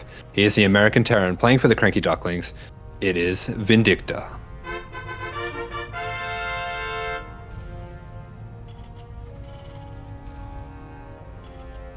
Oh boy. I was holding my breath, Papi. Here we go. We're getting into game number 2. I have no idea what the plan is here for Vindicta. ShaDoWn, will he ever do any shenanigans either? Both players have their pressure on them. Both players have their teams behind them. Boy. Yeah, I have to say as well, it's been very interesting throughout this series. We saw earlier on in the bracket in the team league, both a lot of teams going for some very cheeky builds, trying to get some quick wins in this best of 2 series to take out the lives, since you only need to win one game to take out one of the lives of the other players. But we've seen throughout this series, with so much on the line, all these players have been playing very safe builds, playing very safe macro games, and it really shows how much it means to them here.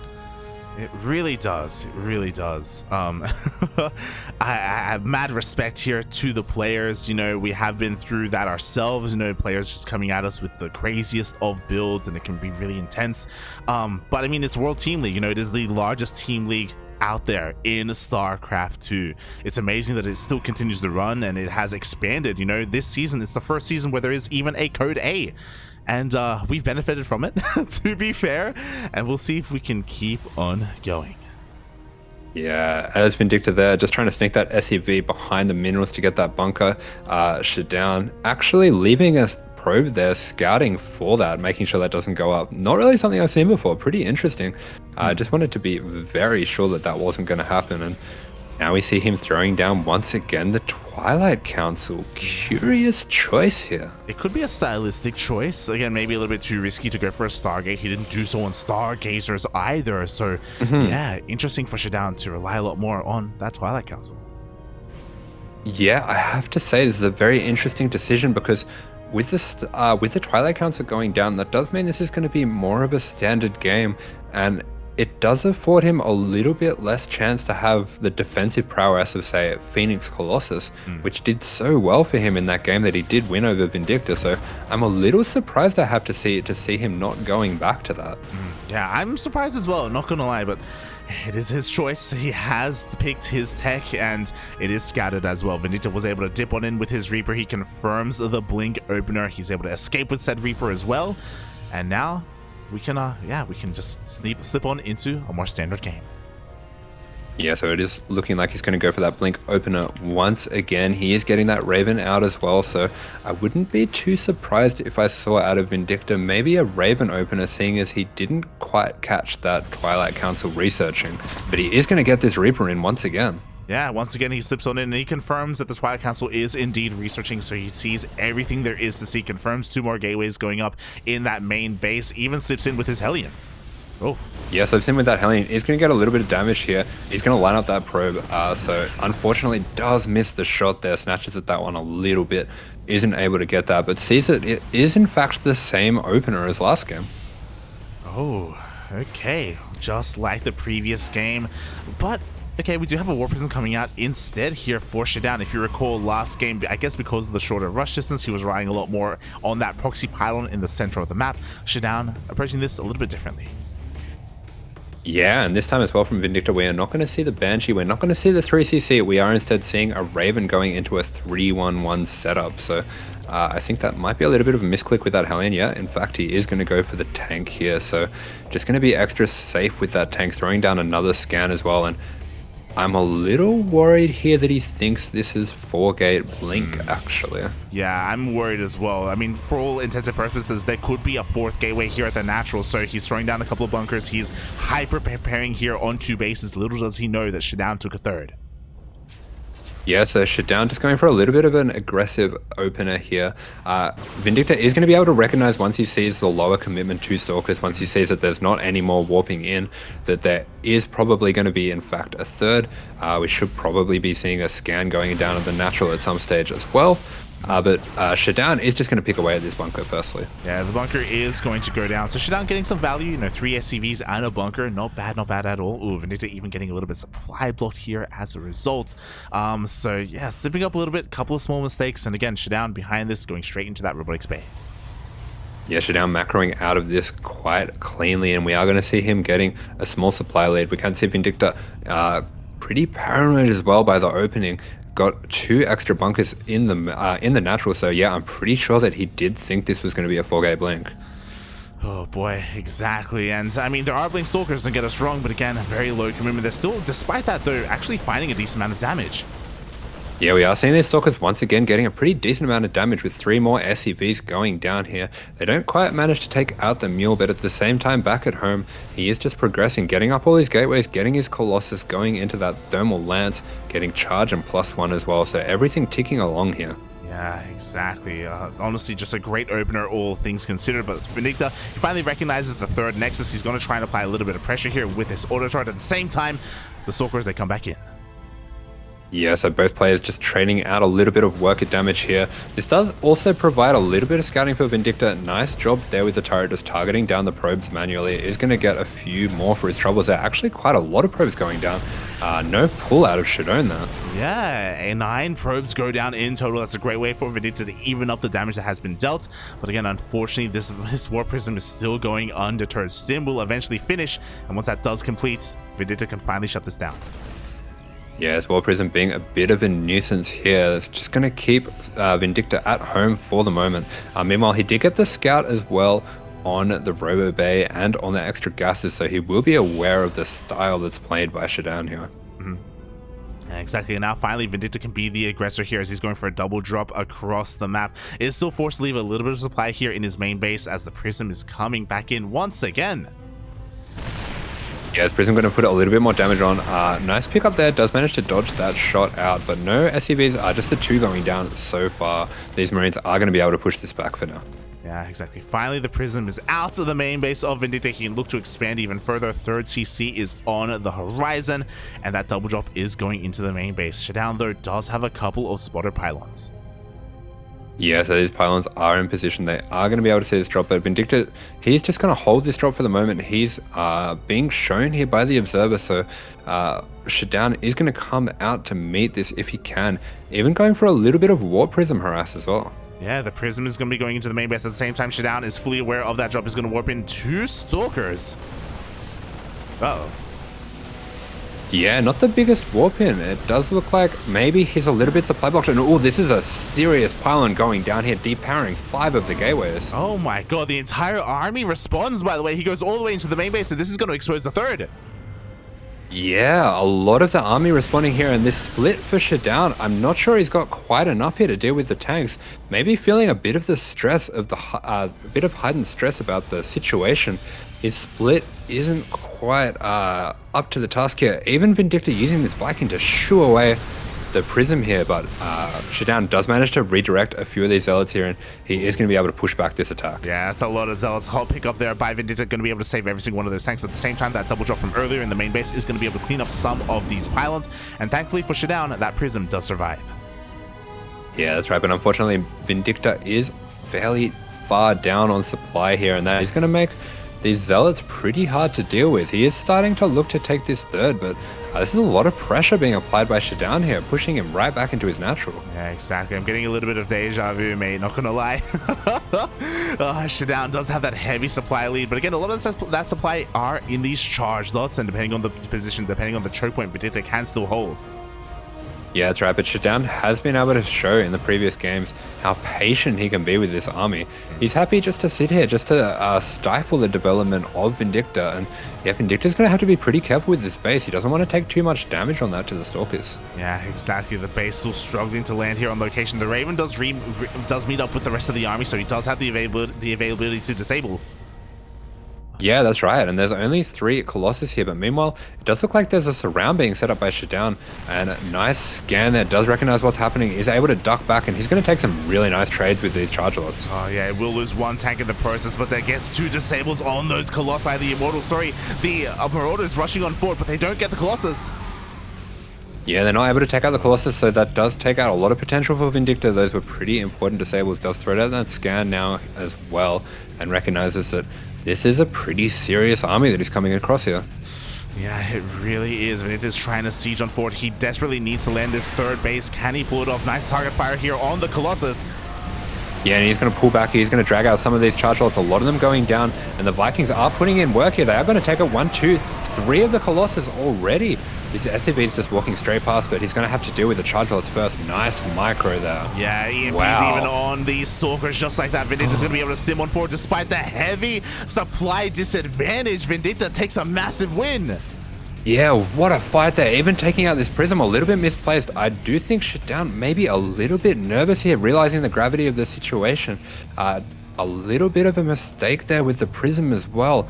But meanwhile, he is managing to get up his 5th base, so it is not over by any means for Vindicta. Yeah, again, the economy for ShaDoWn is looking absolutely insane. Vindicta, he recognizes that with the scan, and now the pressure is on Vindicta to push out across them. He just took a massive win. He just reset both the Colossus and the Disruptor count. There's only 1 Disruptor remaining. Yeah, nice scan there, but he's going to have to be very careful here that Disruptor doesn't manage to get any damage on any of the army of Vindicta, so he is going to be able to move up here and re-siege. Might even be able to take out this Disruptor a little bit out of position here. Nice EMPs there. Just going to have to kite back these Zealots here. Yeah, exactly. Chargers are going to be able to get on top of these tanks. 1 tank is going to go down. The Disruptor does end up falling, and with this bio, he can push on forward. He can get on top of these Stalkers. Yeah, that's right. It's just going to have to watch out for this Disruptor. A little bit indecisive there, but does manage to get the split off despite the ping. He is going to take out this Disruptor. Looks like he might not have the concussive shells researched just yet. And this is where the economy of ShaDoWn is going to come in. He is going to be able to outproduce Vindicta a little bit, but Vindicta has been taking such good trades thus far. Yeah, he has, but you know what? Here is the overcharge. Vindicta has to respect it. He has to back off in the end. And meanwhile, we do see another Nova going off. It doesn't connect.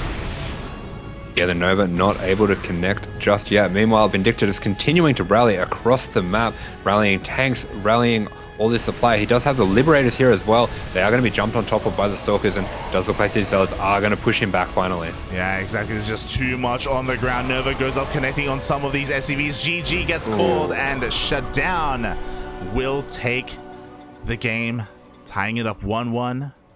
We have a super ace match. Yeah, this is coming down to the line. We are going to have the super ace match. Despite that fantastic fight that Vindicta took, he did realize that 3 base versus 5 base, it was on him to get the damage done there, and he just wasn't able to do it. Oh, GG, well played. I mean, oh god, unfortunately Vindicta just misreading the situation, assuming that ShaDoWn was going to be on those 4 gates, was going to be more aggressive, just allowed ShaDoWn's economy to get just so out of control. Even though Vindicta took an amazing fight, it just wasn't enough anyway. Ugh.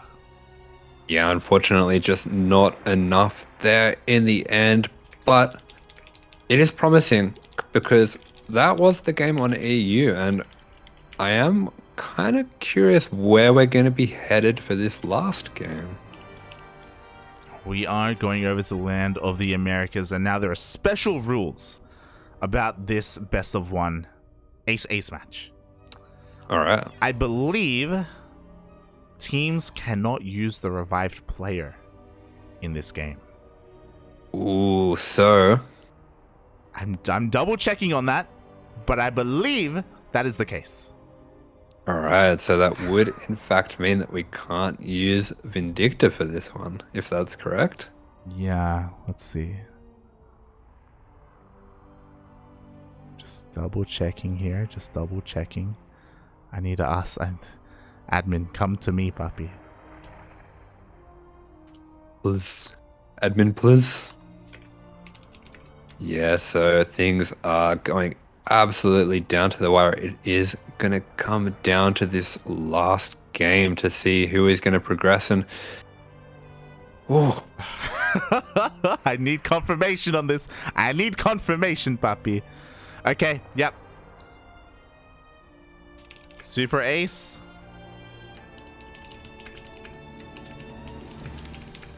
man, I'm worried about this one because Yeah. it does mean that they can once again field BattleB. Mm-hmm. They can. They can.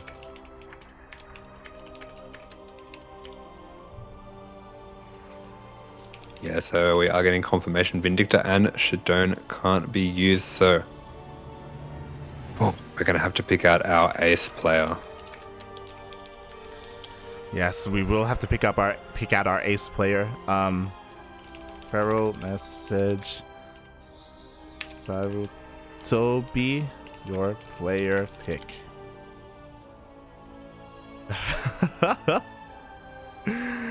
Oh god, here we go. So we cannot use Vindicta.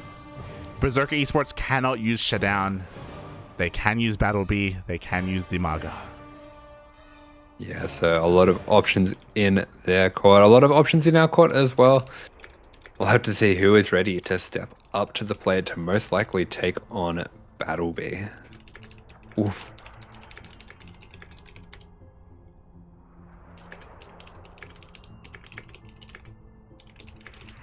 Exactly. It's probably going to be BattleB.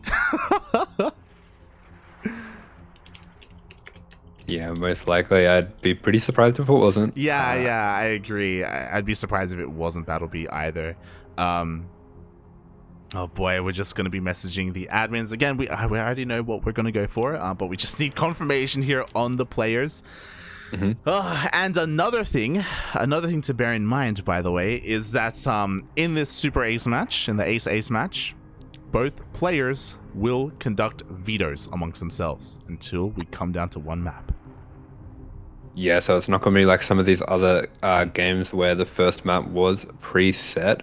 This is going to be a full veto process to make sure that things are as fair as possible, because, of course, this is what it all comes down to.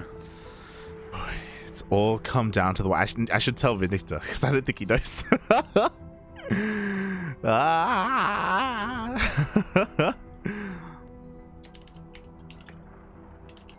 It does look like he's logged out. I think he knows. Yeah. Yeah, so it's gonna be a tough one.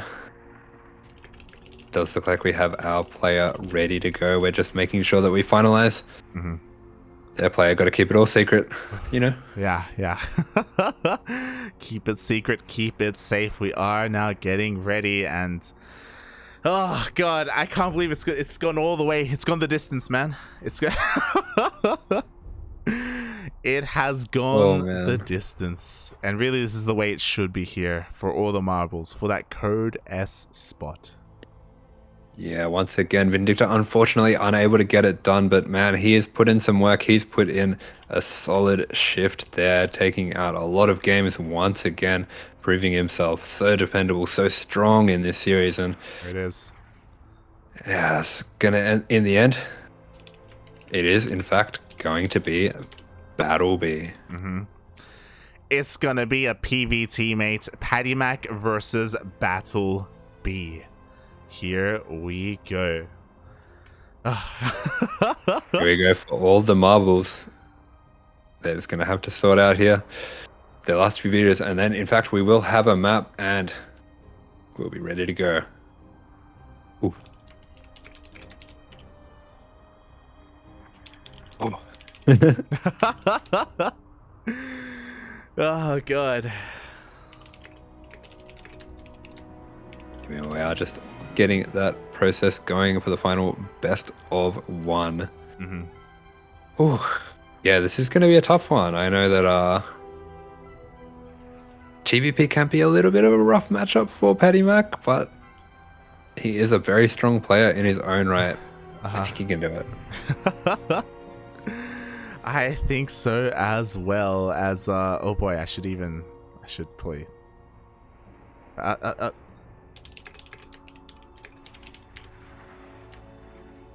As I just let the players know about the veto process, it is going to be A, B, B, A, A, B, B.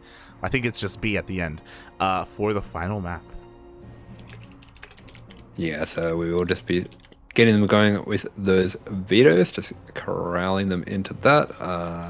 Yeah, looks like he's just getting ready there. Oh boy. Yeah, and I'm a little bit concerned because I think I'm confident in saying that PattyMac's PVT is his weakest matchup. He can make wonders happen. We saw his PVZ earlier against DIMAGA. We saw how solid it was. We saw how solid his PvP was earlier in the W Team League as well against Maples, kind of just rocking all over him. And even Nina, even taking down Nina, if you remember. Now he's up against a Terran. Yeah, that's right. And we will start to get those vetoes going. And yeah, having a look at his win rates, it's not too bad. It's not too bad. Yeah. Well, still very strong. Yeah. I believe. I have to cope you. I believe, Poppy. I believe. Oh god. Alright, so the vetoes are coming on in. PattyMac getting rid of Stargazers, BattleB getting rid of Cosmic and Moondance. Oh. Interesting. We have seen Moondance quite a few times. Has been a little bit of a favored map for PattyMac, so he's not going to be able to get that comfort map for himself. But yeah, this is all going to come down to the one map. So of course, hopefully we're going to be getting the most balanced map. There is one map that I still see hanging around in there. Is it possible that we're going to be seeing the end of this on Inside and Out? Yeah. Oh boy, yes, it is looking like PattyMac gets rid of Tropical Sacrifice, and he has one more to get rid of. Either Data Sea, Waterfall, or... oh, it's going to be Waterfall. Yeah, and with Data Sea being the last veto there, it does look like things are going to come down to Inside and Out on the NA server. Let's go. I mean, it is BattleB's option. You know, he was able to take back that veto, and there we go. Inside, puppy. Inside and Out is going to be the map after all. Here we go. Best of one, Fog. It's good to see PattyMac in good spirits. He's like, let's go, Poppy. Let's go have drinks after, regardless of what happens. Oh my god. Yeah, meanwhile, we are getting this one started up here, getting all the casters in here. We are all ready to go. So, man, this has been a slog. This has been a marathon of a series. I think we're coming up on 4 hours here. Oh my god. I know, right? One series, one best of 7.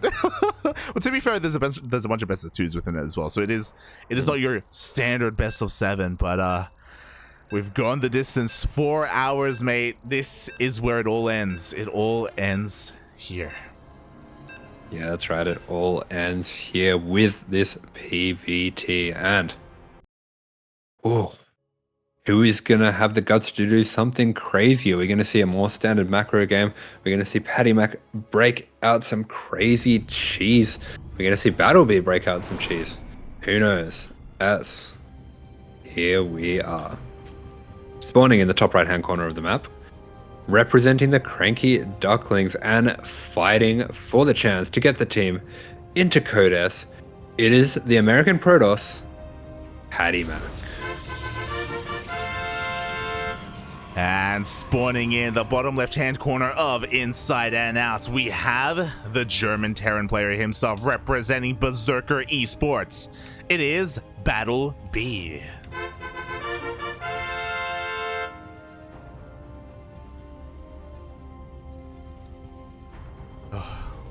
Oh Yeah. boy.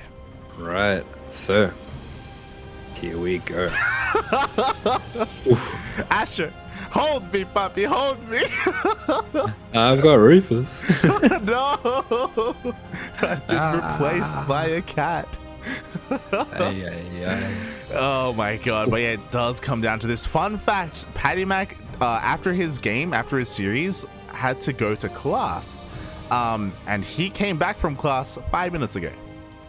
Okay. Yeah. All right. Yeah, I was actually messaging him as we were getting into Cosmic, like, yo, don't come back home, please.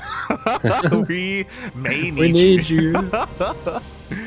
Yeah, that's right. Meanwhile, he does get the full scout off here. He's going to scout out the double gas opener of BattleB. So BattleB, similar to what we saw Vindicta doing in some of these other series previously, is going to be going for a bit more of an aggressive, a bit of a safer opening as well. So we'll have that faster mine drop. We'll have the potential for a faster Raven as well if he chooses to go down that route.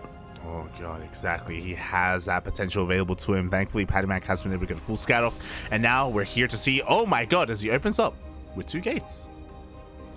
Yeah, PattyMac going for a very aggressive opener here with the 2 gates, and he is going to immediately chrono out an adept. So, yeah, something a little bit different here. Definitely looking to mix things up. Oh boy, here we go. We are headed out here with a couple of adepts. So a very aggressive opener, very aggressive indeed, but across the map, BattleB is rushing out with that Reaper. Yeah, that's right. PattyMac got a few tricks up his sleeve. Going to get that first adept out. It's going to be very important for him to use this adept just to zone out this Reaper. If he can delay the scouting as long as possible, maybe even take out this Reaper, that's going to be vital for him. But so far, it's looking like for all the BattleB knows, this is just a standard opener. Yeah, everything is looking normal. Everything is looking standard. He slips into the main base. We have 2 more adepts on the way. The first one is about to rock up across the map. Yeah, immediately recognizing the situation, BattleB bringing that Reaper straight away back home. He's going to start to get some shots off on this adept, but only shield so far. He even manages to save that SEV, but now there are 2 adepts here, and oof, this CC is going to be significantly delayed. Yeah, it is going to be delayed. Oh my god, we do see the Hellion even being targeted down at the end as well. A Widowmine is going to be coming out, but how good is that shot going to be? Oh. Yeah, the Widowmine not being able to get the shot off is going to take down the Reaper as well. Is even going to be able to take down this SEV, being very careful not to get too close to this mine, but this is quite a delay he's putting on this CC, even getting a little bit of extra damage on it here. He is setting up the mine trick as well with this adept. If he can get the timing just right, he is going to be able to dodge this here. Beautiful dodge there. Oh, we got the mine trick, Bobby. The wall is not a wall. The adepts are shading on into the main base. The mine dead supply right now. So far, just camping the production, not overextending, not going in towards that mineral line. Yeah, he's going to be able to get on top of this. He's going to be able to start getting this SEV damage on. He is also going to be able to take out this mine. One adept getting very low. He's going to go down now. A little bit of a miscontrol on that adept. It is going to finish maybe on purpose over here, trying to get into this SEV line. Takes out the Reaper, but isn't able to take out any more SEVs. And this Cyclone is about to come out here. Yeah. With the help of this Cyclone, that should be the end of this aggression, but he did force a cancel on that natural base, so PattyMac was able to at least accomplish that back at home. We see a transition, more gates being thrown down, 4 in total, and blink. Yeah, that's right, going for a very aggressive opener here, even going to throw down 5 gateways.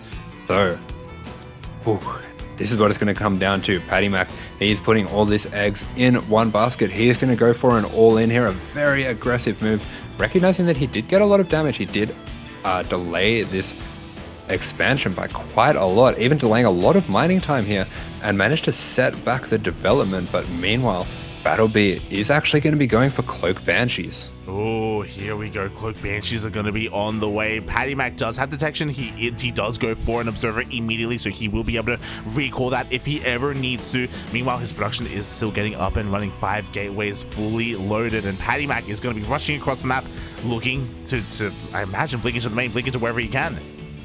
Yeah, that's right. And looking on the side of BattleB, he doesn't have any bunkers up. He doesn't have any tanks yet. Just this first tank still coming out now. Oh, and if this Rax is looking to... yeah, it doesn't look like this Rax is going to swap the tank. He is going to be extra safe. And it is going to swap. Okay. Ooh. We've only got 1 tank here, and it does look like...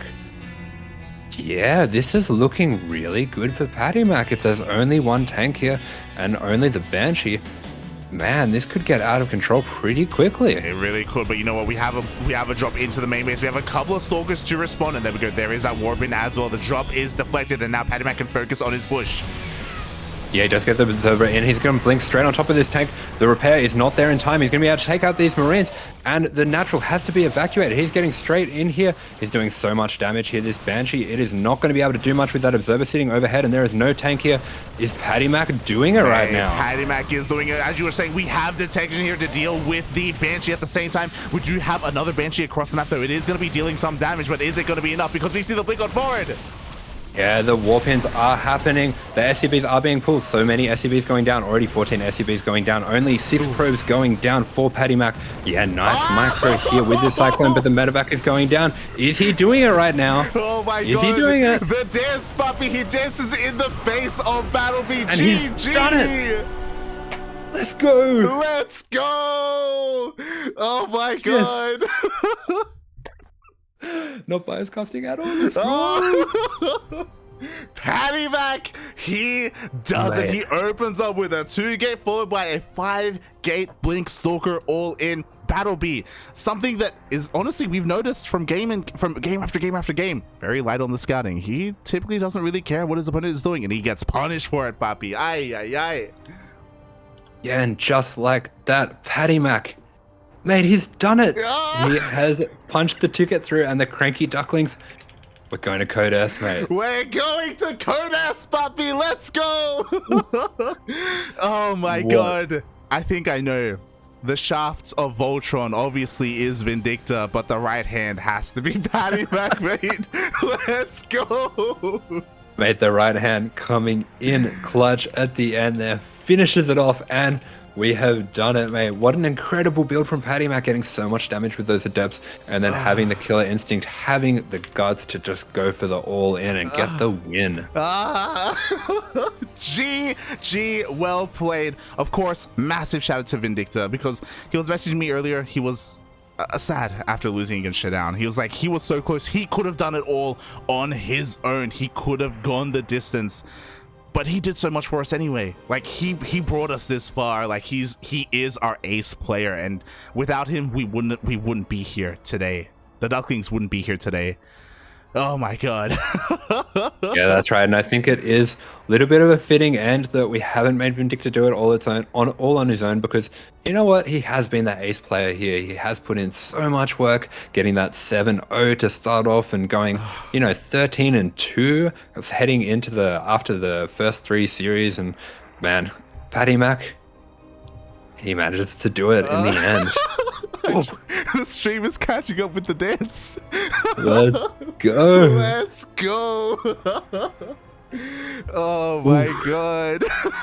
GG, Poppy. GG. I just got confirmation from the lovely admin. He just messaged me. Congratulations. You are now part of Code S.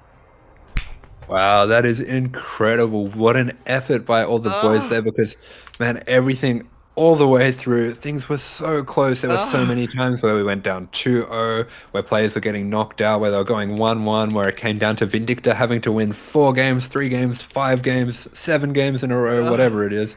But he has done it. PattyMac has done it. The CranKy Ducklings have done it. Wow. Oh my god. Oh god, as I switch over to our lovely scene here, you can see the road to victory again. Vindicta with another hard carry today, put so many W's on the board, put so many wins. I still believe that, again, PattyMac was a little bit unlucky in game number 1 against DIMAGA. A lot of that maybe because, he was like, I didn't get a lot of sleep, I was a little bit tired, like, god, I was a little bit out of the zone. But he comes in at the very end. He's Gandalf. Look to the east. Did you see what? You see what Steven Mold said in the chat? Vindicta is the shaft, but PattyMac is the tip. We got PattyMac in the chat as well with the quack quack baby. Oh god. GG, well played. Vamonos, papi. We are now a Code S team. We are now a top team in the world. Off of, a very kind of a sleeper team, apparently, according to some TL writers. Oh yeah, shout out that TL writer, the TL writer who said, he was like, Vindicta, he got 4-0'd by Max. He was like, these guys, I don't know if they're going to be able to do it, but Vindicta, man, he must have taken that to heart because he's absolutely popped off this series. Even today, having a look at that, he's taken down 6 games to get us this 7 wins that we needed. We've done it. We have done it, mate. Vindicta on 500 ping, on 600 ping. On a suboptimal setup, he was able to pull this off as well. And for those who are wondering, there was a Team Liquid power rankings for all the teams in the qualifiers, and we were placed 9th. Which isn't a bad placement. To be fair, it's not a bad placement. No, other teams were placed ahead of us. Berserker eSports were placed ahead of us. Platinum Heroes were placed ahead of us. Various on-site gaming.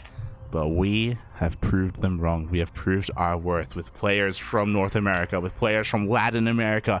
Eric was waiting as well, just in case we needed him. Eric, who has also put points on the board here in World Team League. Dolan, PattyMac, Vindicta, StarCraft. He's here in spirit. He would have been here as well. What a raid, man. What a raid. Mate, incredible stuff. 9th place, mate, top 4, and we're not done yet. Yeah. We can keep going. We're not done yet. We can actually keep going. Top 4 is nice, and Code S is nice as well. But we want our revenge. We want to go up against Invictus Gaming again. We want our shot at SSLT, the other Chinese team. We can do it. Yeah, that's right. Waiting for us in the lower bracket round 3.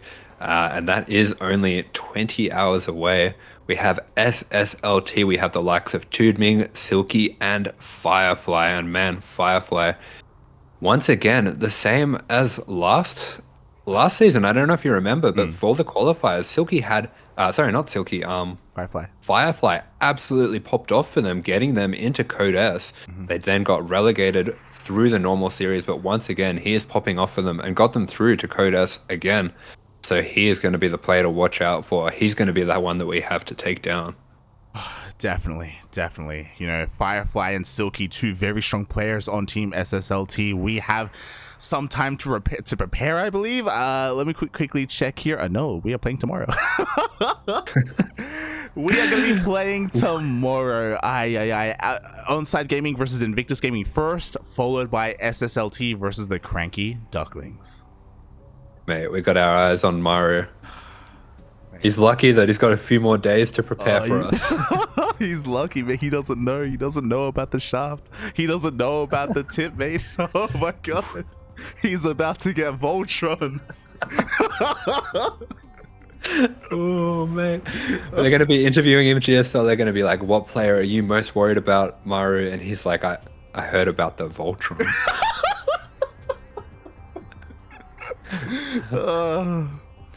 GG, well played. I mean, shout out to Berserker eSports. They're not a bad team either, and there's a reason why they were rated higher than us in the power rankings. They are a solid team with very well-known European players, but again, North America, Latin America, we aren't slouches either. There are plenty of amazing players there as well. And we here at the CranKy Ducklings, we're doing our best to support them, to support some of these other regions, not just North America and Latin America, but Oceania as well. And there are players worth paying attention to. There are players worth supporting. Yeah, 100%. And this is very exciting because this really does put CranKy Ducklings on the map. We are in the main competition now. So very exciting stuff. Very exciting indeed. For those who don't know, it is 4:30 a.m. in the land of Australia. 4:30 a.m. And we have another cast in a couple of hours. DreamHack Latin America number 2. I think, man, I'm pretty wired. I don't know if you're going to be able to sleep. I can't. I made the mistake of sipping on some Red Bull, mate. I'm starving as well. I don't know if you noticed, there was I think it was in ShaDoWn versus Vindicta. No, it was in the TBT. There was a moment where my brain shut off because I need some food. I'm starving. I need some food inside of me. I don't know if Macca's deliver at this hour. I don't think they do, but I'll figure something out. Yeah, thank you so much everyone in the chat for watching as well. Thank you so much for all the support. I hope we did a great job at introducing you to our team and introducing you to our players and giving you a team worth rooting for. God, the chat is getting out of control right now. Oh no. It's crazy. Oh no, we've done a terrible thing. Oh, but yeah, meanwhile, thank you so much for all the support in the chat. All throughout this series, you guys in the chat have been absolutely popping off, and it's been hyping us up as well. It's so good to have you hyping up the players, hyping us up, and giving us all your energy, giving the shaft your energy. Oh, we've done it. We've done it. And I think with that, we have rattled on long enough. We are done with today's broadcast, a 4.5-hour best of 7 World Team League match. Asher, with all this said and done, where can people find you? Asher, I believe you started streaming recently. You can find me in bed. I'm tired, puppy. Well, yes, so I had my first stream the other day. It was good fun, so definitely going to be looking to do that a little bit more in future. I was thinking of doing one tomorrow, but I'm going to try sleep in as long as I can. That's fair enough. So you can follow !AsherBro in the chat, and you will get a link to his Twitter and to his Twitch channel, so you can support him over there. Again, he just recently, he's only had his first stream a couple of days ago, last night, I believe. So yeah, be sure you're there for the second one, because it's going to be a lot of fun. It's a very high quality elite stream, I've heard. Got all the fancy CranKy Ducklings, high quality graphics, and got to live up to a high quality team. Yeah, exactly. Meanwhile, where can they find you, Light, when you're not casting 500 hours per day? Oh boy. You can find me in 3.5 hours here on the CranKy Ducklings, casting DreamHack Latin America. But you can also follow me at light_VIP on Twitch and Twitter. I try and stream throughout the week on a daily basis. I usually do, but because of DreamHack and because of World Team League, I have been, obviously my priorities lie with the team, so I have been focusing on casting, and streaming has been a little bit put on the back burner. I will come back and maybe stream at some point throughout the week, so keep an eye on my Twitch channel. On my road to Masters 2, I'm struggling so much to maintain my MMR and get up there to 4.5k MMR, but I'm doing my best. And yeah, we like to have a lot of fun there. If you're interested, yeah, a lot of fun. Yeah, good fun. It is Zerg, but we'll figure it out. What do you mean? It's still good. Oh my god. So yes, you can follow me there. Meanwhile, if you want more of the CranKy Ducklings, we're on Twitch, Twitter, Facebook, Instagram, YouTube, Discord. We are all over the place. So make sure you follow us for our social medias for when we go live. We do announce whenever we do go live. And you can support us on Twitch and Patreon. All the money that we make, it goes towards our players. And as well as our tournaments. And I'm happy to announce that because of the money that we have made here on Twitch and on Patreon, we are flying all 3 of our American Ducklings, Vindicta, Dolan, and PattyMac. They're going to be not just at DreamHack Atlanta, but they're also going to be at Cheeseadelphia. Yes, I know they'll be very excited to get there to Cheeseadelphia. Vindicta, I know, wasn't expecting to be able to go, so it's really great that we're going to be able to get those players there, and yeah, once again, just get the CranKy Ducklings name out there and show what they can do. Exactly. As much exposure as we can give them. Oof. With that, thank you so much, everyone, for watching. Thank you so much for the support. Stick around. We're going to give someone else a bit of a cheeky raid. Who exactly? I'm not too sure. I do see Eba is online. I do know that I think there are some European qualifiers going. No, I think they've ended. That's how long we went. We started before the European qualifiers and we're ending after they've ended. Jesus Christ. Once again, yep. So we're gonna give someone a raid, most likely Eba, but we'll see. Maybe Sal. I don't know if Vindicta's gonna do like a coaching stream or session or something again. There is also Roddy has his Basilisk big brain bouts as well. Yeah. So there's that too. There you go, the BBBB, as it is called. So yeah, be sure to check out Twitch and any other tournaments or any other streams going on. Thank you so much for the support. We will see you guys in 3.5 hours. Thanks for all the support, guys. Ciao. Ciao, ciao.